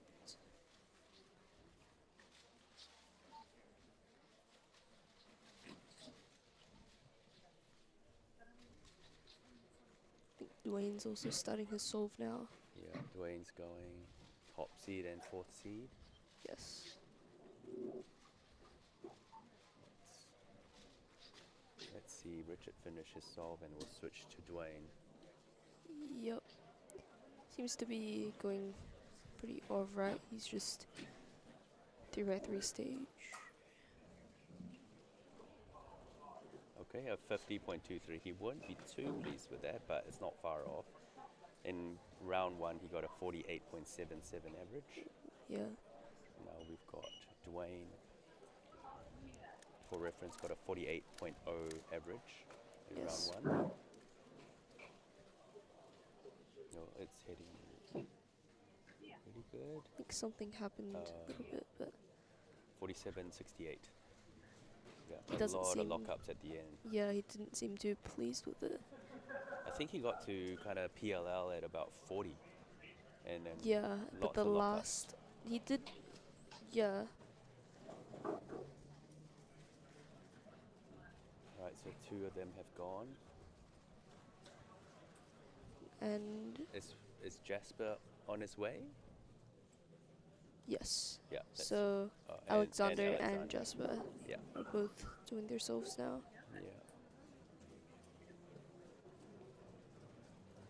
Alexander with this trademark speedy turning.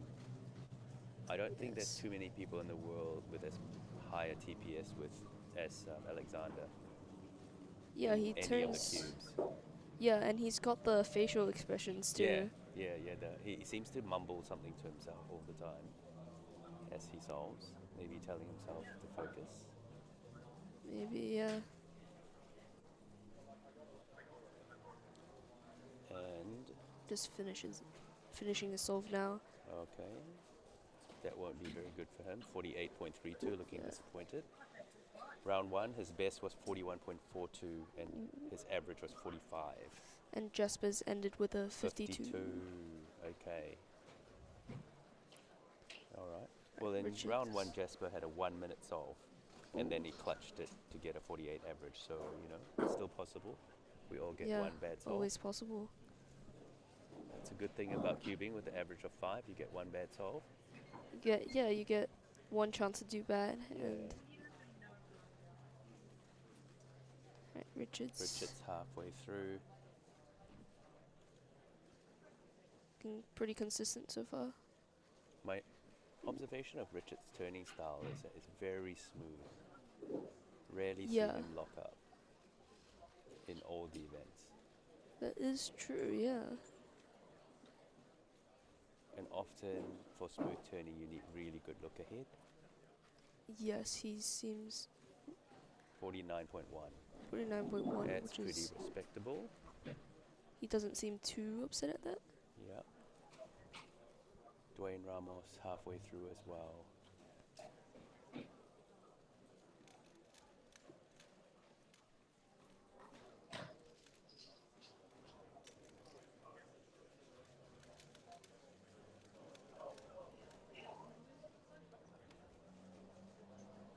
Oh, yeah, coming to the end.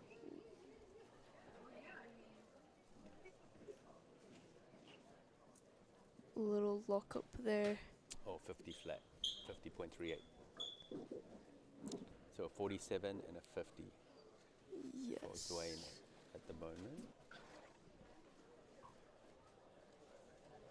Alexander's got the lucky fish. Yes, Yuki's lucky fish. Does it have a name? No, it's just called Fish. Okay, that's a good name.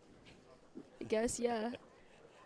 Quite original. It shows up in many a stream, Yes. not just with Yuki, but with many other top solvers. Yes. And Alexander always flips it to a specific side for each solve. Oh, okay. Facing his left. Yes. Yeah. Alexander on his way.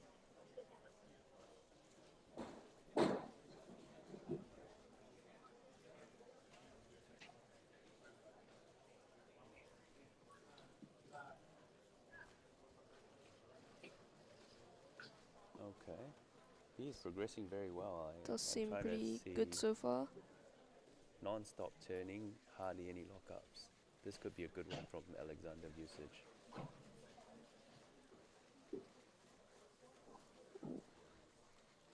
The last part, 43. 43.92. That is a very good solve. He did a little head shake at the end. Though. Yeah, it's interesting because that's his average was 45, so 43 is good. It is, yeah. But sometimes I suppose, as you're solving, you think it's going to be very, very good, then you feel Yeah. disappointed. Hey. And Jasper Oh, with Jasper the 53. 53.06. Oh, And Richard with the 44.8. Yeah. Oh yeah. Seems to be calming himself down a lot after that brewery. Yes. Yes. Alexander with a 43, and then Richard's like, hang on a minute, not so fast. I'm getting 44 to catch up with you. Yeah. Dwayne is about to start. Inspecting. Yes, inspecting. Let's get Dwayne on the screen.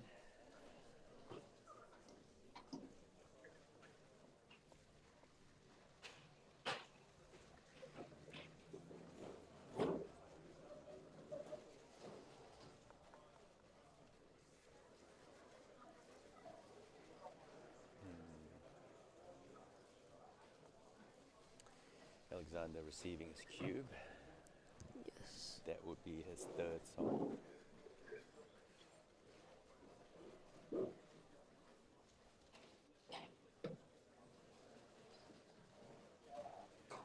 He's just finished up the Megaminx of getting ready to inspect. And Ooh, how's Dwayne gonna do in this one? there was a little pause there. 49.6. He hasn't seemed happy with any of his solves so far. No, that's right. It's still kind of tracking similar to his first round results. Yeah. 48 flat average in first round. So he's got a 47, a 50, and a 49 so far. Alexander going with this third solve right now.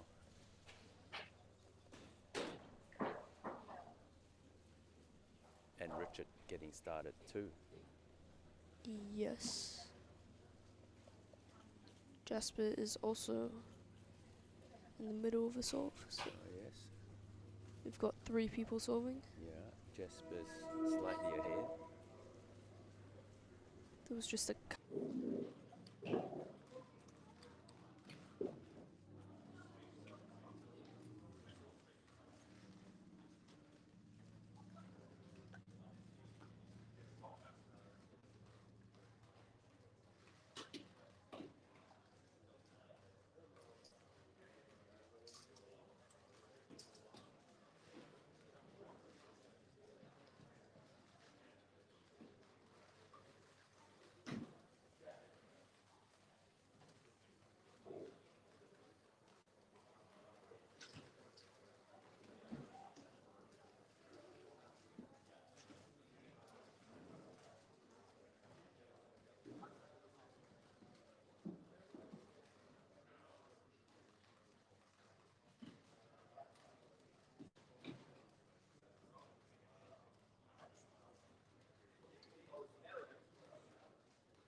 I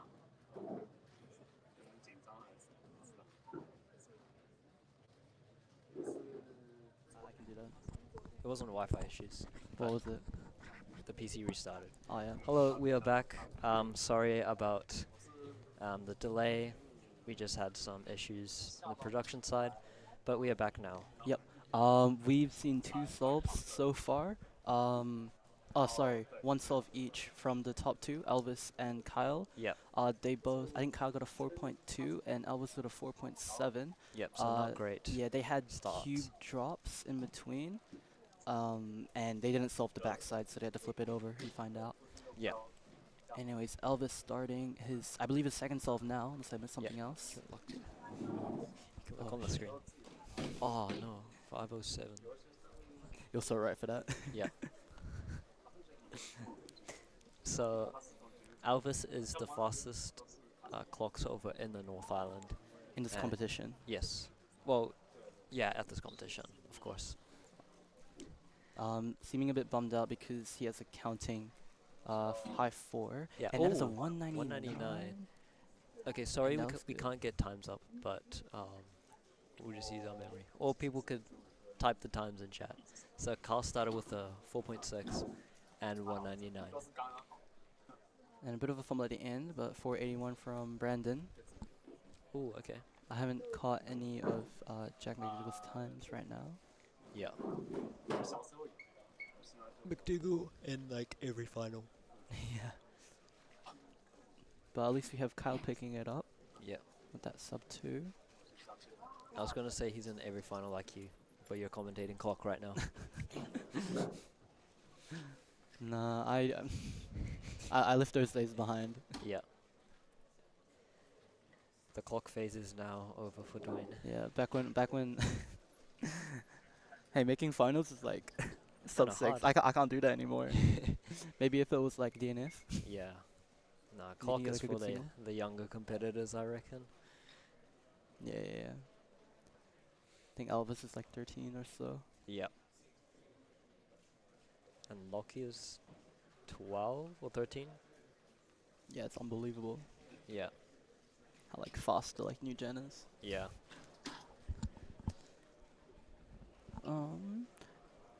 Yeah, clock is always those events where miscrambles can happen quite a lot. Oh, definitely. So probably explains the longer wait time than Yeah. usual. But Brandon has now received his puzzle, and along with Elvis Chung.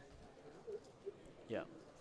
Also worth noting, clock finals for this is top 12, and when you have only 80 competitors, taking in 12 for finals is actually quite a lot.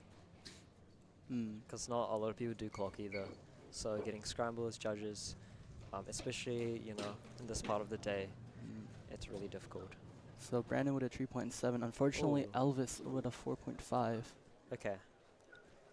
His chances of becoming North Island champion is still not out of reach, Yeah. assuming there were no DNFs.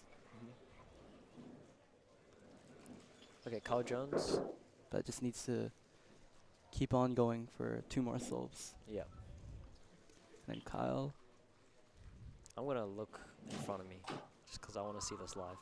Well, it is live, but like, oh no, Not to a screen. 418. That is gonna be counting, sadly. Yep. But it is one of the best counting times we've seen so far. So Yeah. well ahead of the pack. And 408 by Jack. I don't know if he was signaling that was DNF or if that was just a bad solve. Yeah. Knowing him, it might have. I'm guessing it was a bad solve. Got a couple of gentlemen over here. Yep. We should get them like top hats Yeah. and a little monocle. Yeah. Really Are bring you the in old-fashioned Mega vibe. Mix finals? I didn't even do Mega Mix round 1. Oh yeah, same. That's right. It's too early for that.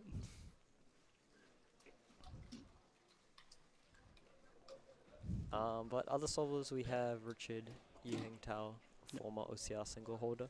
Yep. He's Clock finalist for Worlds 23 came in 5th. 5th, yeah.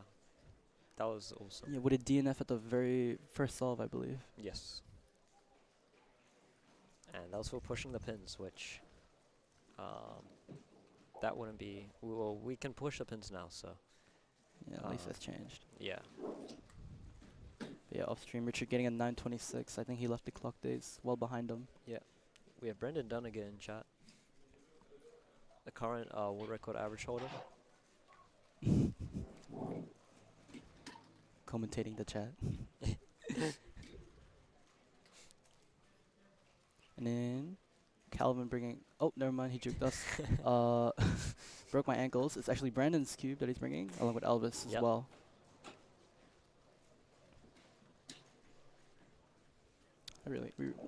Okay, we'll probably. I think Brandon's on better pace, but I've only seen the 3.7. So Yeah, Elvis really needs to keep his composure. Yep. For this one. let's go Already Elvis. inspected. Oh no, is that good? That's probably good. It looks good, 4.1. And Brandon, 461. Bit of a fumble at the end, but it looks good. Yeah. So it seems to be quite neck and neck between these two. Yeah.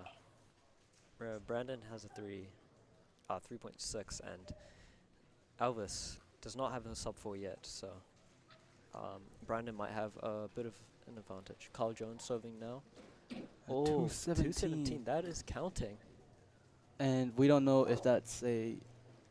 It's probably good. It's probably good, just like.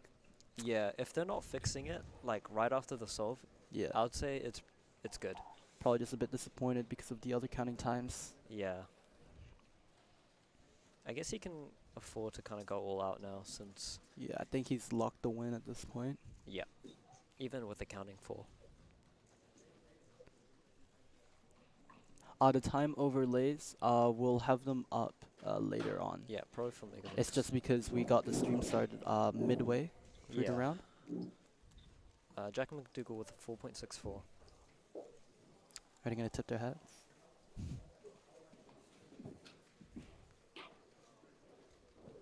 Looks like a few competitors already finished. Yeah, I think everyone in top 4 is just waiting on their final one. Yep. Would you say Carl Jones is one to look out for world record average? Isn't Kyle Jones like top 5 for sure? For sure. Yep. I think their PRs are quite close to Lockie's one as well. Yeah. PR single. Yeah, he got 161 very recently. And seeing in the chat, he averages around 2.4 at home. 2.4 at home, okay. So I don't know the validity of that claim. Yeah. Or if I mean, that's just he has rumors. a 2.5 average in comp, so Yeah, definitely. definitely valid. Yeah, with comp Nova, it is very difficult. Unfortunately, I was getting a 7.16. Oh, that is not good. Unfortunately. So If he's done, he at least has a sub 5 average, but I'm not sure if that's enough. 252. 252. And it looks good. And he is not happy because that's counting a 4. So it Could it be a sub 3? No, it I'm can't be not sub 3 sure. average. It'll be like a very low 3 average. I believe Brandon has the worst. clinched the North Island Championship title, and That was a big safety timer stop. or farmed on that one. Yeah, I think Brandon Harris, your 2024 national champion, has become the new North Island champion. Yeah. But, no, Brandon's not done, but Oh,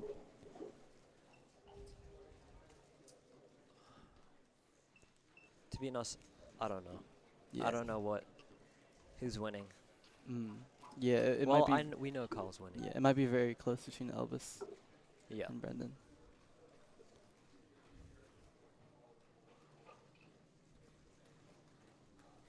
But yeah, only 4 more solvers left. Richard getting a 7 flat off stream. Anyways, so I think the finalists have been decided for 3x3. I don't know what the qualification time was. It was really good. It was like 8.3. 8.3, okay. I'll fact check that for you. Yeah. I think Richard won the 8:32. round. Yeah. Yep, he smashed everybody. Richard won the round quite comfortably. His average bet everyone else is single. Oh my days. Oh, Caleb Hall. Yeah. So we have a delegate in finals, which is actually really cool. We have 2 delegates. Richard. Oh, true. Oh, true. So we'll have the 2 delegates head-to-head in the finals, which will be kind of like a delegate showdown. Winner gets to become senior delegate of Australia, all of Oceania. All right, Brandon, last solve. Last solve. I think it's safe to say if he gets a really good time here, I think he's won the North Island champion. Yep. Imagine like someone off stream got like a sub 4 and then just destroys everyone else. Oh, checking the back, 4.69. But honestly, Jack McDougall has been putting down some solid times, so I feel like he could sneak himself onto the podium or potential win. For sure. It would be easier if we have the times up, but you know, that's okay. 5.44, that's probably going to be his worst solve, assuming he didn't DNF or get a worse solve. Might have gone in like a low 5 average. Yeah. I would assume. Oh, we actually have Riley Wicks lift on station 9 off stream. Yeah. And Richard, maybe? Okay, but that's all the competitors we have on stream. So if anything insane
How you going?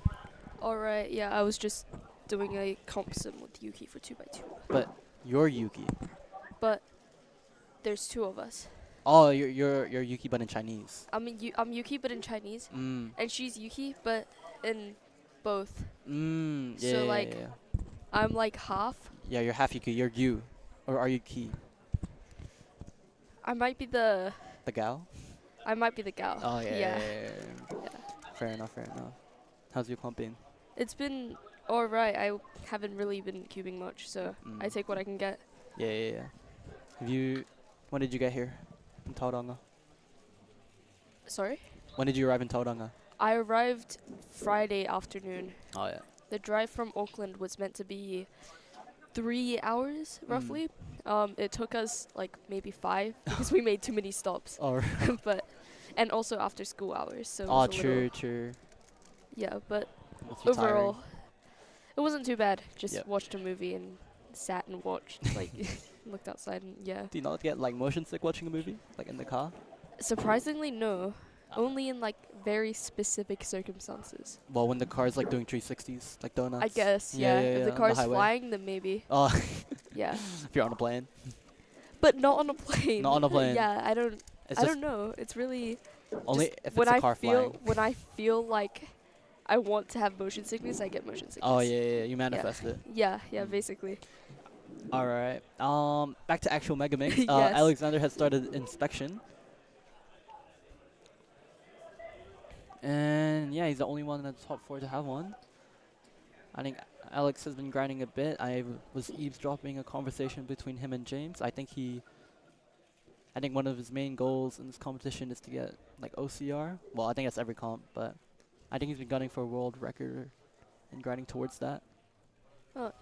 But this looks pretty good. I think up to the last layer now. Bit lucky a bit. Maybe he did the wrong alg, having trouble recognizing, and a 32 flat.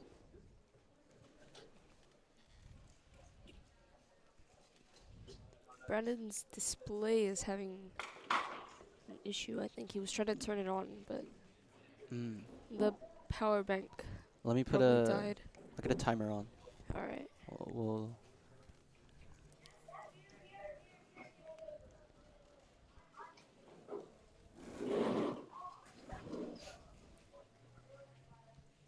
I think you'll be in charge of telling the times because yeah. my eyesight is not. It's not it. Yo, me too. You gotta click the update button. Oh, it's not.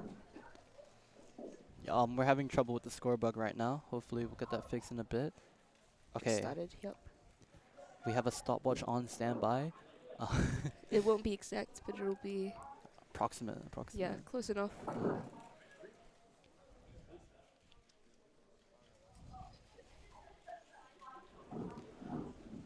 So just passing 20 seconds now. I believe he's just entering last layer. Ooh, or maybe like the step before that. Now on last layer, passing 30 seconds. And that is around a low 32. Roughly, yes. I stopped a bit late. I would say a 32.1. So very close to what Alexander got. Yeah, he says. Brandon says he's been looking to get a sub 30, I think. Average? Yeah, just Yeah, in general. in So. general. So yeah, so far it's been very interesting. Yes. 32, Plus 2.5. Was it a +2? Oh, 0.24. No, 0.24, oh, that's okay. hand signaling the time. Okay. Oh, yeah. Not too far. You're good. Good at using stopwatches. Yeah. After all the time staying like 8 seconds, 12. Yeah. James McDermott about to start. And Same with Alexander. he's just finishing inspection. Hopefully he can bring it back.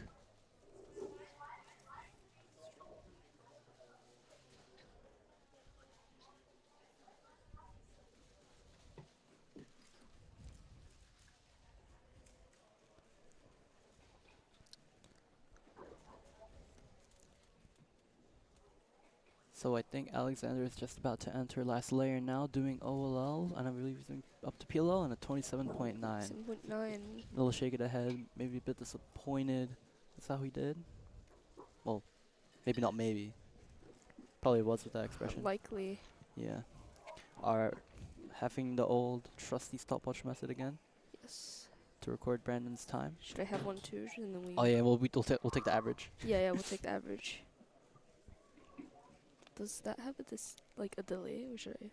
Oh, what? Sorry. Does that screen have a delay? Like, should I look at the front? Yeah, you look at the front. look at the Alex is fixing the issue, I think.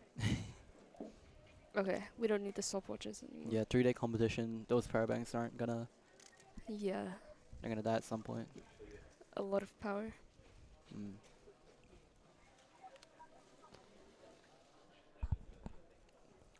He's just starting us off, and- oh, and shit. oh no, it's back. Display was gone for a second there.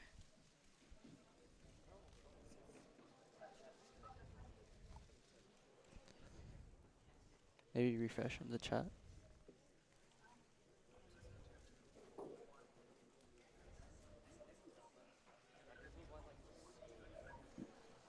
Potentially. Now Brandon just about to enter PLL. Not looking as express as his first solve. Express. As express as his, yes. True. I don't know, trying out new vocab. True.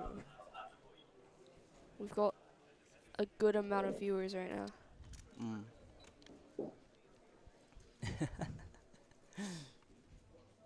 Never mind, it's dropped at 65.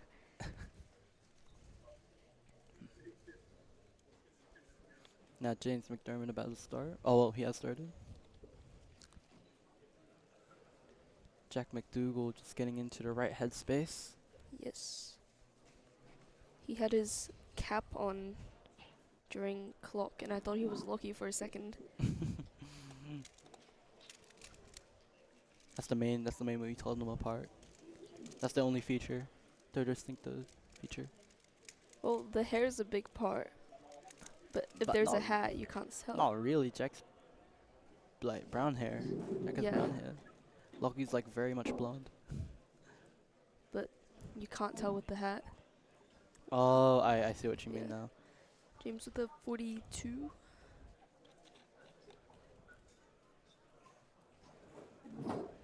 Brandon's just receiving his cube now as well.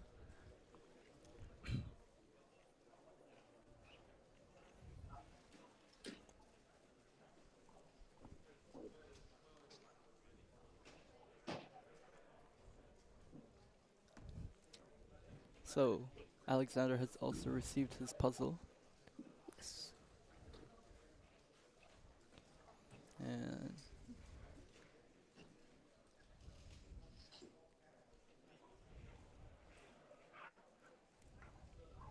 do you know what OCR is by any chance? We can check. Yeah, we can We check. can check.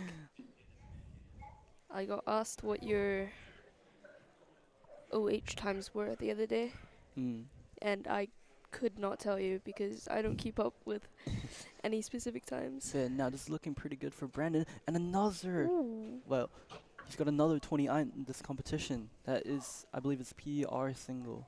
So very good. And Alexander, a bit lucky, and a 30-42. This is really close between the two. It is. Yeah, they got really similar counting times. Oh wait. Oh, I see. I retract my previous statement. That was invalid. But if we, their first and third solves, pretty much neck and neck. If Brandon can just, keep that momentum going. Ooh, Alexander's putting a double chair there. James is. Yeah. What are your thoughts on the chairs in this venue? They're okay, but I would prefer a double chair. Double chair, yeah. I've been thinking like What if the new strat is you bring like your own chair, like an office chair? That could be the strat. Because like you're used to that. You're used to that chair. You've been What if you keep on bring that those chair, like- ones with the wheels and you can like roll Yeah, around yeah. during yourself? facts. I have that chair. I have an office chair. Yeah. Yeah. James is almost done with his Yeah. Trying to remember that solve, PLL, yeah. and he got it in the end, 40-11. Now Alexander. 41-11. Sorry. My bad, guys. It's Now okay. Brandon and Alexander have started inspection at a very similar time. This could be interesting. Alexander's starting. You can see the facial expressions already. Hmm. Well, that's the standard Alexander style. Yeah. You always gotta emote mid-solve. That's how he gets good times. Now it's looking fairly good. I think Alexander is slightly ahead. Oh wait, no, he did start a bit later. And a 26-30. Ooh. It's a little And head shake Brandon there. just finishing OLL and dropped the cube. Ooh. Oh, that was PLL. And a 34-55. So I think Alexander has locked North Island champion for this year. It's quite predictable, I feel like. Yeah, well, for a moment, there was some doubt. For a moment, definitely. And Alex really showed us who he was. Yes. He showed us his game. Always serious about that.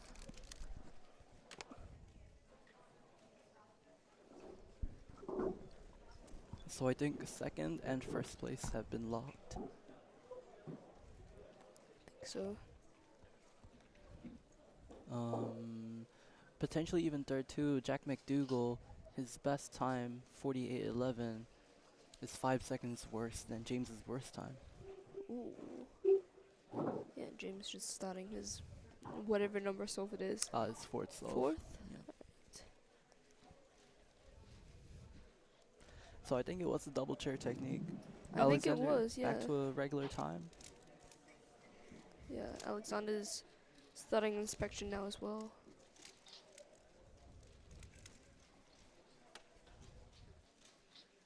He's getting ready to start the solve. Yep. So regardless of what happens here, he's won gold. Yeah. It's just a victory lap for him at this point.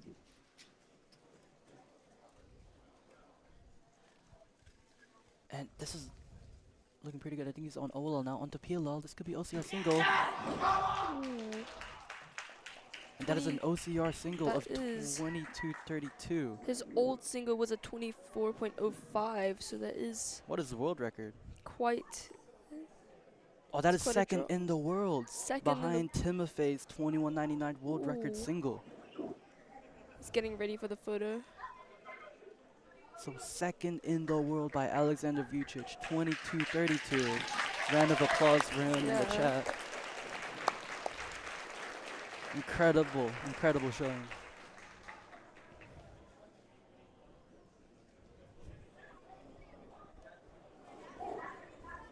It's the chair strat. Yeah, the stream's quite behind. Oh, yeah. Like, I think a solid minute behind. Really?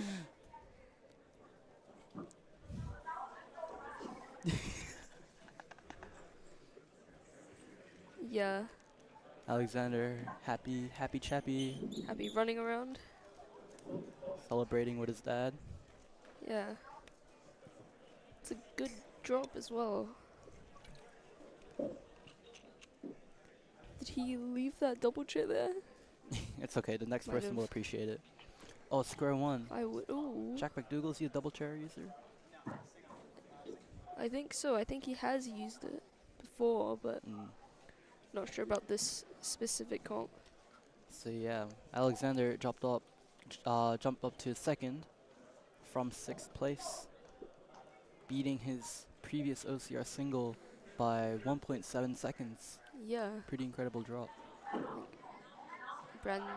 Okay, James is starting inspection, and Brandon is getting ready. How behind are they?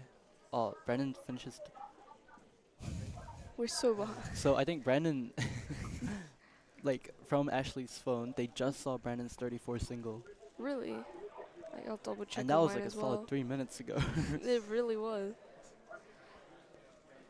Oh yeah, They are not ready for what's about to happen. the rest of the world. Yeah, it's a time zone, guys. It's a time zone. It's a time zone difference. Right.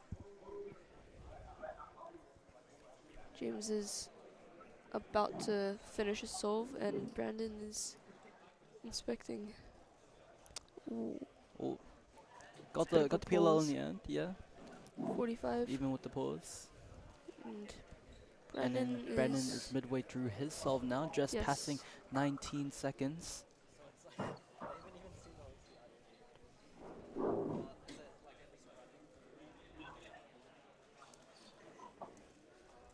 Yep, It's just switch. about to. Just switch to Brandon, getting onto PLL now. This could be like a 35. Yep, 35.05. Comfortably in second place. It's good. And I think we've still got McDougall doing his solve as well. Mm-hmm. But most of. Yeah, we've got Station 10 as well. I think that is Yes. Luke Steele. Yes, that is. Alexander's doing the gritty across the venue right now. So, just to recap what happened at clock, because we didn't have the score back available. Yes. Kyle Jones, sub 3 average was a counting 4.2. He got a 296 in first place. In second place, and your North Island champion of 2026, Brandon Harris, with a 459. Elias EU DNF'd the first solve, but still managed to come in third overall with an average of 466. And Elvis Chung, just missing the overall podium, but Oh. is your came North third Island, in the North yeah, Island with an average bronze. of 4.80. Yes. Elvis has been doing quite consistently in his warm-ups and practice solves. I think he just got a bit frazzled at the start with his times. I don't Yes. think they were what he were expecting. Yeah, I think Yuki wants me to comp sim here, but I'm not sure if there's anyone that could switch out. I'll just double check who's in square one. Yeah, so I'm actually in square one, but I don't have a square one, so I think I'm forced to commentate. It's been decided for you, you have to commentate. Yeah, this is honestly my fault for not having a square one at home. Yeah. Alright.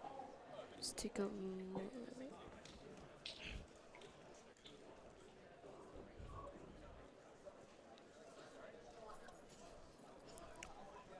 Yeah, most of our commentators are in square one finals, surprisingly. I might have to bite the bullet. I mean, this isn't the South Island Championship, this is Nationals. I can probably afford not to do this round. North Island Championship, yeah. I mean, you don't have an island podium on the line. So. Nah, not really. Do we want... Jesse.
4x4 finals. Who's in this? Alexander and Richard, and who's in 3 and 4? Jasper and Dwayne. Yes, the 2 South Islanders. So that's our top 4 seed. Alexander got a 26.32 average last round. And Richard Yiheng Tao got a 28.13 average last round. So Alexander's quite a bit further ahead than the second. Quite a bit ahead, yeah. But Alexander's running off to get something. Richard just starting inspection now. Right, starting the solve. Looking pretty good so far.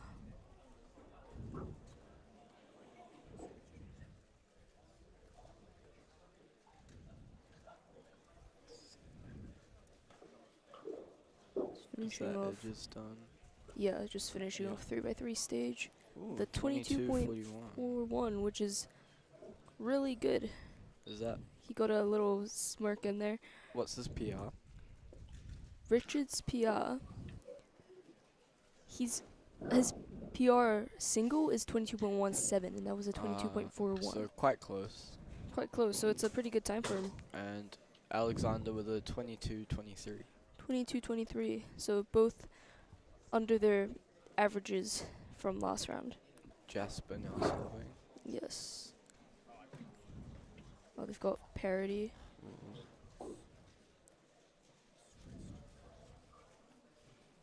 And Jasper with a 29.34. Does Jasper use Rue for 4x4 or like what's the? I have no idea. Oh yeah. Okay, yeah. Yeah. Okay. They just use a method. That's all I really know. Yeah. Richard and Yiheng racing in 3x3. Yiheng. Wait, bro.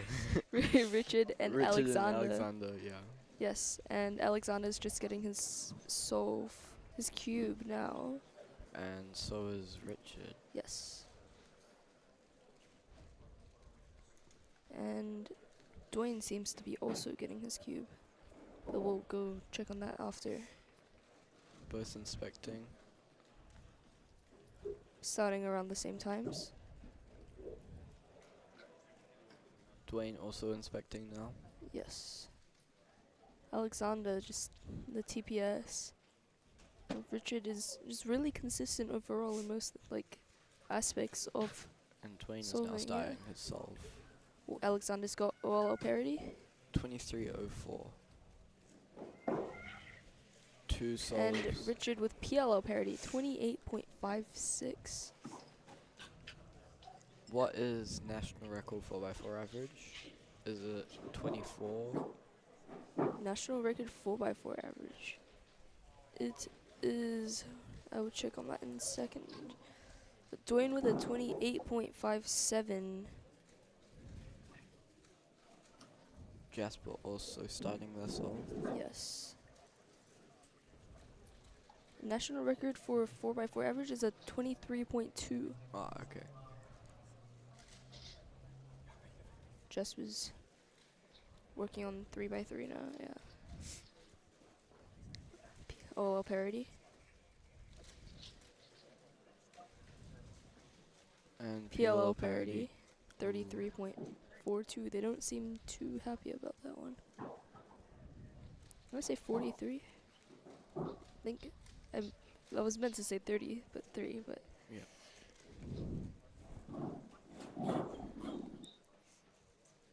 Alexander receiving his cube. Yeah, I'm just doing a warm-up solve with Richard. Richard winning it. Yeah.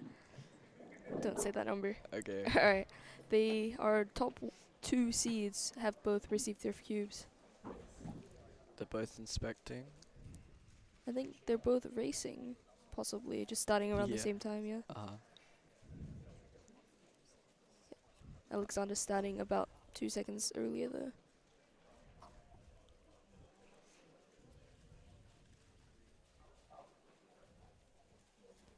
And Dwayne is also doing his solve right now. Right. Alexander's just finishing off his solve, and he's got a 25.46. And Richard with a 24.98. They're really close right now. That is a counting 24 for him. Yes. And Dwayne with a 28.97. Yep, and Jasper just got their cube, so we'll see what they get.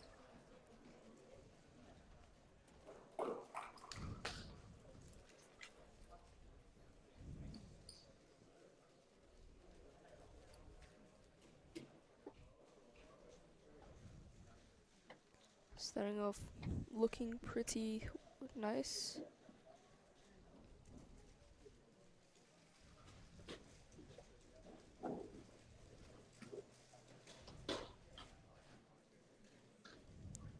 It was a little pause to look for pieces.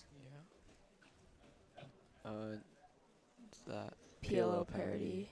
27.62. Yes. And our top 2 seeds are both racing again, still in 3x3. I don't know, I'm pretty sure it's intentional, yeah. Yeah. They're doing same scrambles and everything.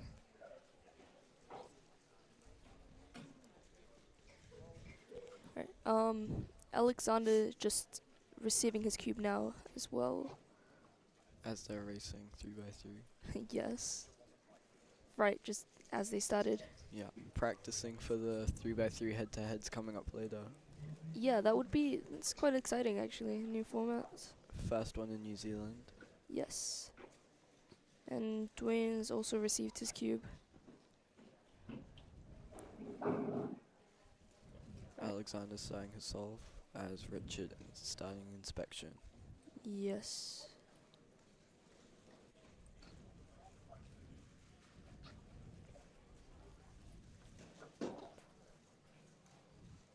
Dwayne starting his solve as well now. Yep, we should be able to move on to that after this one. Alexander 25.91. Yes. And Rich is Still also just about finishing his solve now with PLO PLO parity. And 29.51 Is with that a a plus plus 2. two? Yes, that Yes. is a plus 2. And Dwayne's just finished his solve. 29.29. Yes. And Jasper starting their solve. Yep. So Dwayne's BPA right now is a 28.05, which seems, I'm not sure how good that is for him. Seems pretty decent actually. About a second off of his PR average. So no PR potential, but doesn't seem PLO too parity. bad. And 28.55 for Jasper. yeah.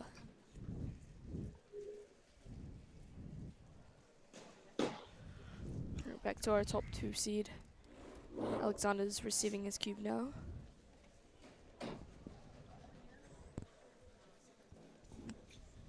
Again, they're racing in 3x3. Always have to at least start the race before you 6, solve, 7. yeah.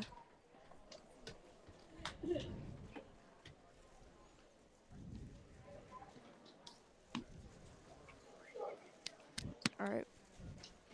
Alexander getting ready to inspect. Inspecting now. Yep, just starting.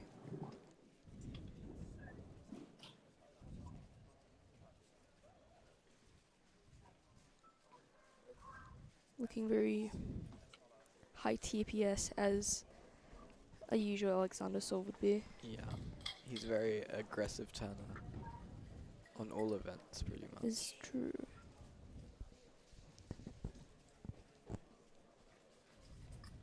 PLO parity. PLO parity and 24.44. So that gives Alexander a 24.31 average. That's decent. About a second off of national record, though. Yes. Richard Dwayne is starting his solve now, but we'll and yeah, Dwayne's about halfway through. yeah.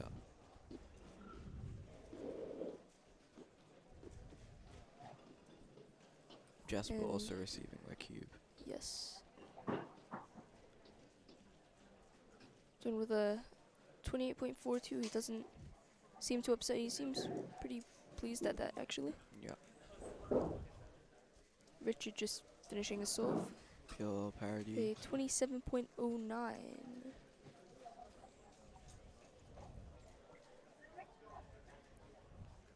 Yep. So Richard's got a 26.88 average. So currently Alexander is still in first place. Is that PR for Richard? 20. Yeah. No, okay. Nah. Jasper's just finishing their solve PLO parody again. 32-26. 32-20. They've gotten a lot of PLO parodies this. Yeah, there's been a lot of PLO parodies. Yeah. But that's it for our top 4 seeds for 4x4. And now we will be going into one-handed finals, right? One hand.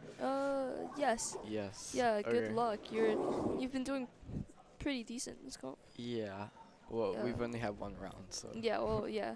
But good practice that I've seen you doing. Yeah. All right. I will talk to you around.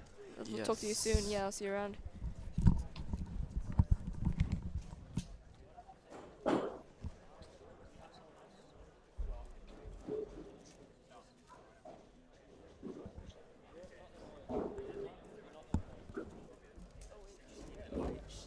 Yeah, we are the same speed as at OH. Alright, we're gonna Alright. commentate. Commentating one-handed, even though we're both not. One-handed. Yes, we are not good at solving a Rubik's Cube with one hand. Two hands is slightly different, but I'd say it's objectively optimal. Like, that would be quite correct. who decided that you'd get like a 50% debuff using one hand to solve a Well, Rubik's Cube? Who decided that when you use 50% of your hands, your time would increase by 50%? Well, it doesn't really increase It by doesn't. 50% for some people. Some people Yeah. are really good. We might not be some people, but Yeah. You know what I find really weird though? Is that the people who average better one-handed than they do two hands. That Yeah, is that really is weird. yeah, they get like the table, the Yeah. advantage of the table. Yeah, Like, how do you turn faster with one hand than two hands? like your other hand is supporting the cube, so Yeah. why do you need the table to turn faster? I don't know. We're actually getting on the stream now. About to. Alright. Yes. Hello, Okay. stream. We Stream. will be going into one-handed finals Into now. yes. Who is our? Obviously, we have Dwayne and Jasper. Yes, two and we world have finalists. Yes, in our Very good. third and fourth seed, we've got Richard Yiheng Tao and Jesse Brook. Yes. Jesse two- was just up commentating with me for 4x4. two very competent solvers. They are very good OH. Yeah. Hopefully, we can see some amazing times from them. Yeah, and this will decide who takes home North Island champion. Yes. For 100, Actually, yeah. the top two seeds can't Yeah. contend for North Island So it's podium. third and fourth seed. Yes. So that means Richard, Jesse, and Dylan Himmelfarb are the top-rated, what's it called? Yeah. Top-seeded North Islanders. Yes. this I mean, final. you never know. What if Elias just comes through? Yeah, he could. You never know. Never know.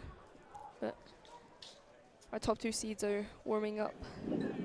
We Doing actually some- did see an OCR average by Dwayne Ramos in the last round. Yes, we He got, did. Yeah. I believe 8.2 something. Yeah. So It was a 8.36. yeah, very good by him. He actually did lock up on the last solve, which is crazy to think about. Yeah, there was like a slight cube drop, right? Yeah, I think cube drop and lock up. So and he Yeah. got 8.1, so could have made the average even better. But Could have. we'll see if he can break it again in this final. Yes. Yeah. Hopefully we see that from some of these competitors. Yep. So I think most competitors are up on like at their stations now. Cubes are being scrambled, so we will see. Have you got any other rounds today? I did make head-to-head 3x3 finals. You did. Which is pretty surprising. It's been pretty. I'm actually not sure tight, what yeah. else I have, but yeah, that's all I can think of for now. 3x3 head-to-head finals. That Yes, should be the pretty first cool. in New Zealand. That It's gonna would be pretty yeah, exciting. Will be pretty fun to look at. How's the comp been for you, Vera? It's been alright. Yeah, I double PR'd in 3x3. That's good. Surprisingly, that's I good. just The main event. It's yeah, always good to have a PR in 3x3. Nothing much, but because I haven't practiced, I take what I can get. Yeah, So for sure, for sure. it's decent results. Alright. Jasper is doing inspection.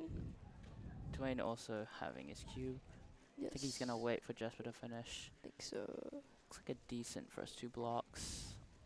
Oh, a bit slow there. Onto LSE at 10. Oh, 11. 11.54. That seemed like a pretty short LSE. His first 2 blocks didn't seem too great, but he brought it back there, so That was 11.54. yeah. Our 2 Rue users. I think Jesse just finished his solve as well, but right, looking at Dwayne. Okay, onto LSE and 10 10.17, not great. Yeah, he doesn't look too happy with that. Jesse got a 10.83 on the first solve, and Richard with a 14.81. Yeah, 14.81. Pretty good for Jesse, I believe. Not too great for Richard, but yeah, we'll have to see how the average turns out because it's just the first solve. Yeah, there's a lot of chances left. Yeah, for sure.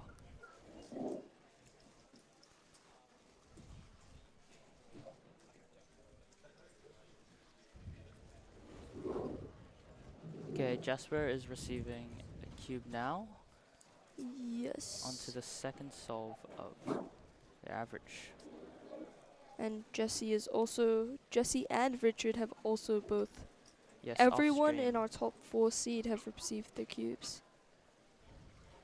Okay, we'll try to keep you updated on what everyone gets. Yes. Because lots happening right now. Jesse and Richard solving. Richard's Oh, his it doesn't cube seem is great. covered by the 13. That's something happening. most likely going to be counting. Jesse, oh, not great. 14.15. Jasper with a 7.96 that Okay. we missed. Unfortunately, we missed that on stream, but it's all good. It's a very good Right. solve for Jasper, I believe. Yeah. Dwayne's just starting now as well. It's a good comeback after the 11 on the first solve. Okay, LSE and seems decent. 931. 9.31, yeah. Jesse seems to he changes methods just depending on the scramble, so. Yeah, I believe at this competition he's been using Rue. He has, but he says but if for the longest yeah. time he's been a C-fault meme, so not sure what he's Yeah. using now. He says I if a good scramble comes up for C-fault, he'll use it. So. Yeah. I think for the first 2 he was using C-fault. I'm not entirely sure. I think the second one was Rue. Okay, yeah. You couldn't really see though. It was, yeah. Alright, Jasper's just getting their cube now. Okay, Jesse also receiving his cube off stream. Yes. Focus on Jasper right now though.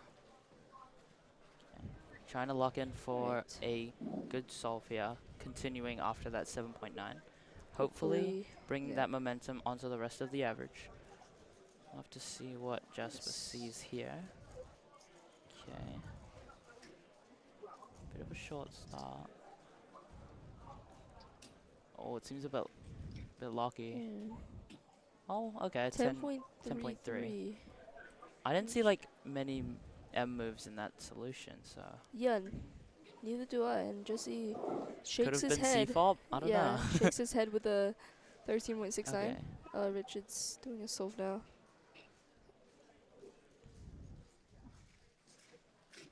Okay, better than his previous solves. 11.47.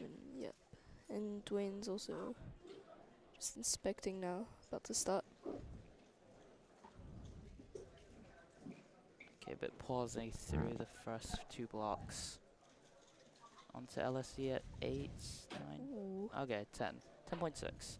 10.63. Yes. I believe that's counting, so it's not Yeah. not the best, but he does have an 8 from earlier, right? He has A 9. 9. Yep. Yeah. He has a 9 from earlier, so it's not the worst situation he could be in. He's pacing decently, I'd say. I'd say Jasper is doing slightly better, but we'll have to see what Jasper does on the solve. This determines best possible and worst possible, so. Indeed it does. Inspecting now. Starting. Alright, pretty fast first 2 blocks. Seems LSE at 9.4, okay. Doesn't seem happy with that, but Yeah, that is a shaking. pretty good solve. That is going to be counting towards the average. And we'll get the BPAs and WPA soon. Just see onto, I think that's, yeah, that's rude. That is a 13.3. Not great for him. Richard's just finishing, about halfway through, finishing a solve now. Okay, 13.43. also a 13 for him. Yep. Dwayne's starting his solve now. Doesn't seem like Richard can do too much with that average, but we'll have to see how other people are doing for the North Islanders. Yeah, Jasper's okay, got LSE 9.6. 9.6, yeah. yeah. A number we shouldn't say. A number we need to leave in the past. Yes, indeed. That is going to be, yeah, that is his last solve.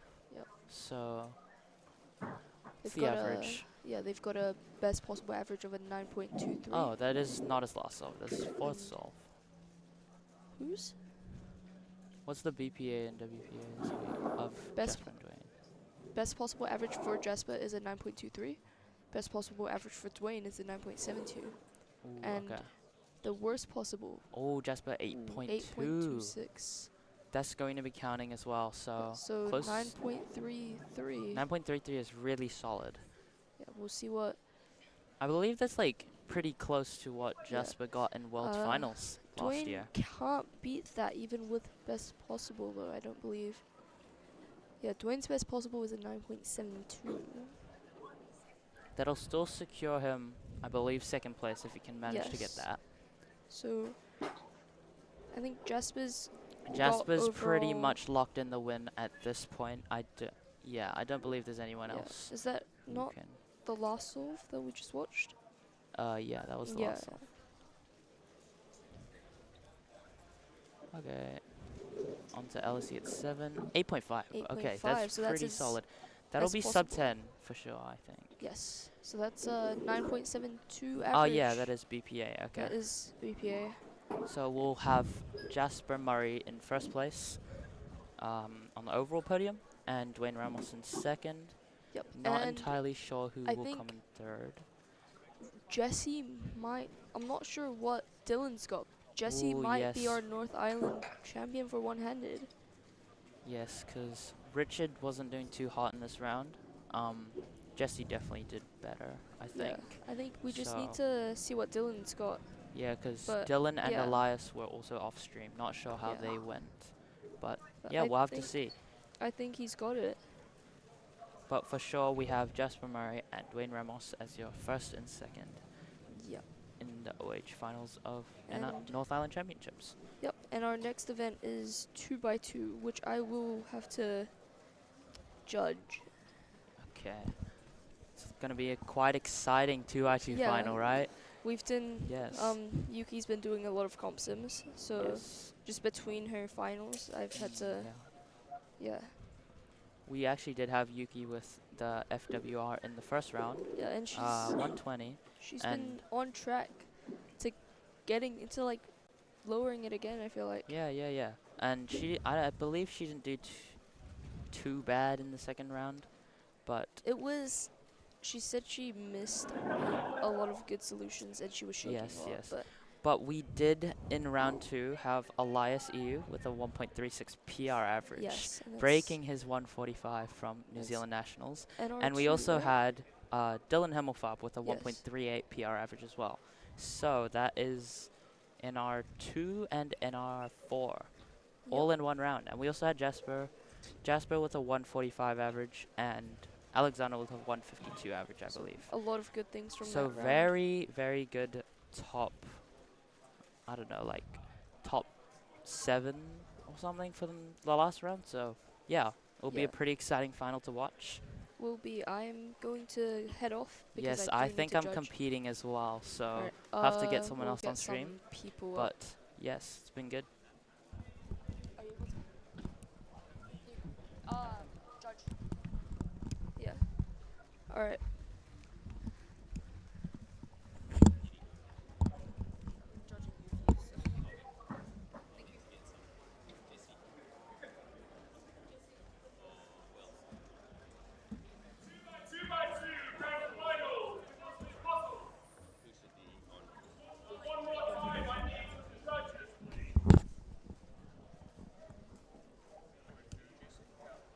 Jesse, do you want to be on screen for 2x2 finals? Okay. Yeah.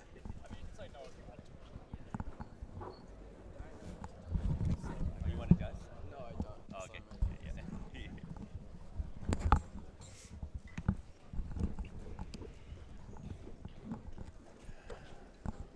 One of the mics is a little bit soft, eh? Because when I was using that one earlier, someone said on the stream it was a bit soft. Yeah. Does this look okay? Yeah. Like that? Closer. Yeah. Yeah. Cool. Maybe you go have a listen to it when we talk. Yeah.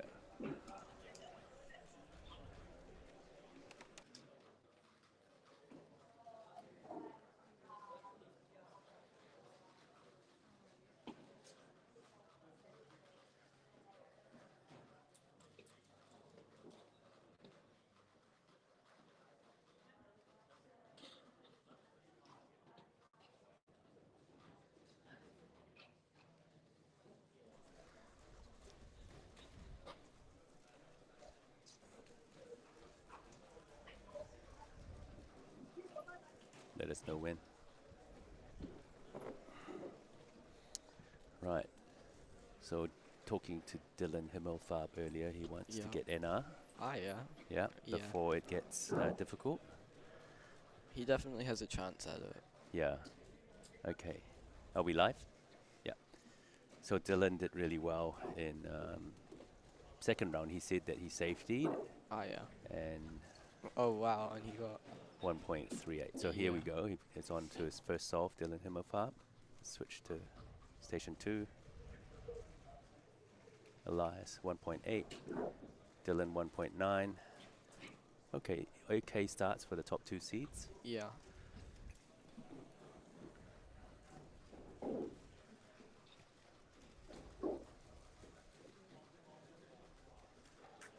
Jasper Murray 1.45 average. Yeah, so the top 3 all got PR averages. Oh yeah, good spot. That's pretty crazy. Yeah. So Elias has broken his PR 3 comps in a row after the 153's gone. Yeah, yeah. Completely broken the mental barrier. Yeah, shattered. Yeah. Yeah. So getting into a 1.3 range is not bad. Yeah. Elias going for second solve. See a few bars there. Dylan's getting his cube. Oh, lockups. 1.7. Let's solve 1.7 with a few lockups. Yeah. The thing with finals, it's not about breaking records. It's actually getting it solved pretty well. And Elias and I sometimes talk about doing the least bad. Yeah, yeah. And you might podium because you did the least bad. Oh wow, both plus. Was it +2 for Dylan? Yeah. Yep. That's unfortunate. Oh, Alexander, the dark horse, 1.45. He says he never practices 2x2. Yeah, I've had that before. Yeah. And he's just really good at it. Yeah. With his TPS, Yeah. it's unreal, huh? Okay, Jasper going. Oh, that's good turning, 1.39. It's a good solve. Very good solve. Sub the PR. So he started with a 3.89. That was a +2, wasn't it, James? Okay. All right. Alexander 1.79, 1.45. Okay, that's good. Alexander tends to do very well in finals. Yeah. He kind of I think doesn't care until he cares. Yeah, I think one of the North Island champs, he got NR in the finals. Oh, right, the 1.37? Yeah, or I something? think it was Yeah. that. Elias. Oh, lockups. Oh, 3.47. Right, that's the one bad one. Alexander, Dylan's going for it. Didn't look like a very good scramble. Looking around, Dylan, still looking for a solution. There he is. Oh, 153. Oh. Is that a +2? He dropped the cube and still got a 1.5? That's interesting. Yeah, I'm How- not sure. I didn't quite see that. Yeah. Alexander 1.7, so Alexander seems to be in the lead at the moment, if there's such a thing. 3 sub Jasper. 2s. Jasper, Oh, oh, Jasper. 3.4. Is that counting? I believe it's counting, yes. Oh, no. Yeah, yeah. So same scramble, Elias and yeah. So Alex has been called over. So something's happened. I think The- maybe like a wrist stop or something. Yeah, because it looked like it stopped while he Yeah. dropped it, and then he went to solve it. I wonder what the chat thinks, the stream, whether people have seen what's gone on.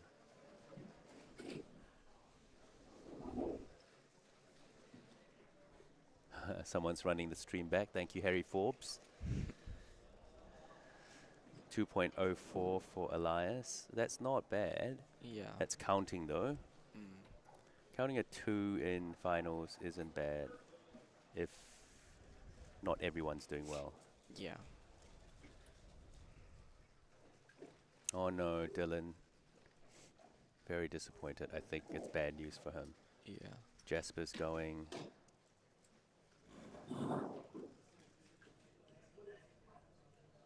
Inspecting. Jasper on his 4th. Alexander now inspecting as well. Yeah. Oh, Jasper. Oh, 3.6. no. That's another 3 that's counting. So 2 counting 3s for Jasper.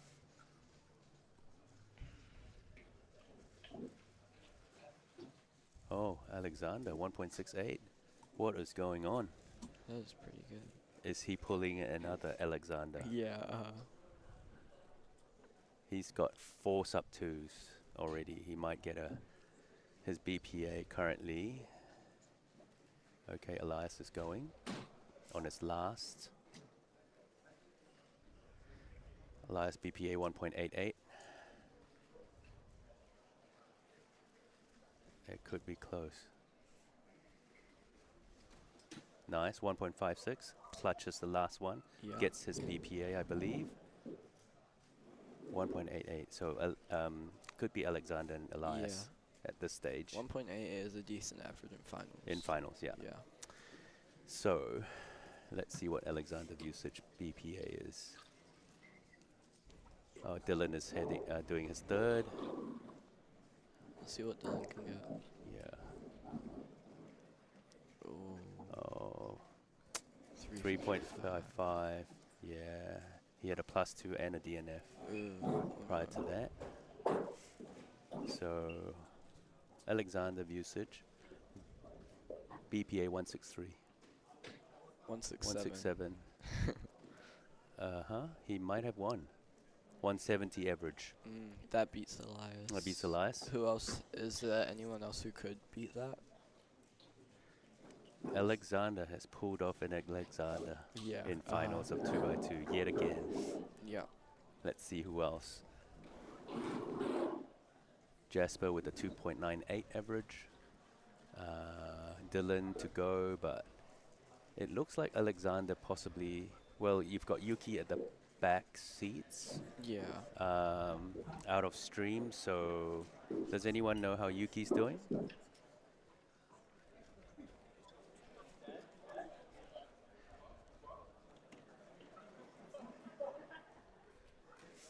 Well, Yuki's going for one of her solves from where we're sitting. We can't see her on stream, but Dylan 128. 128 to finish. Yes.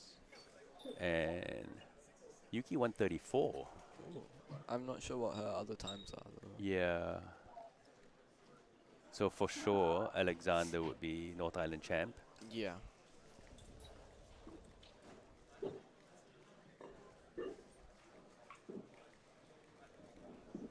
Yeah, Dylan Himmelfarb counting 2 threes. Unfortunate.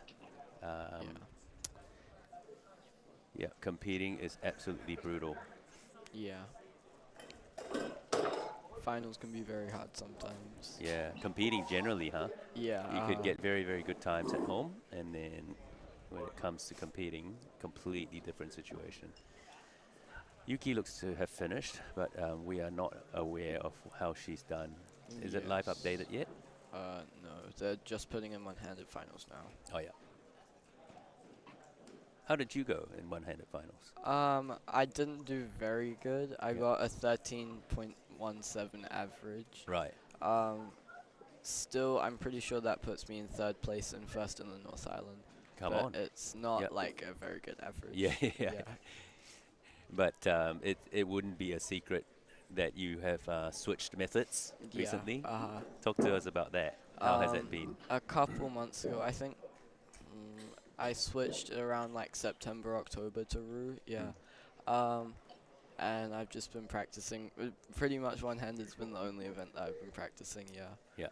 What would you say the percentage of practicing CFOP versus Rue at the moment? Or have you completely stopped CFOP? I've completely stopped practicing CFOP. The only time I ever do CFOP is when I get like good scrambles. But I'm almost down to what I averaged with CFOP with Rue now. I average about like low 12-ish. Yes. So the 11.6 average in the first round was pretty good for me. Very good. Yeah. Well, it just shows that you have officially switched. Yeah. You're not in process. It's just it's there, which is very good. What was the defining factor for you to decide to switch? I don't know. I just couldn't really like get any better with CFOP. I kind of like stopped improving. I had been averaging like mid 11 for around a year-ish. So I decided to see if Rue would work, and if it didn't, I could just switch back to CFOP. And so far, Rue's been going well. So And it's only been like 4 months. Yeah. Oh, well done. And I think this would make your number 3 in the country or 4. I'm not sure. Because there's Jasper, Dwayne, Chris. And Chris, yes. And I think Richard has like a 10 average. Right. So the top 2 are Rue at the moment. Yeah. Hopefully we can make that top 3. Bids well for you. Yeah. That's fantastic. Well, we are setting up for head-to-head finals, 3x3. Exciting. So I think a lot of people will be watching this. We are possibly the 3rd or 4th country in the world to try. The 4th country in the world to try this format and trial. And I think the WCA will take all the feedback and make some final decisions as to whether this becomes a final format. Have you watched any head-to-heads? I watched the Melbourne Summer one, the first one. That one was good. It got like a little bit boring towards the end, but it was pretty exciting. Yeah. It gets a bit long, hey, especially if the set goes on. Yeah. But I think if you're a top 3x3 solver, you could potentially, if you advance, get lots and lots of singles. Yes. Cool. Well, I think we'll take a break and we'll set up for head-to-heads. We'll see all of you in a bit. Goodbye.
And we're back.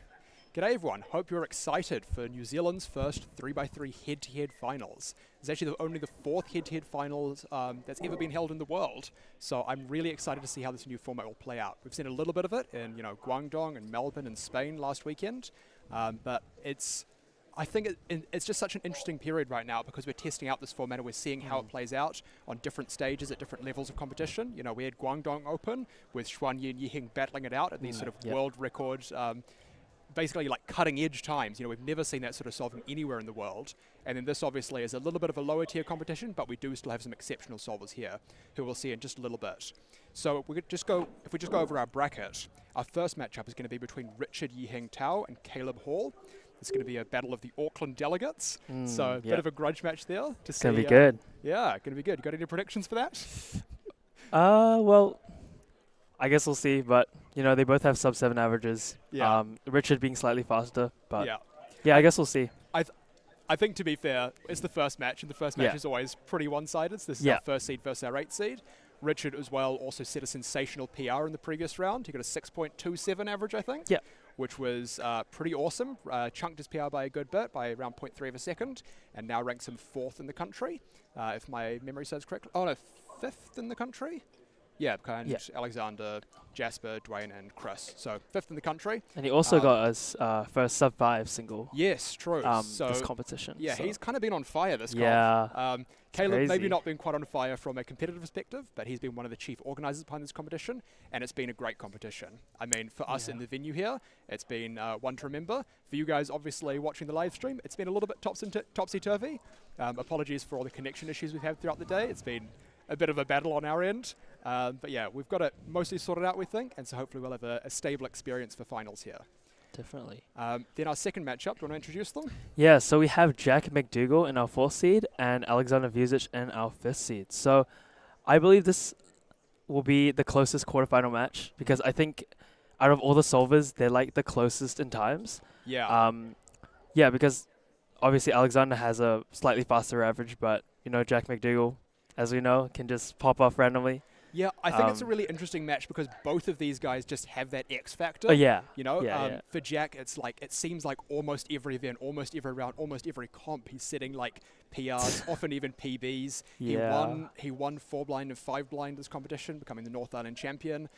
He set so many PRs. I'm losing track of it. He set PRs in big cubes. In 3x3, he's broke his PR single by over a second with a 5.09, almost getting a 4.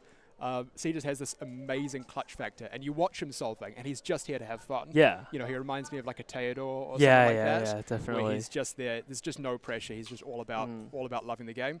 And then Alex Vucic, of course, like one of the top New Zealand talents and one of the best Megamix solves in the world. We saw a bit earlier today, he set the 2nd fastest Megamix single in the world with a 22.32 OCR single. And he just has that clutch factor as well. I remember when he started competing back in 2019. He was like, he had this ability to, like Jack now, to just set PBs in his main events every time he competed. It was unbelievable. He's maybe shifted a bit away from that over the years, and now he's a more normal performer most of the time, but he can still put out these incredible performances. For sure, And I was watching him practice the 3x3 a bit earlier today, and he was dropping 5s and 4s like it was nothing. So I think my edge has to go to Alex, even though he is seated lower. I think he's just a slightly higher caliber of solver, but you can never count McDougall out. For sure, yeah.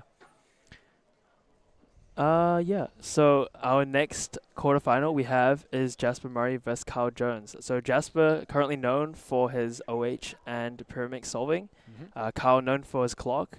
Jasper has a 6.00 official average, so New Zealand's NR2. I believe Kyle has a mid-7 average. I think 7.3 or 7.2, right around something there. like that. Yeah. So quite a big gap in PR. But I guess this is another match where just, Jasper has, a bit of a lead. Yeah. But, it'll just come down to the solves, and we'll see. For me, I think this is really exciting because I think this has the potential to produce some fireworks. We've seen in a lot of our head-to-head formats that, especially like Melbourne Summer, Riley pulling out that 3-second solve in finals, and it's in some other head-to-head formats we've seen over the years, like Maddie back in NAC 2022 with that amazing 3-second single, and you know, Dylan, Timon, Maddie again in PSL. These guys have pulled out these great singles in this sort of environment. And obviously at Guangdong, Xuanyi pulled out all the sub-world record average solving right in a row. Yep. So it seems like there are some solvers that thrive under this sort of pressure. And I have a sneaking suspicion Jasper might be one of them. I don't know, we'll have to see. But Jasper has that 6 flat PR average and has been gunning for sub-6 for a long time. Now, obviously, they won't be eligible to set a sub-6 average here, but we could see some brilliant sub-6 solving. And something else to note is quarterfinal 3 and quarterfinal 4 will be against 1 Ruse solver and 1 CFOP solver. True. So with CFOP, you know, like it's easier to get lucky on CFOP than it is with Rue. So I guess when it comes to this format, it's more like who can produce the best solve there. It's not like averages where, you know, you safety, you get a solid average and all. Yeah, I guess people will be sending it a bit more. So yeah, it's going to be interesting to see how it plays out, though, because obviously in some of these slightly more one-sided matches, we might see some safetying. But then especially with these really close matches like Jack and Alexander, it's just going to be, you know, all out solving, really. All out speed solving. Anyway, that brings us to our 4th quarterfinal, which is going to be Dwayne Ramos with our 3rd seed versus Levi EU in our 6th seed. So what are your thoughts on this one? Yeah, so Dwayne, currently known for his OH solving, just set an OCR average of 8.36. I believe so, yeah. 8.36, which is 9th in the world. Also, New Zealand's best all-rounder. Yeah, he performed pretty well this comp. He got 6x6 NR average by 0.01. Yes, yeah. 0.01. So just pure farming right there. I think it was 124.96 by Henry, and he set 124.95. So just unreal, beating up by 100th of a second. Yeah. A 6x6 mean of all things. How nice to break it like that. Yeah. And then we have Levi EU, of course. Not a stranger to me. Yep. My brother. Yep. He has been focusing on the big cubes recently. He recently got the, I think, 3rd place at Nats for 7x7. Yeah. And yeah, so he's been focusing on big cubes, and I guess as well as all-rounding, he's trying to get better at his all-rounding as well. That 3rd place at Nats in 7x7, was that his first national podium? It was, yes. Awesome. It was. That was great. Yeah, he's been pulling together some brilliant times in the big cubes. But yeah, it's just, I think he's really coming into his own as a solver, and it's exciting to see him in this. Oh, for sure, yeah. Yeah. And with Levi, he's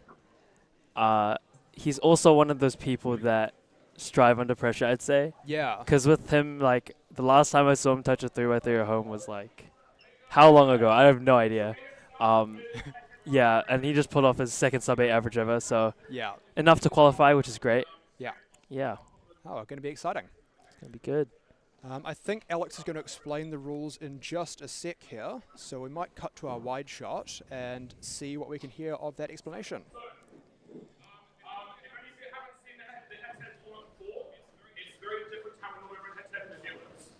Well, you've probably seen head-to-head at like championship finals and stuff like that, where it's like one at a time. This time they're solving simultaneously. It's a race-style format. It's meant to mean that every solve counts individually. So no solve is inconsequential. It matters always to the very end. The last solve will be the grand final match, which is best of 5. Every set we do is first to 3 points. The first round of 8 is 1 set. Round of 4 is 3 sets versus 2 points. And the grand final will be versus 3 sets versus 5. Doesn't make sense. I'll try and explain as I go. I have no clue what exactly format to make at every stage of this. So it's a little bit tricky. But hopefully it's running really well. And there will be a survey sent out after the competition to all of you in the audience to say what you liked, what you didn't like, what you thought was terrible, what you thought was amazing, or any suggestions you have as well. They're collating all of the information because there's no proper format of championships yet. There's no unofficial championships. So it can't be used in nationals, continentals, or worlds yet. They want to use some sort of format that's like this in the future. Your feedback will be very important. Keep an eye on your emails in the next episode. I'll send you one after this. Anybody any questions before we get started? No.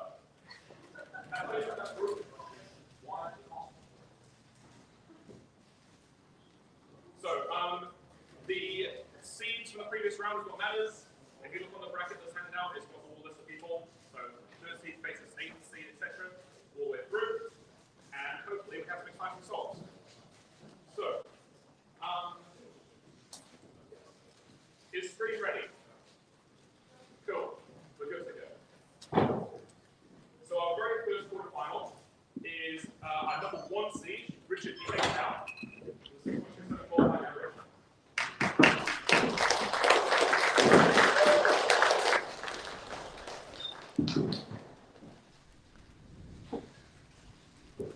So here we have Alex calling up the head-to-head finalists. Richard, our faster seed, and Caleb Hall. So again, the fight of the Auckland delegates here. And here we go. It's all come down to this. Battle of the Auckland delegates. Let's see how it goes. I'm very excited. How about you, Elias? I'm very excited too, James. It's going to be great.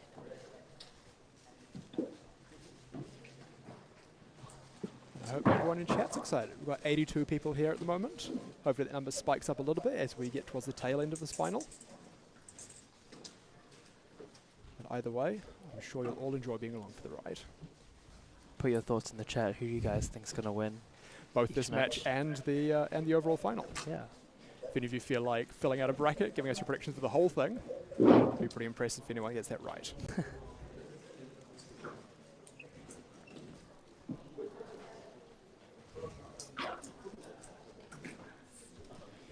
Here we go. Q's being brought out for solve 1. About to be the first solve of the 4th head-to-head finals ever. Let's go. Ready? Set. Start. They're off with inspection. Just a reminder, they have to use all 15 seconds. And they'll start at the same time once the 15 seconds is over.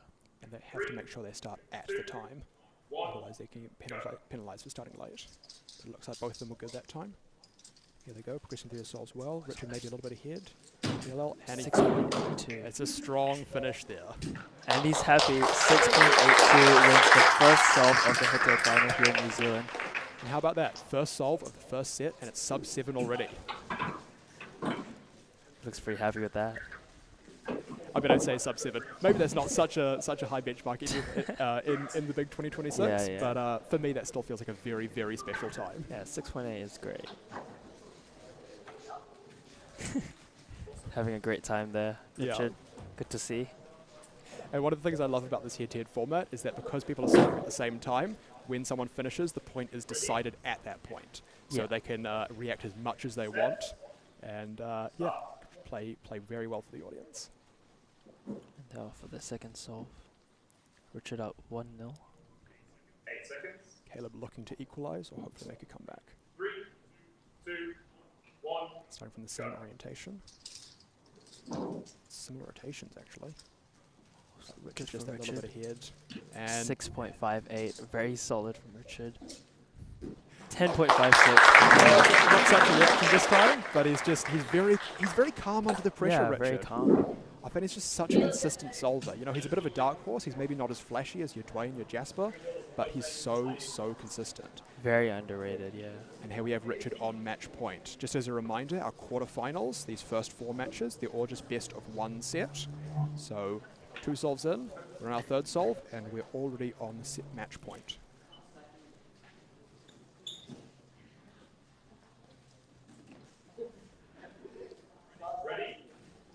If Richard wins this, he goes on to the semi-final. And we'll be facing the winner of Jack McDougall or Alex Fusich.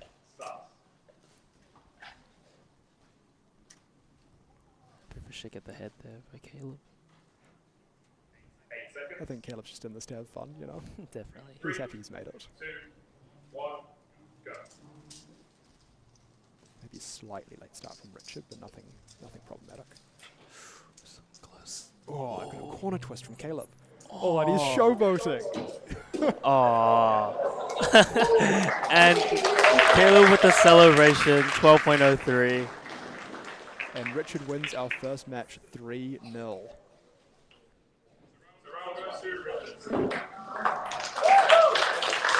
I wouldn't say that's expected, but Richard putting down some solid times there to take the first match and go on to the semi-final. So as a reminder, our second match, Jack McDougall versus Alex Vusic. I suspect it's not going to be anywhere near that one-sided. I think we're going to see a much, much tighter battle this time. It's going to be much closer for this one. Especially since Jack actually beat Alexander in the previous round. Yep, and he just has that clutch factor. You know, I was talking about fireworks before. I think Jack could be one that we absolutely see fireworks from. Next up, we have what's hopefully going to be our closest in the first round, our fourth and fifth seed. Our fourth place seed is Jack McDougall.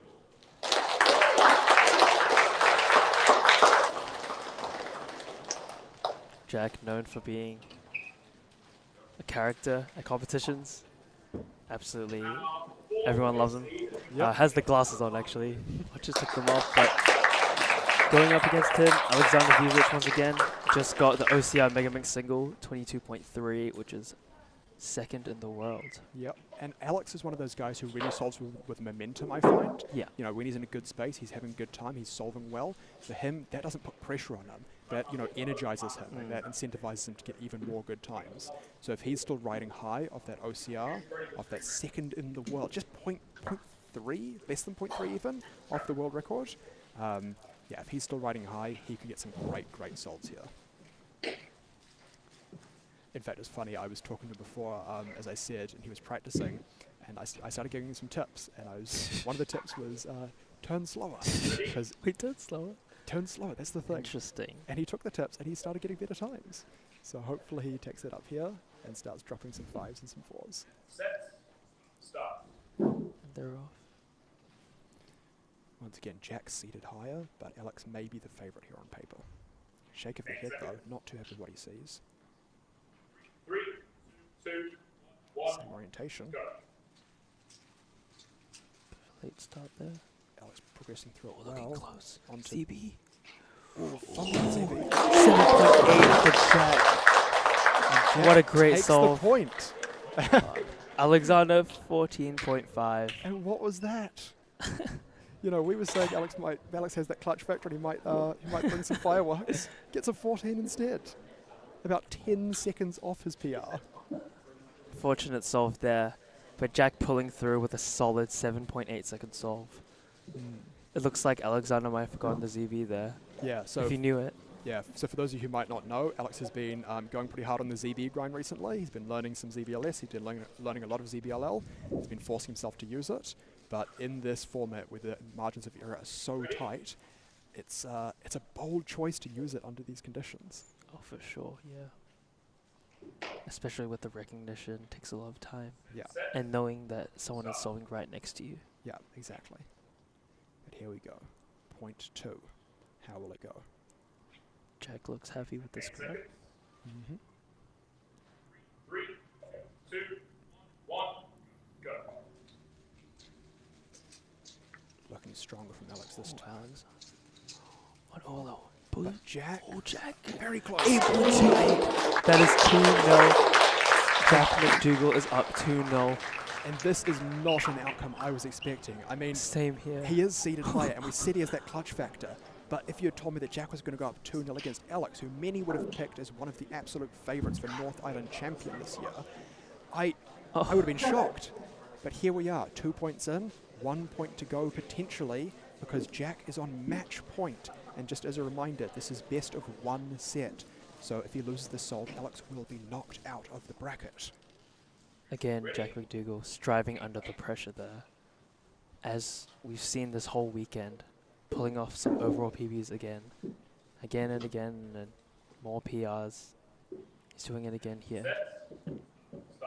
If he wins this, it's a clean sweep for Jack McDougall. 8 seconds. 3, 2, 1, go. Quick start there. I think Alex is slightly ahead, but Jack's appeal. There we Ooh. go. Losing with a 6.81. Alexander is back with a 6.21 second solve. Very solid there. And it's funny, this head-to-head format. You know, Jack wins with an 8. Very next point, loses with a 6. It's just all about taking advantage of the specific scramble and solving well at the right time. It's not enough to be fast. You have to be fast when it counts. Maybe Alexander's found his groove now. Hopefully he can lock in. But Jack still on match point. Because he went up 2-0, he's going to have 3 chances at match point. But Alex is going to go for the reverse sweep here. He has to. There's no room for error. Ready? Full solve here. Jack McDougall up 2-1. Set. Start. Will we see more solving like that 6.2 we just saw from Alex? We know he's capable of it. We know he's capable of 5s and 4s. 8 seconds. Will he bring it together here? 3, 2, Same 1. orientation. Go. Fast turning from Alexander. One last layer. Last layer. Jack 7.00 and Jack McDougall takes the match 3-1. How about that? I mean, it was close in our What first an match, but upset. still 3-1 from Jack McDougall. What an upset from Jack McDougall. 3-1. Congrats to Jack. I mean, it's funny, we keep saying it's an upset, but I mean, he was higher seeded for a reason, you know? He has that clutch factor and he has the chops to solve when it counts. How awesome. And that makes him advance to semi-final 1 against Richard, which we will see later on. What a match. Jack putting down some really solid times there. And next up we have Jasper Murray, 6.00 official PR average, and Kyle from Australia.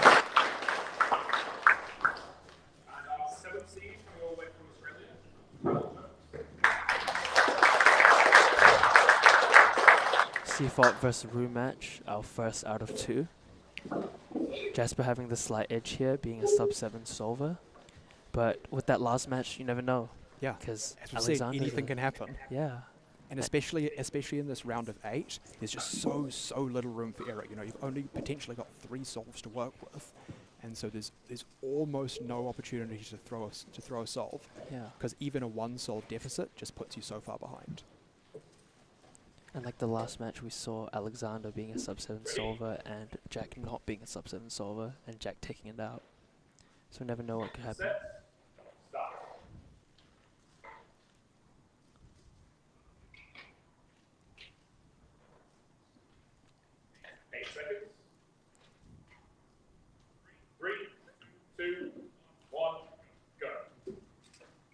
It's a battle of the methods, Seafop versus Rue. Jasper solving well onto LSE. Oh, long LSE, but they take it still. 8.6. 1 point up to Jasper. Not the best solving there from Jasper, but still taking the solve. Still the expected outcome, even if the time wasn't quite what we expected.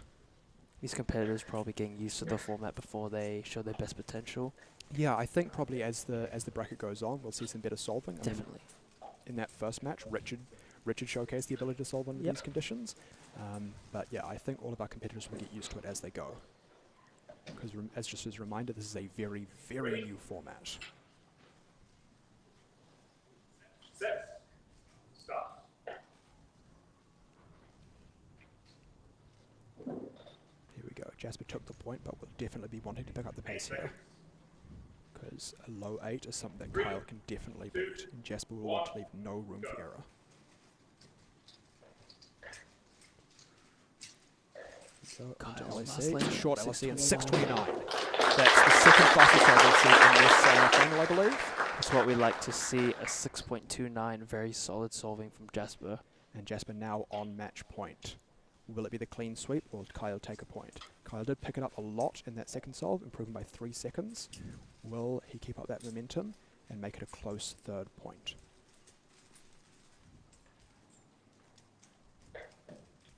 Jasper up 2-0. If he wins this, he'll go on to semi-final 2 and versus the winner of Dwayne versus Levi. Set. Start.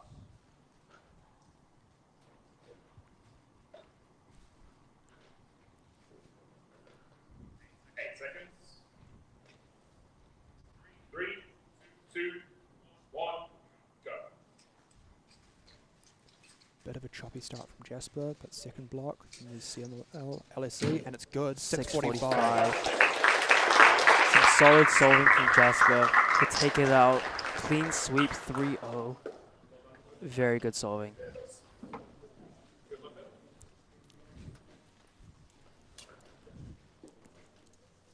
So our next matchup, we have Dwayne Ramos and Levi Yu. Next up, we have our final. Our third seed is your two-time defending Oceanic champion, Dwayne Ramos. Again, another match that has a slight edge in terms of the solvers, but you never know what can happen, especially with Jack versus Alexander.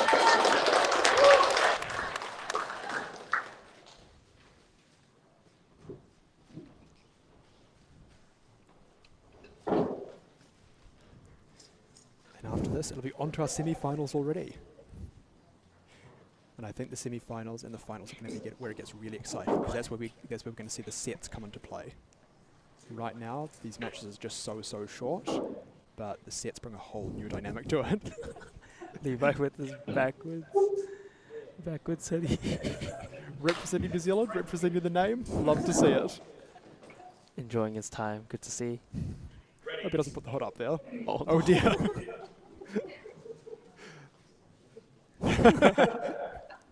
Levi playing mind games. Doesn't even need his eyes to win. And maybe that's what it's about. Maybe just keep it loose. Maybe you intimidate your opponent, and that's how you take the point. I mean, when you're going up against someone with the pedigree of Dwayne, you need every edge you can get, even if it's psychological. Levi with some fast turning, though. LSC for Dwayne. But Dwayne just 7.10.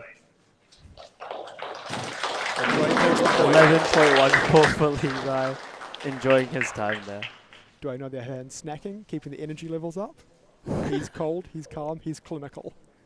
He's taking the point. Is he going to take the match, or will Levi come back in the next three? Levi telling the world who he is. Pointing to his hoodie. Making a name for himself? Definitely. Oh,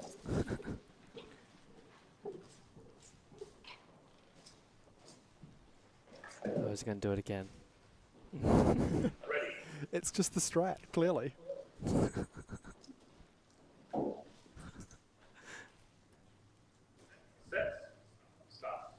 See, it's interesting the tactics that solvers opt for. We saw in Melbourne Summer, David Epstein opting for the short inspection, Levi taking that to a whole other level, blindfolding the start of his inspection. A more unusual strat I have never seen. It's a quick start from Levi and Dwayne. Dwayne similar onto LSE, and he takes it. 7.04. 10.06 for Levi. Not the best solving from him, but looks like he's having a good time. I think he's here for a good time, maybe not a long time. That's a good point. I think he's probably going into this knowing that up against Dwayne, he doesn't have too much of a chance, so he's just here to have as much fun as he can. But here we have it, match point. Will Dwayne take it, or will Levi get one on him? Will Dwayne succumb to the mind games? Or will his snacks, will the calories tide him over to the end of the match? The thumbs up from Levi. Levi is owning this. Oh, and channeling David Epstein there. Doesn't need the full inspection. 3, 2, 1, go. Quick start there from both. Dwayne, bit trying to chummy to safety solve. that. Oh, it's pretty close 8.55 to be honest. for Dwayne. 9.0 for Levi. Dwayne with the sweep. 3-0 on to semi-final where he will verse Jasper. So here we have our top four. Richard, Yiheng Tao, Jack McDougall, Jasper Murray, and Dwayne Ramos. That concludes our quarterfinals. So from here on out, it will be best of 3 sets for the next 3 sets. So these are now top 4. So it's now island battles. In semi-final 1, we have our third seed, Richard Yiheng Tao. So in semi-final 1, we have 2 North Islanders, Richard and Jack. And in our other semi-final, we have 2 South Islanders, Jasper and Dwayne. Taking on our 4th seed, Mr. McDougall. Not entirely sure how they're going to decide the podium for this, because it's the top 3 from the North Island. So podiums in this case are decided based on their seeding from the previous round, I believe. So see. when we don't have a complete podium, which we may well not, which we won't, sorry, yeah, the semi-finals seeding is what's going to determine it. So Jack, with the slight upset in the last round against Alexander, But pulling again, some... I mean, he was seeded higher for a reason, you know? Yeah. Still pulling out some really solid times there. And Richard, of course, pulling out some sixes in his last round. It'll be a good match. And the winner of this, of course, moves on to the grand final. The loser moves on to the bronze medal match.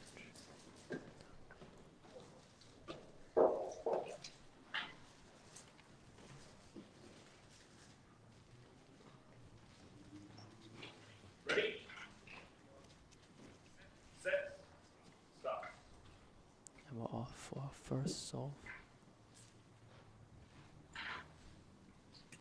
Of course, Richard being the first seed has a bit of an edge here. You would think so, but you know, again, Jack just has that it factor. Yeah, he has And that will it be clutch enough factor. here?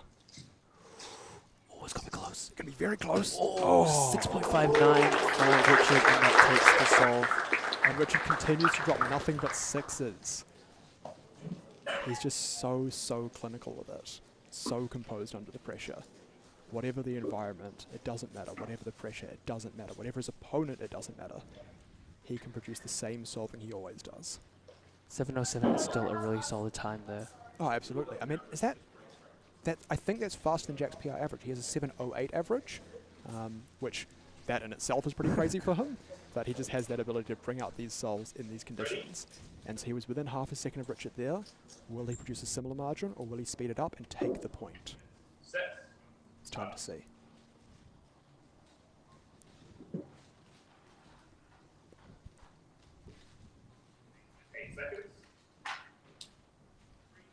Opting for the same orientation, seeing a similar start. We see a similar F12. Good stuff from Jack. Jack producing really well. Oh, very Got him good from taking a Jack. point. He's 7.43, and he equalizes the match. The glasses are on. And he has the aura, egging the crowd on. He's feeding off their energy. And it's funny, we said that Richard could solve under any conditions, but he produced a 10. Where's the consistency we were talking about? Maybe that's just commentator's curse. Yes, as Wee Young's just pointed out next to us, this is the North Island Champion title on the line. That The is winner true. of this will be the winner of the North Island Championship.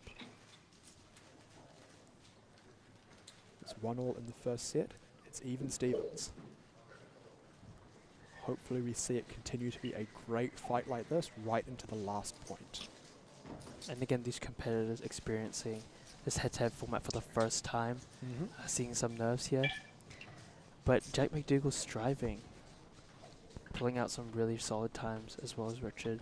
It just comes down to whoever's solving the best on the specific solve. It's funny actually, Alexander in our first set obviously got knocked out, but he's one of the very few people in the world who've seen this format more than once because he was present at Melbourne Summer. That's and I true. thought he solved pretty well under those conditions, to be honest. So maybe it's just the day, just not quite as day-to-day in this head-to-head final. But of course, he's already done enough to be proud of this competition. 3, 2, Here they go. Same orientation again, same start. Opting for yellow cross, I believe. Neck and neck. Richard Looks looking a bit good better for this Richard. time, and there we go, 6:42. 6 Clinical once again. Very solid again from Richard. Shake of the head there. Pretty satisfied with that solve, it seems. And we're on to set point. See, this is what I love about this format. Even when you are up to set point, because we have multiple sets, there is a little bit of wiggle room built in there. Jack will want to win this, he'll want to even it up, but even if he doesn't, he will still have the room to come back and pull off a sort of reverse sweep to win a set and maybe even win the match. It just gives that extra little bit of leniency. And it makes it so much more dynamic. So, yeah, so if Richard wins this solve, he takes the first set. If not, Jack will tie it up and we'll go down to a deciding solve for the set. And And I mean, we shouldn't have bias here, but I want it to go to Jack. I want it to stay even. I want it to be a close fight. Here we go. Jack turning well. A little bit ahead, maybe. Oh, 7.46. Richard is very happy with that. Richard takes the set. That's the biggest reaction I've seen from Richard. It's funny, that's what I say. Like, he's normally so muted in his reactions, but today he's been emoting, and I think he just loves this format. And a 7.46. Pretty solid solving there. Yeah, I mean, we saw that 10 from him on the second solve, but yeah, for the most part, pretty cool, pretty collected, and he takes the first set. But here we go. Time for a mental reset. That's the thing. In this format, you just have to put it all behind you. The past is the past, the set is done. It's time to move on to the second set, and Jack will want to take this. He has to take this if he wants to stay in contention in the bracket, and if he wants to be North Island champion. Looks like both competitors are enjoying the match, which is good to see. I think they just both love the game, you know? And it's good to see them having fun. It means that no matter which way this match goes, they'll both have had a good time. Yeah. Ready? Set. Again, resetted for the set. So no pressure, considering there's no solves with anyone right now. Richard, of course, has the advantage, having that set behind him. 2, 1, go. But every point is a new point. Looks good for both competitors. Oh, it's going to be very close. Oh, 6.95. And there we go, that's what we're saying. Jack has put that first set behind him. He's taken the point. Sub-7 solving when he needs it. And he's loving this. And he's the man at 6.95. And for the first time in any of these sets, Jack has an advantage over Richard. Putting the pressure on Richard there with the first solve. 6.95, very solid solve. Under his PR average, again. See, this is the thing, you know, so many of these solvers we've seen in these head-to-head finals, like Schwanyi, like Riley, they just have this ability to thrive in these conditions in a way that they can't quite in the normal WCA round. And maybe Jack's one of those. Whether we see more sub-7 solving from him here. Bit of a shake of the head there from Richard. Jack, on the other hand, looks completely locked in. Oh, a bit of a pause from Jack. Richard, on the other hand, progressing well. On to the last layer.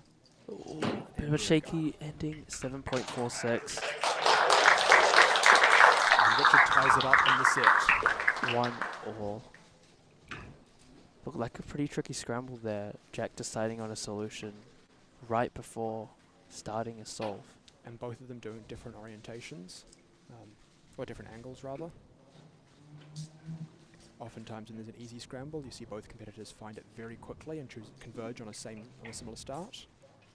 But here there's just a bit more diversity.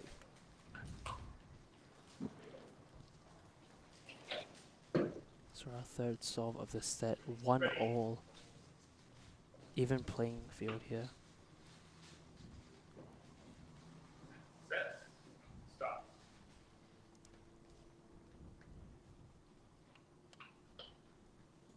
Both competitors so locked in right now. 8 seconds. 3, 2, 1, go.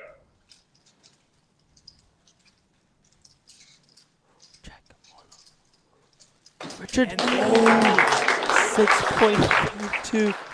And Jack has the advantage again, and he's loving it, rocking out. And more sub-7 solving from Jack. I look away for 1 second, and Jack is done with the cube. I What think is he it may doing? have been a PLL skip, I'm not sure. I didn't quite see the details. I was actually looking at Richard solving. Same. I was expecting Richard to have the edge there. But here we are, set point again, and this time it's Jack's set point. Will we see him take the point? Will we see him even the match up? So Richard has a lot of pressure on him right now. Has to win 2 in a row to take the match. And I mean, as the first seed and as the solver with the much faster PR, there's got to be more pressure on him here, right? Because there's so much more weight of expectation. Everyone thinks he's going to win this match. But Jack's just won 2 points over him. Will it be a third? 8 seconds. 3,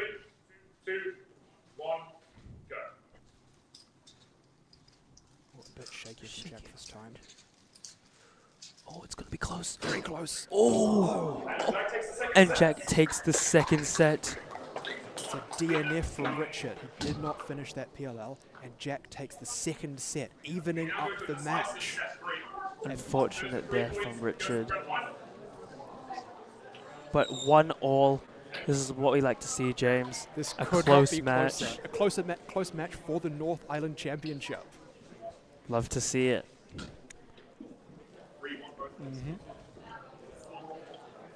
And this is brilliant. This is what I wanted to see out of the head-to-head format. This is what I wanted to see out of this competition. We've had several editions of the North Island Championship before. We've had several more North Island Champions before, but we've never seen one decided quite like this. This, I think, has got to be a new high for the North Island Championship. So once again, set is reset. So no solves with any competitors yet. Whoever wins this will have an advantage and put a lot of pressure on the other competitor. Yeah, because it's one set apiece, this has essentially been reduced to a best of one set. There could be just 3 souls in it. Pressure is mounting as the match goes on. 8 seconds. 3, 2, 1, go.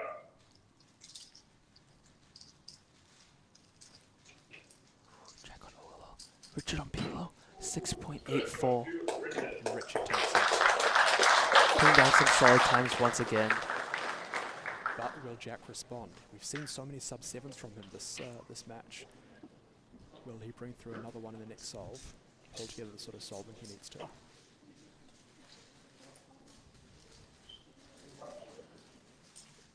These are also our final 2 North Island competitors in the brackets. So the winner of this set is also the North Island champion. Jack giving a bit of a thumbs up to the camera. Ooh. He's still loving it. Despite being down, he's always having a good time. Always having a good time. I don't think I've ever seen him not having a good time, to be honest. Always has a smile on his face. Always That's a good point. Singing a bit of a song to himself. I was sitting there doing MegaMix Finals next to him, and he was singing "Don't Worry, Be Happy" to himself. I think that just sums up his whole mindset. 8 seconds. 3, 2, 1, go. Looking smooth from Jack. Onto OLL. TLR going to be very close. Oh, 7.03. He evens the match up. Best of 3 sets came down to best of 1 set. Best of 3 solves has now come down to best of 7 solves now come down to best of 5 solves.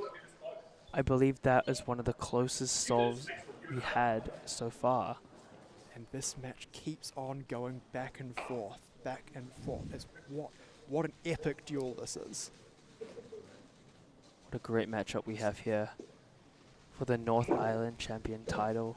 And it's coming down to the absolute wire. Set. Start. Whoever wins this solve will have a slight edge. 8 Be on seconds. match point. 3, 2, 1, go.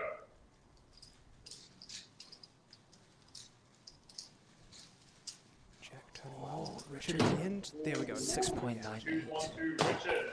Happy with that there. Another solid sub-7 solve. And it's match point, and this one solve will determine the North Island champion. Or Jack could bring it back, and it could be best of 1. Personally, that's what I'm rooting for. I mean, I Same. know as commentators we shouldn't have bias, but I want Jack to win it. I want it to come down to 1 solve. I want the maximum possible amount of tension. I would love for that to happen as well. We are going into the full solve of the set. Again, if Richard wins, he is your North Island champion. If Jack wins it, we go down to a deciding solve.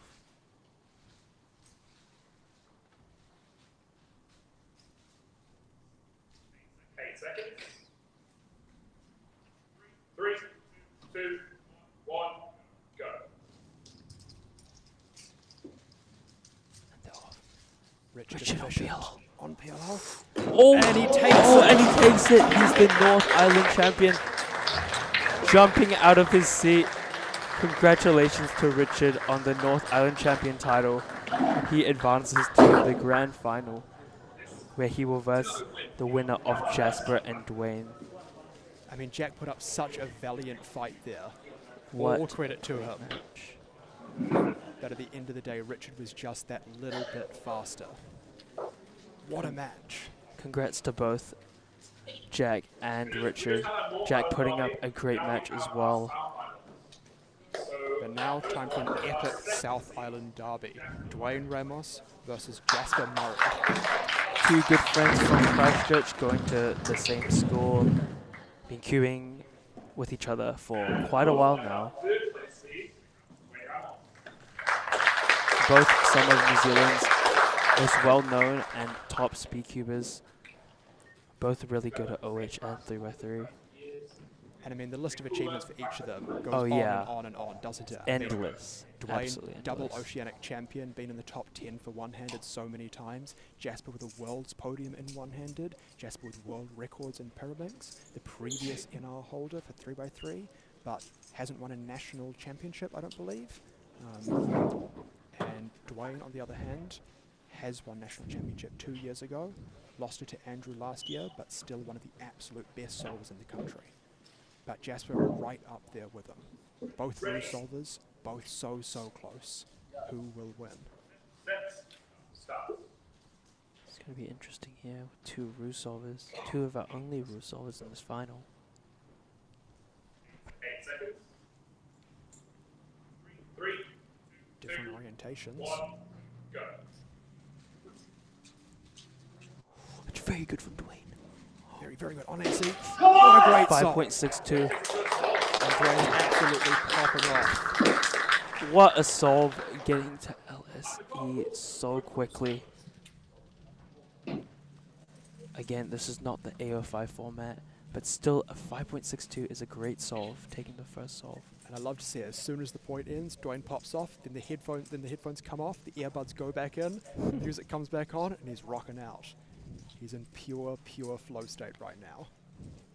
It's all about the mental. And here we are, point 2. Earmuffs back on, locked back in. Will he produce another fight for us? Or will Jasper claw it back with a 5 of their own? 8 seconds. 3, 2, Different orientation again. go. Oh, he's strong. So good from Dwayne. 6.17. Another really solid solve there from Dwayne. I mean, Jasper putting up some decent solves himself, but just not quite fast enough. Not enough, but 6.8 is still a really solid time. Both sub 7, losing with a 6. Ridiculous what New Zealand cubing's come to, isn't it? Absolutely insane, yeah. And that puts Dwayne up 2-0 in the set. It's an Jasper important would, position to be on set point here. yeah, and Jasper would need to a reverse sweep here in order to take the set. Ready. And here we go. Dwayne, back locked in. Set. Start. Will we see some more similar solutions here, or more diversity? 8 seconds. Looks like they found different starts once again. Although Dwayne rotated all around. What's he going to do? Go. Dwayne locked in. The turning doesn't stop. 5.88 for Jasper, taking it. 6.26 losing. Absolutely insane. Is this the start of a reverse sweep for Jasper? There's 2 more solves to do it. It's funny, you know, Dwayne's turning looked good, but Jasper just that little bit more efficient, I think. Both got to LSE really quickly on that solve. Jasper just slightly faster. And they're so locked in. These are 2 titans of New Zealand speedcubing, solving at their absolute peak. Ready.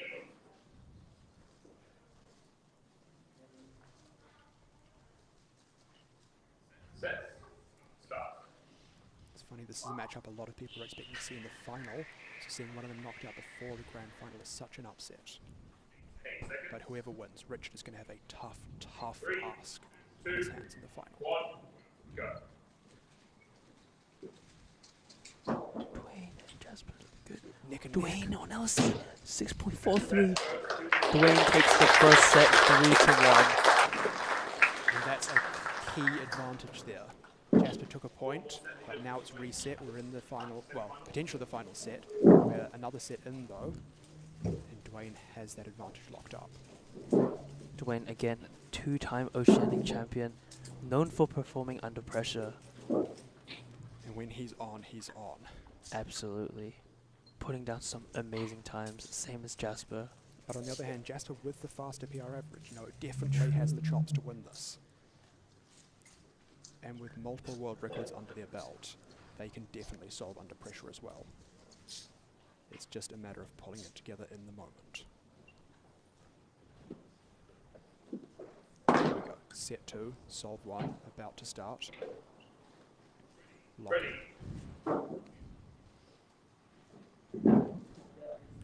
Set. Start.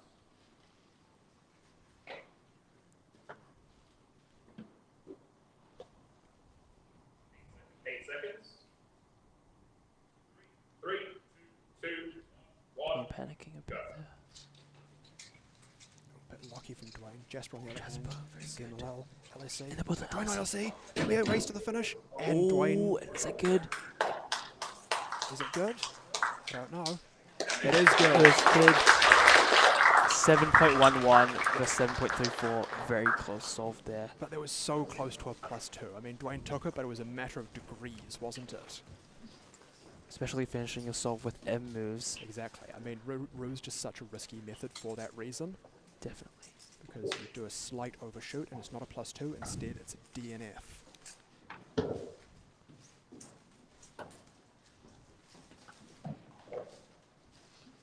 Ready.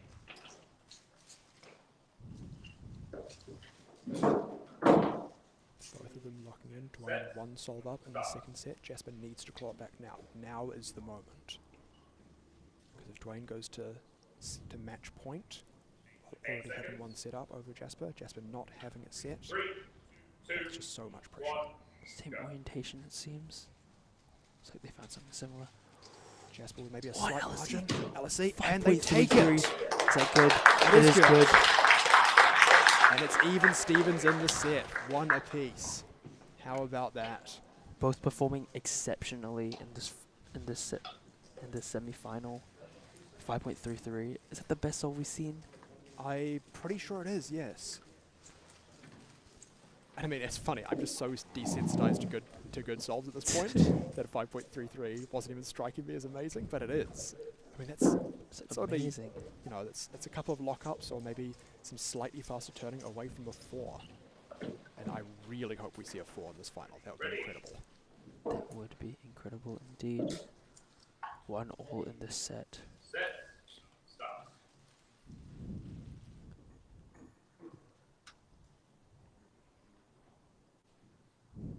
8 seconds. 3, 2, 1, go.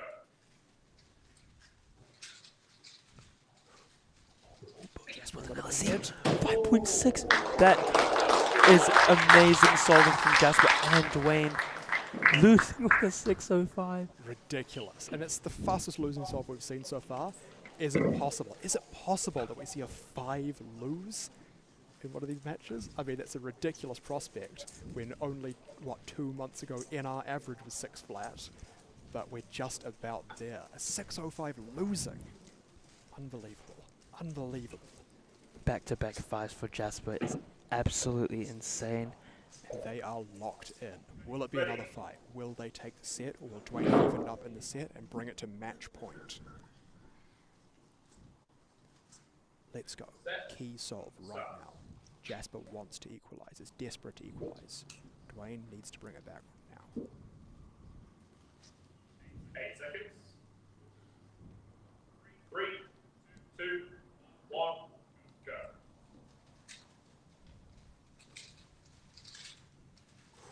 Looks close. And they're both in LSE.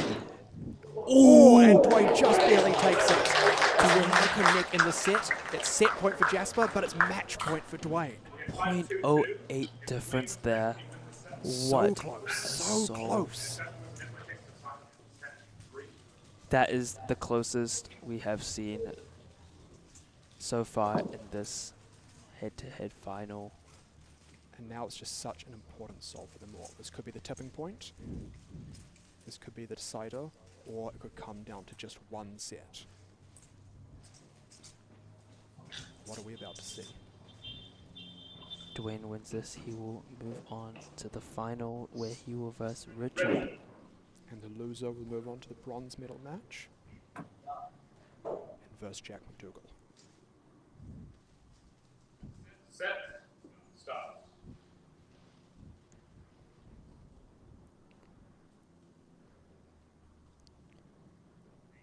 Seconds.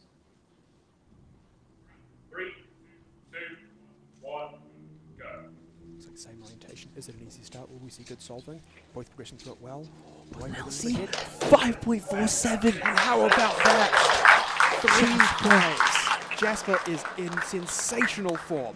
And with that, they take the match. They take the set. They even up the match. We're into the third set.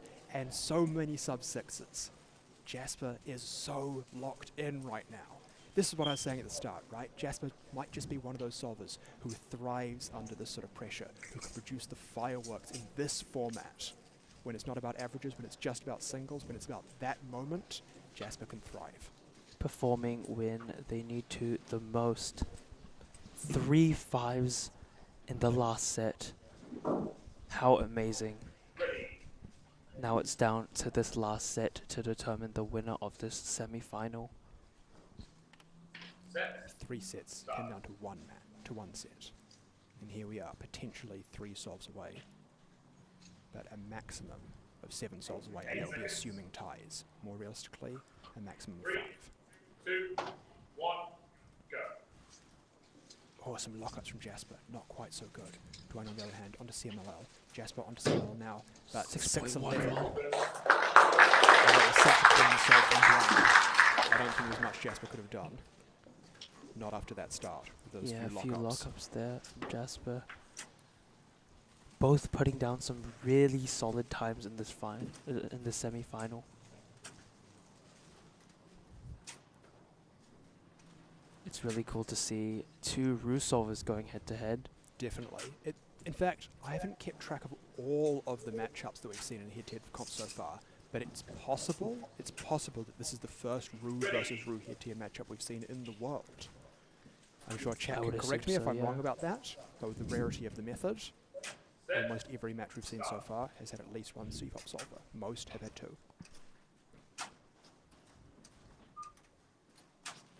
Seconds. 3, 2, 1, go.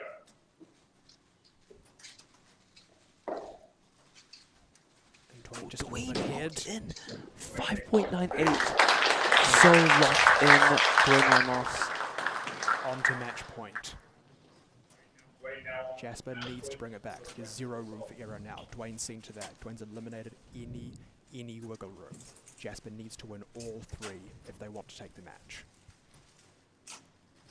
Both known for striving under pressure and showing that in the semi-final. Dwayne and Jasper putting down a lot of low 6s and 5s. I mean, we've seen so many 5s from both of them. Just brilliant solving. Both performing exceptionally here. And we see another 5.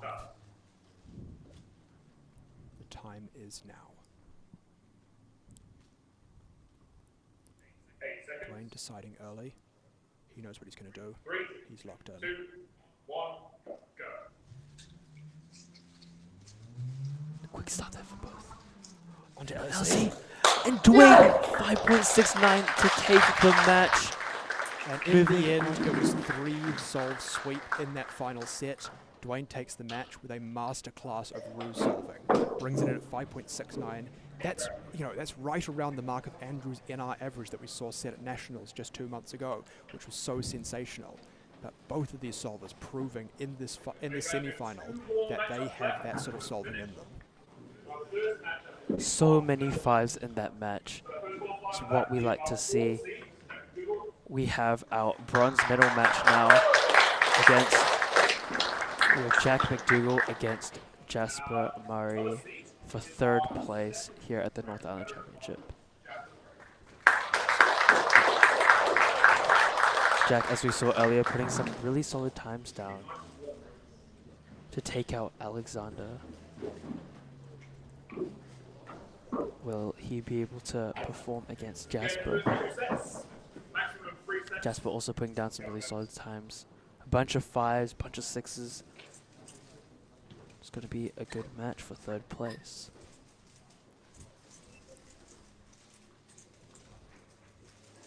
Again, another match where one solver is a CFOP user and the other being a Rue user.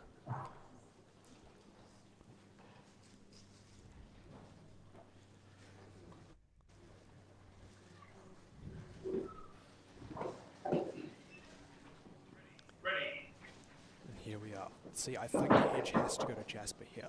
I mean, they brought together such excellent solving in that last set. Jack does have the clutch factor, but we haven't seen too many sub-6s from him this competition.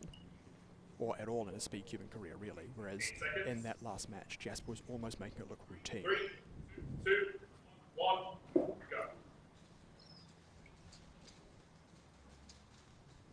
Some solid from Jasper. 6.57. Good enough from Jack. 6.57 again. Really solid. Would have been over a 2-second margin anyway. But it is a DNF. However, Jack has that ability to put it behind him, the passes in the past. His full focus is on the solve in the moment. Jack can bring it back though. Won't let that DNF affect him. Ready. No, sorry. My bad. I swerved you. Just a little bit slow to scramble Jack's cube there. But here we are. Ready.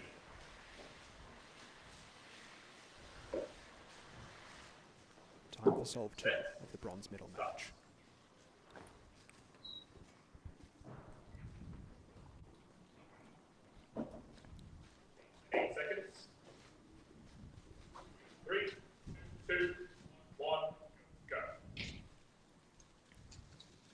Jack looking maybe a little bit better, but Jasper so fast through LSE. Few lockups, 7 flats versus 7.6. And that was just such a long LSE to me. Yeah. Jasper So getting many to moves. LSE very quickly there. Looked like LSE took around half of the solve. Yeah. First 2 blocks was really good.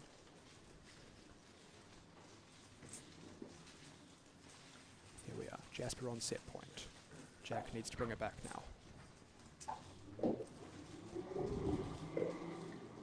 But against a solver of Jasper's caliber, is it just too much to ask?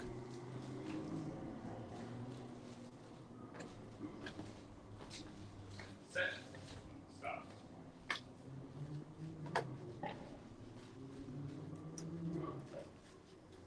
8 seconds. 3, 2, 1, go. Few lockups from Jasper at the start there. Jack turning well, but Jasper onto CMLL. Jack onto PLL. 701. Just a little bit too slow there, and Jasper takes the first set. Doing Jack enough to take the solve. And Jack now behind in the match. But the beauty of this format is reset. Jasper has an advantage, but this next set is anyone's game once again. And Jack had some breathing room. Jack still has the potential to come back here, especially since the set has now reset. Is no pressure since Jasper doesn't have any solves at the moment.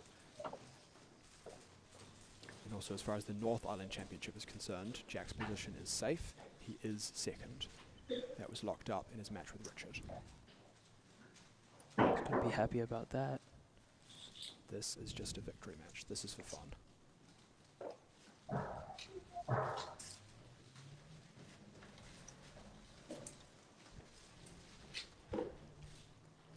Ready.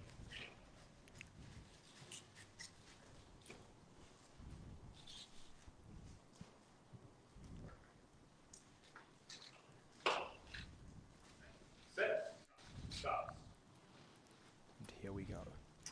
Is Jasper going to just prove the better solver once again? Or will Jack clutch it out with his signature X Factor? 3, 2, 1, go. Bit slow from Jack maybe. Maybe OLL. But no, Jasper just that little bit faster. Again, another solve, 6.53. And that's a similar margin than we saw in the very first solve, right around that 2.5 second mark. With very similar times as well. Is it going to be a complete echo of set 1, or is Jack going to change the tune this time around? Looks like Jasper is more familiar with this format now, as we saw. It's just the I understand it now meme, isn't yeah. it? I understand it now, of Took course. a couple solves, a couple matches to lock in, and now Jasper gets it, and maybe they're just unstoppable now. Jasper understands it now. 1-0 up in this set. And 1-0 up in the match on sets. Set. Start.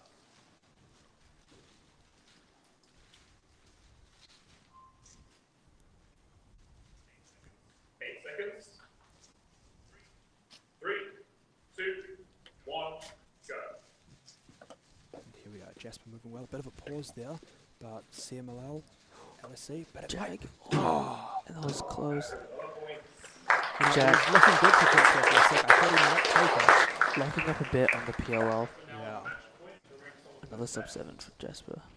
And here we are, match point for Jasper. If Jack wants a chance, he needs the reverse sweep. There's no other option.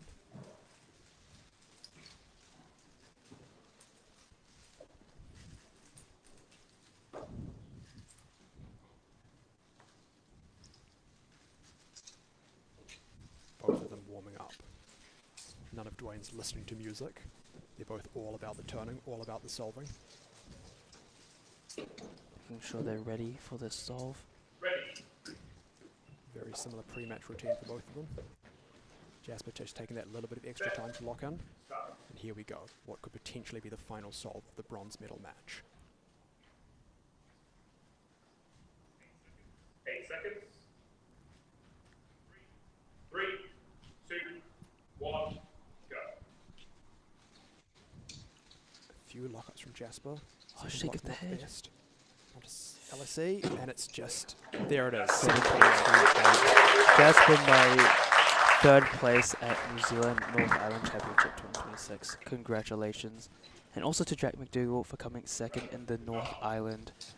Congrats to both competitors. And with that, we have our grand final.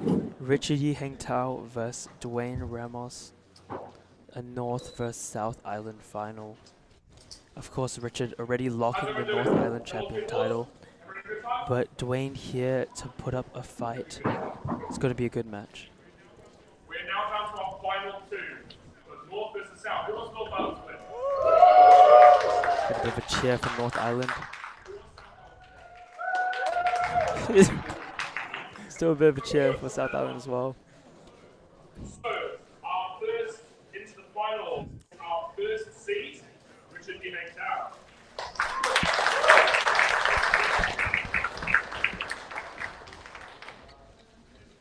And his opponent is the 3rd seed, forward from Christchurch, Dwayne Ramos. Here we are into the first best of 5 match at this competition, first and only. This is going to be a bit more of an epic. Even if Dwayne brings together that sub-6 solving, or Richard picks it up a bit and brings together the solving we saw in the last round with that 6.27 PR average, even if one of them is dominant in that fashion, this will be a slightly longer, slightly more drawn-out match, and tactics will come into play. The mind games are going to be important here. Who will stay composed under the pressure for the length of the match? That might just be what decides it.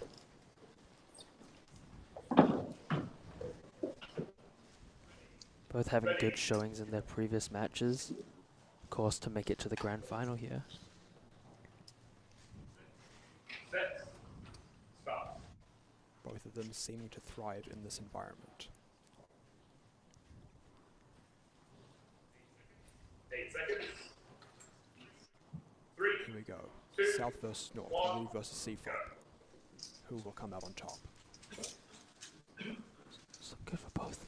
Dwayne, 6.31. Getting to LSE so fast. Putting some solid times down. Left, right, and center. Winning by a little under a second. Richard will need to bring it back into that sub-7 territory throughout the rest of this match. 7.2s are not going to be enough. Not against Dwayne. Dwayne has been locked in, James. Absolutely locked in these last few matches. And it's a masterclass of the mental, isn't it? Again, the earmuffs come off, the earbuds go in, the music goes on, and he's rocking out again. Performing when he needs it the most. And this is the mark of the reigning two-time Oceanic champion. Set. Start.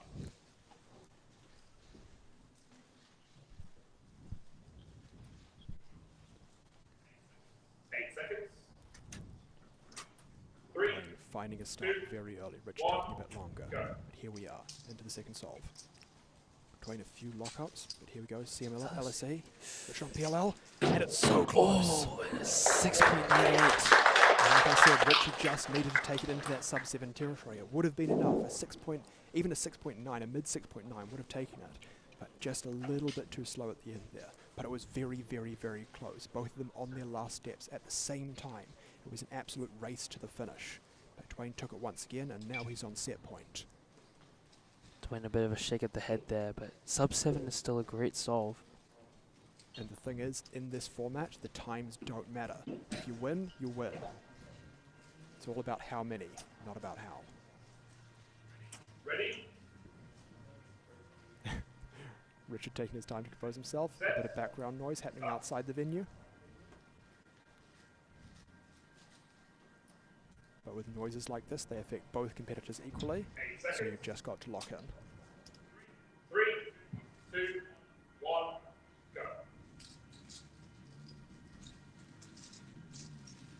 Dwayne on to LSE. It's Richard good. PLL. And 6.51. It was consistent from both of them now. Richard consistently in that low 7 range, Dwayne consistently in that mid 6 range, but Dwayne just that little bit faster, and he took it. Set 1 done, on to set 2. The margin being pretty similar for all of those solves. Around half a second every time. But if Richard can make his way back down into that sub 7 range, it will be very, very competitive throughout the rest of this match. And just a train going by outside, so I think we're just taking a moment to let that pass. The question is, will that interfere with the flow of these competitors? If they're locked into the flow of doing solve, and then waiting, doing solve, then waiting, maybe interrupting it will mess with their mental a little bit. But then again, it's the same for both competitors. The conditions are always the same here. But both of them, once again, just taking a moment, taking a beat, letting the train pass. Not sure if you can hear that on stream. I hope not, but pretty loud in the venue here.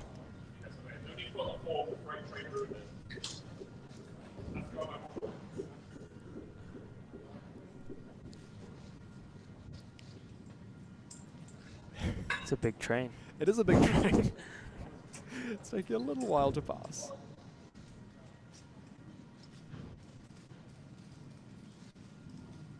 Maybe not such a little while. Michelle, Jasper's mum in the chat, saying, yes, can definitely hear it. Oh well, fair enough. And that sounds like just about the end of it.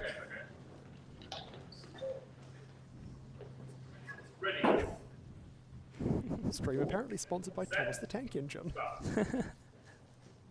Anyway, enough of that. On to the first solve, set 2. Richard needs to pick up the pace now. Mid-7s, low 7s will not be enough. It's time for a 6. 2, 1, go. Solving's better from Richard. Here he is, PLL. Dwayne LSE. Oh! Almost synchronized at the start there. It was a long LSE from Dwayne. It was a fast PLL from Richard, but there we go. Richard just taking it with that 0.1 margin, or 0.11. Still not a sub 7, but still taking that solve. And that's the Richard's first point of this match. And that's the thing, we say that Richard's so calm under pressure, but he's normally such an easy sub-7 solver, and we can tell that even as composed as he is, in this grand final, the nerves are getting to him a little bit. For him to go 4 sols without pulling out a single sub-7, very unusual for him. Again, he's at a 6.27 PI average in the semi-final of the last round, so he's capable of some much better solving than this. Ready. Set. Start.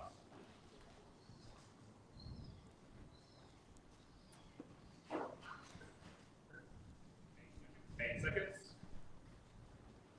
And Dwayne deciding so early. He's a master of this timed inspection period. Oh, good solve. Dwayne with LSE. It's going to be fast. 5:52. Shakes the head. Are you kidding me? 5.2 looks like a potential to be somewhat faster there, but still a 5.52 is a great solve. And his blocks were so quick there. That was unreal. What a solve. And Richard, of course, with a 6.7, still a very solid solve there. His first sub-7, so maybe he's back in the groove here. But if Looking to pull Dwayne off can something pull off better. those mid-5s, maybe even a 6.7 isn't enough. Maybe he's going to need to get into the sub-6 range. Ready. Dwayne, on the other hand, showing us why he's the Oceanic champion. That solve was unbelievable. Can he do it again? 8 seconds. 3, 2, 1, go. Oh, Looks not- good from Richard. And not as good. oh, 5.45. And That- there we are. We said he might need to get a sub-6. He did it on command. And you called it, James. 5.45. His first sub-6. First sub 6.5 of this match as well. And how about that? Dwayne gets his 5.5. Richard says, you know what? I can match that. 5.4 from me. Raising the bar one solve at a time. And with that, Richard is on set point here, 2-1. He's on a mission to even up this match. Dwayne got the first set. Richard wants the second. Putting the pressure on Dwayne. And what excellent solving this has been. 5.4. 5.5 from Dwayne. Both of them so close in this set.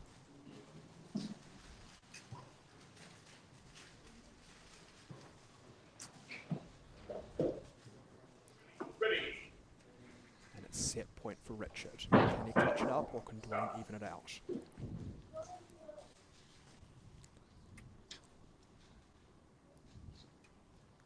Eight seconds. 3, 2, 1, go. Decent solving for them both. Not quite as fast, but there we go. A short LSE for Dwayne. 5.35. And how about that? On fire. 2 solves ago it was a 5.5. Last solve was a 5.4 from Richard. This solve 5.3 from Dwayne. Again, raising the bar one solve at a time. Just gets faster and faster and faster. If this trend continues, by the end of the match, will we see a 4? Boy, I hope so. And there we go, set point for the both of them. Dwayne with some of his best solving officially ever, I'd say. Pulling off so many 5s here. And will it take a 5 to win this point again? Let's find out. They're going solve for solve for solve. Ready. Set. Start. Here we go. Time to lock in. Set point for both of them. If Dwayne wins, he goes 2-0 up in the match. It's a hard deficit to come back from. If Richard wins, it's even Stevens. Here we go.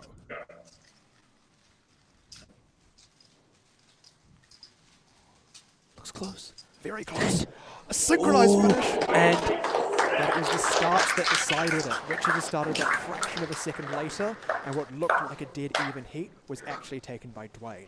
A 6.71 taking the set, and now Dwayne is 2 sets up in the match. It's a key advantage. It's going to be a hard battle for Richard to come back from, but he can definitely do it. Dwayne clutching it there. Putting the pressure on Richard with a 2-0 lead in sets. And now here we are into what could be the final set if Dwayne wins it, or what could be just about the midpoint if Richard starts his battle back.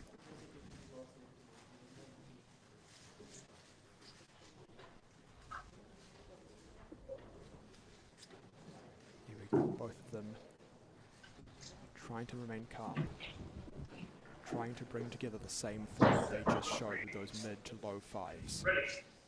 Here we go.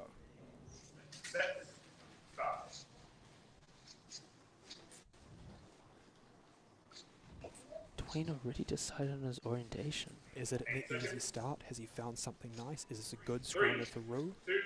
Let's see. Dwayne with a fast first two blocks. Here we go, LSE. 5.38. What is this solver? This is some of the best solving we've seen in any New Zealand competition, and this is what the grand final of the North Island Championship is all about. That's why we have head-to-head here, because New Zealand's best assemble and duke it out. And 5.3, another one. What is this solving? What a masterclass from Dwayne Ramos, showing us what he's got in the bag. He found something on that scramble early. He knew what he was doing, and that was a 5.3 for him. Didn't doubt his solution, which was probably a factor that played in there.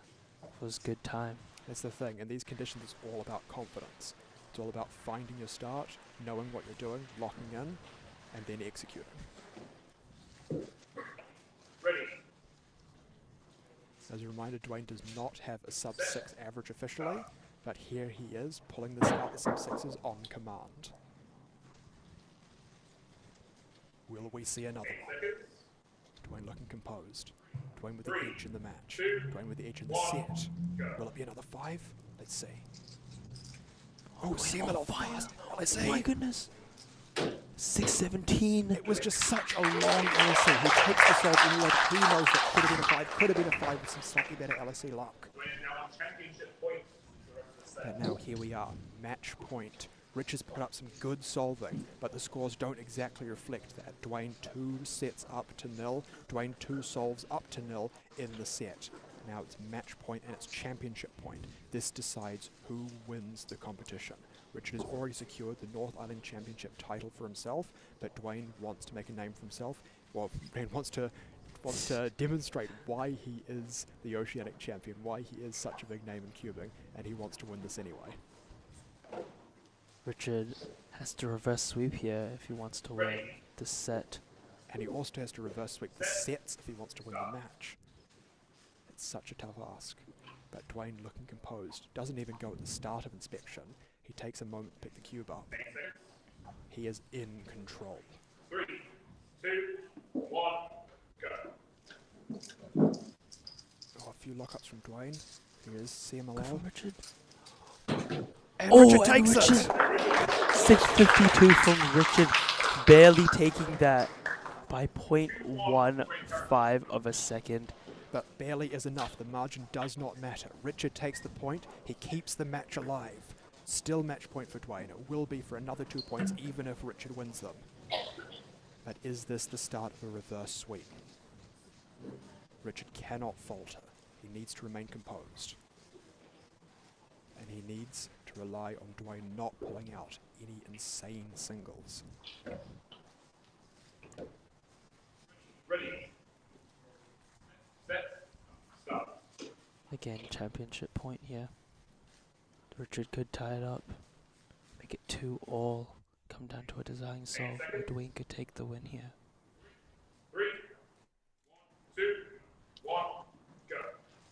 It looks good from Dwayne, you know. Onto CMLL. LSE very fast. Sub-6. 5.77. And he takes the match. He takes the competition. Dwayne Ramos is the winner of the New Zealand North Island Championship 2026. Rich Yihing Tao is the North Island champion and the second place at the competition. He had great solves, those low 5s, but it just wasn't enough against Dwayne. Dwayne is the king once again. Another 5 from Dwayne. How amazing was that? And you watch him solving like that, and you question how he can possibly not have a sub-6 average. Exactly. Maybe next comp is the time for him. He is in his prime. So many sub-6s in that.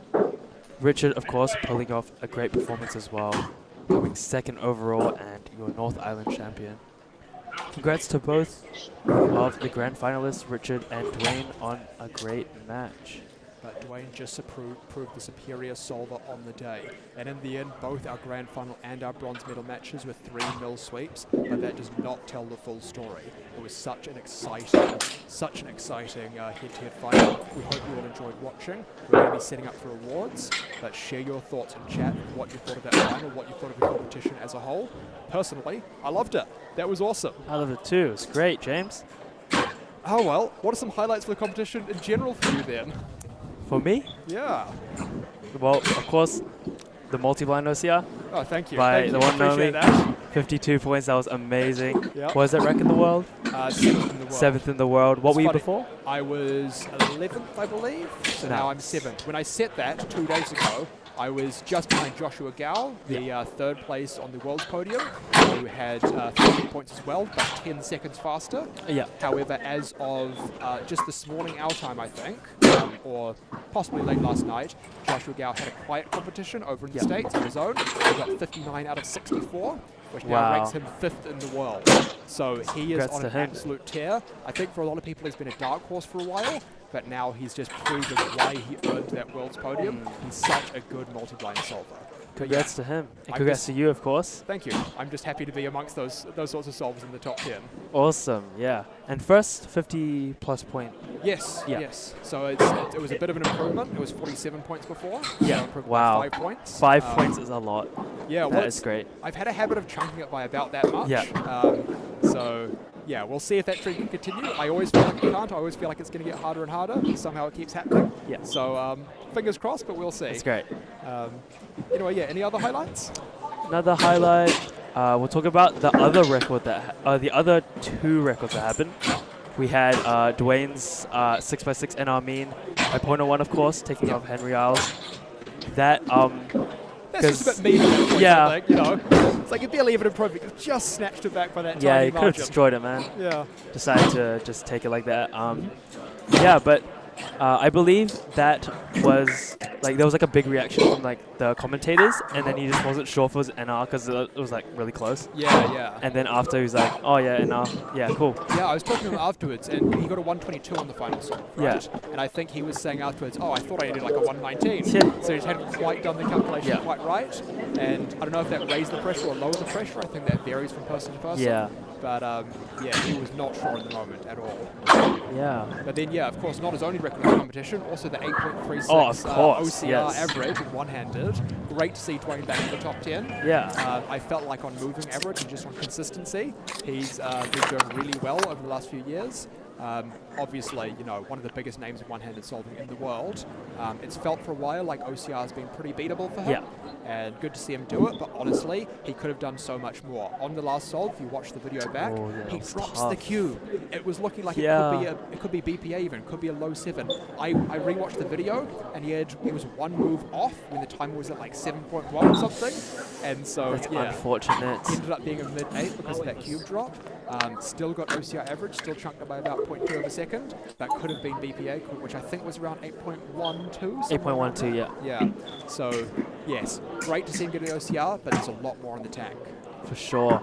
And our other record we saw earlier today was Alexander Vuzic's 22.3 Pyraminx OCR single. I know. How insane was that?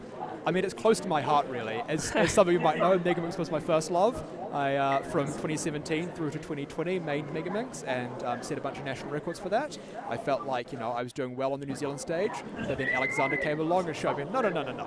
This is how you solve the Pyraminx. He destroyed OCR at like his 5th competition, something like that, competition. With an incredible single back then. Ever since then, he's been struggling a little bit with his nerves. He's performed amazingly. He's the double oceanic champion. He's been on a world's podium, and he's had countless OCRs at this point. So he's made a name for himself as one of the best Pyraminx solvers in the world. But he's not quite produced the kind of results that he tends to get at home a lot of the time. Yeah. And so that single, 22.32, just barely off the world record. I think really showcased that talent. And it's felt for a while, to me, like Alexander has potential to get a world record. You know, like we've had a few Kiwi world record holders, and it's felt like Alex was a great candidate to be the next one. Sure. But you know, over the years, I've wondered if it would happen because the world records have just progressively gotten tougher and tougher and tougher. Yeah. And we've seen in the last sort of 6 months or so, Timothy and ZU going back and forth and getting these unbelievable world record averages and, you know, taking and breaking world record single. And it's felt like, you know, maybe is this the next generation and these guys going to push it to a point that Alex can't quite compete with?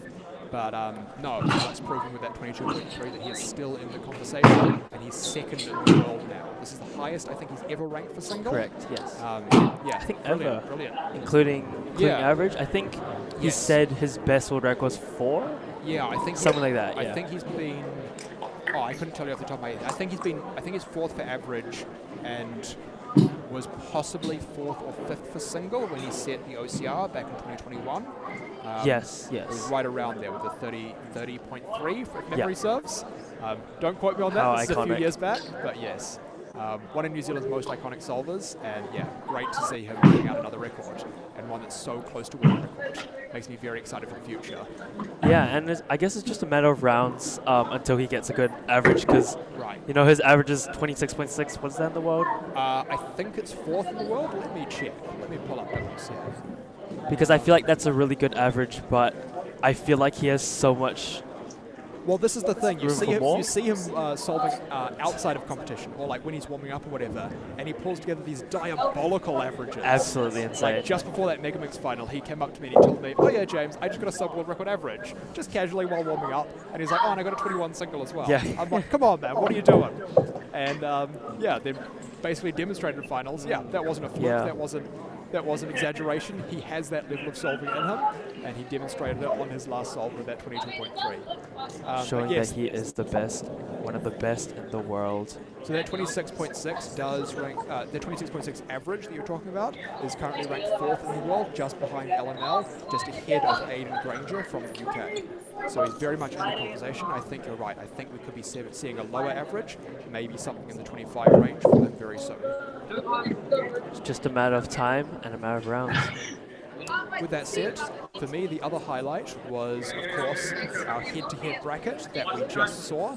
Dwayne, of course, taking it for us, demonstrating why he is such a big name in New Zealand solving, winning the final set winning the final match 3 points to none, and just putting out some great solving when it counted.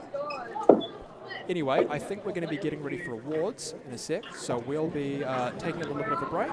Stick around if you want to watch awards. If not, we hope you've had a good time. Sorry for all the issues with the network that we had earlier on. We've done our best to fix it, and we hope we brought you a great head-to-head finals at least. Anyway, we'll be bidding you farewell. We might be back in a little bit for awards, but here's a bit of a break. Thank you.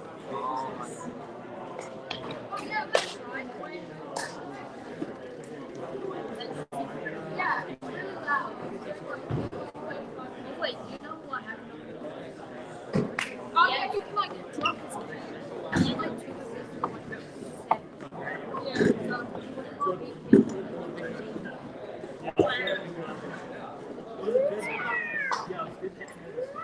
Yeah. Alright, everyone, we need to put chairs upstairs. So if everyone can, you can take 1, 2, 3 chairs upstairs.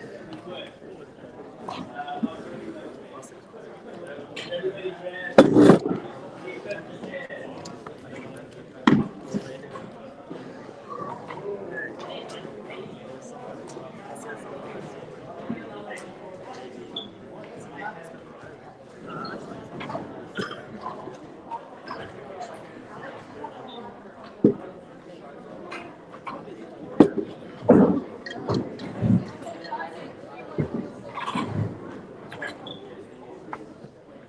Nice place. Real casual.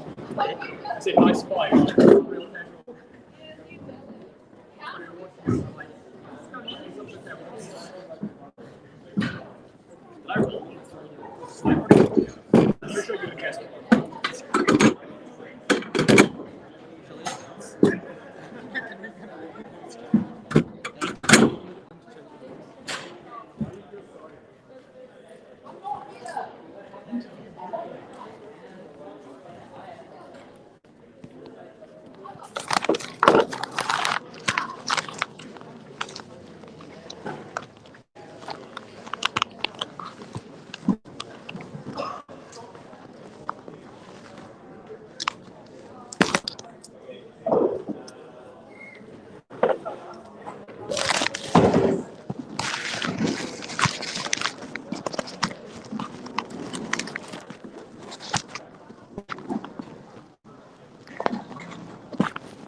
Okay, so we were going to live stream awards, but due to a slight miscommunication, the cables for our cameras have been pulled up.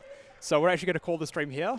We hope you all enjoyed watching, whether it was on the Speedcubing New Zealand YouTube channel or the WCA YouTube channel today. We had a great time with it. We hope to see you again next one. We hope you all enjoyed the head-to-head format. And that's it for us. See you later.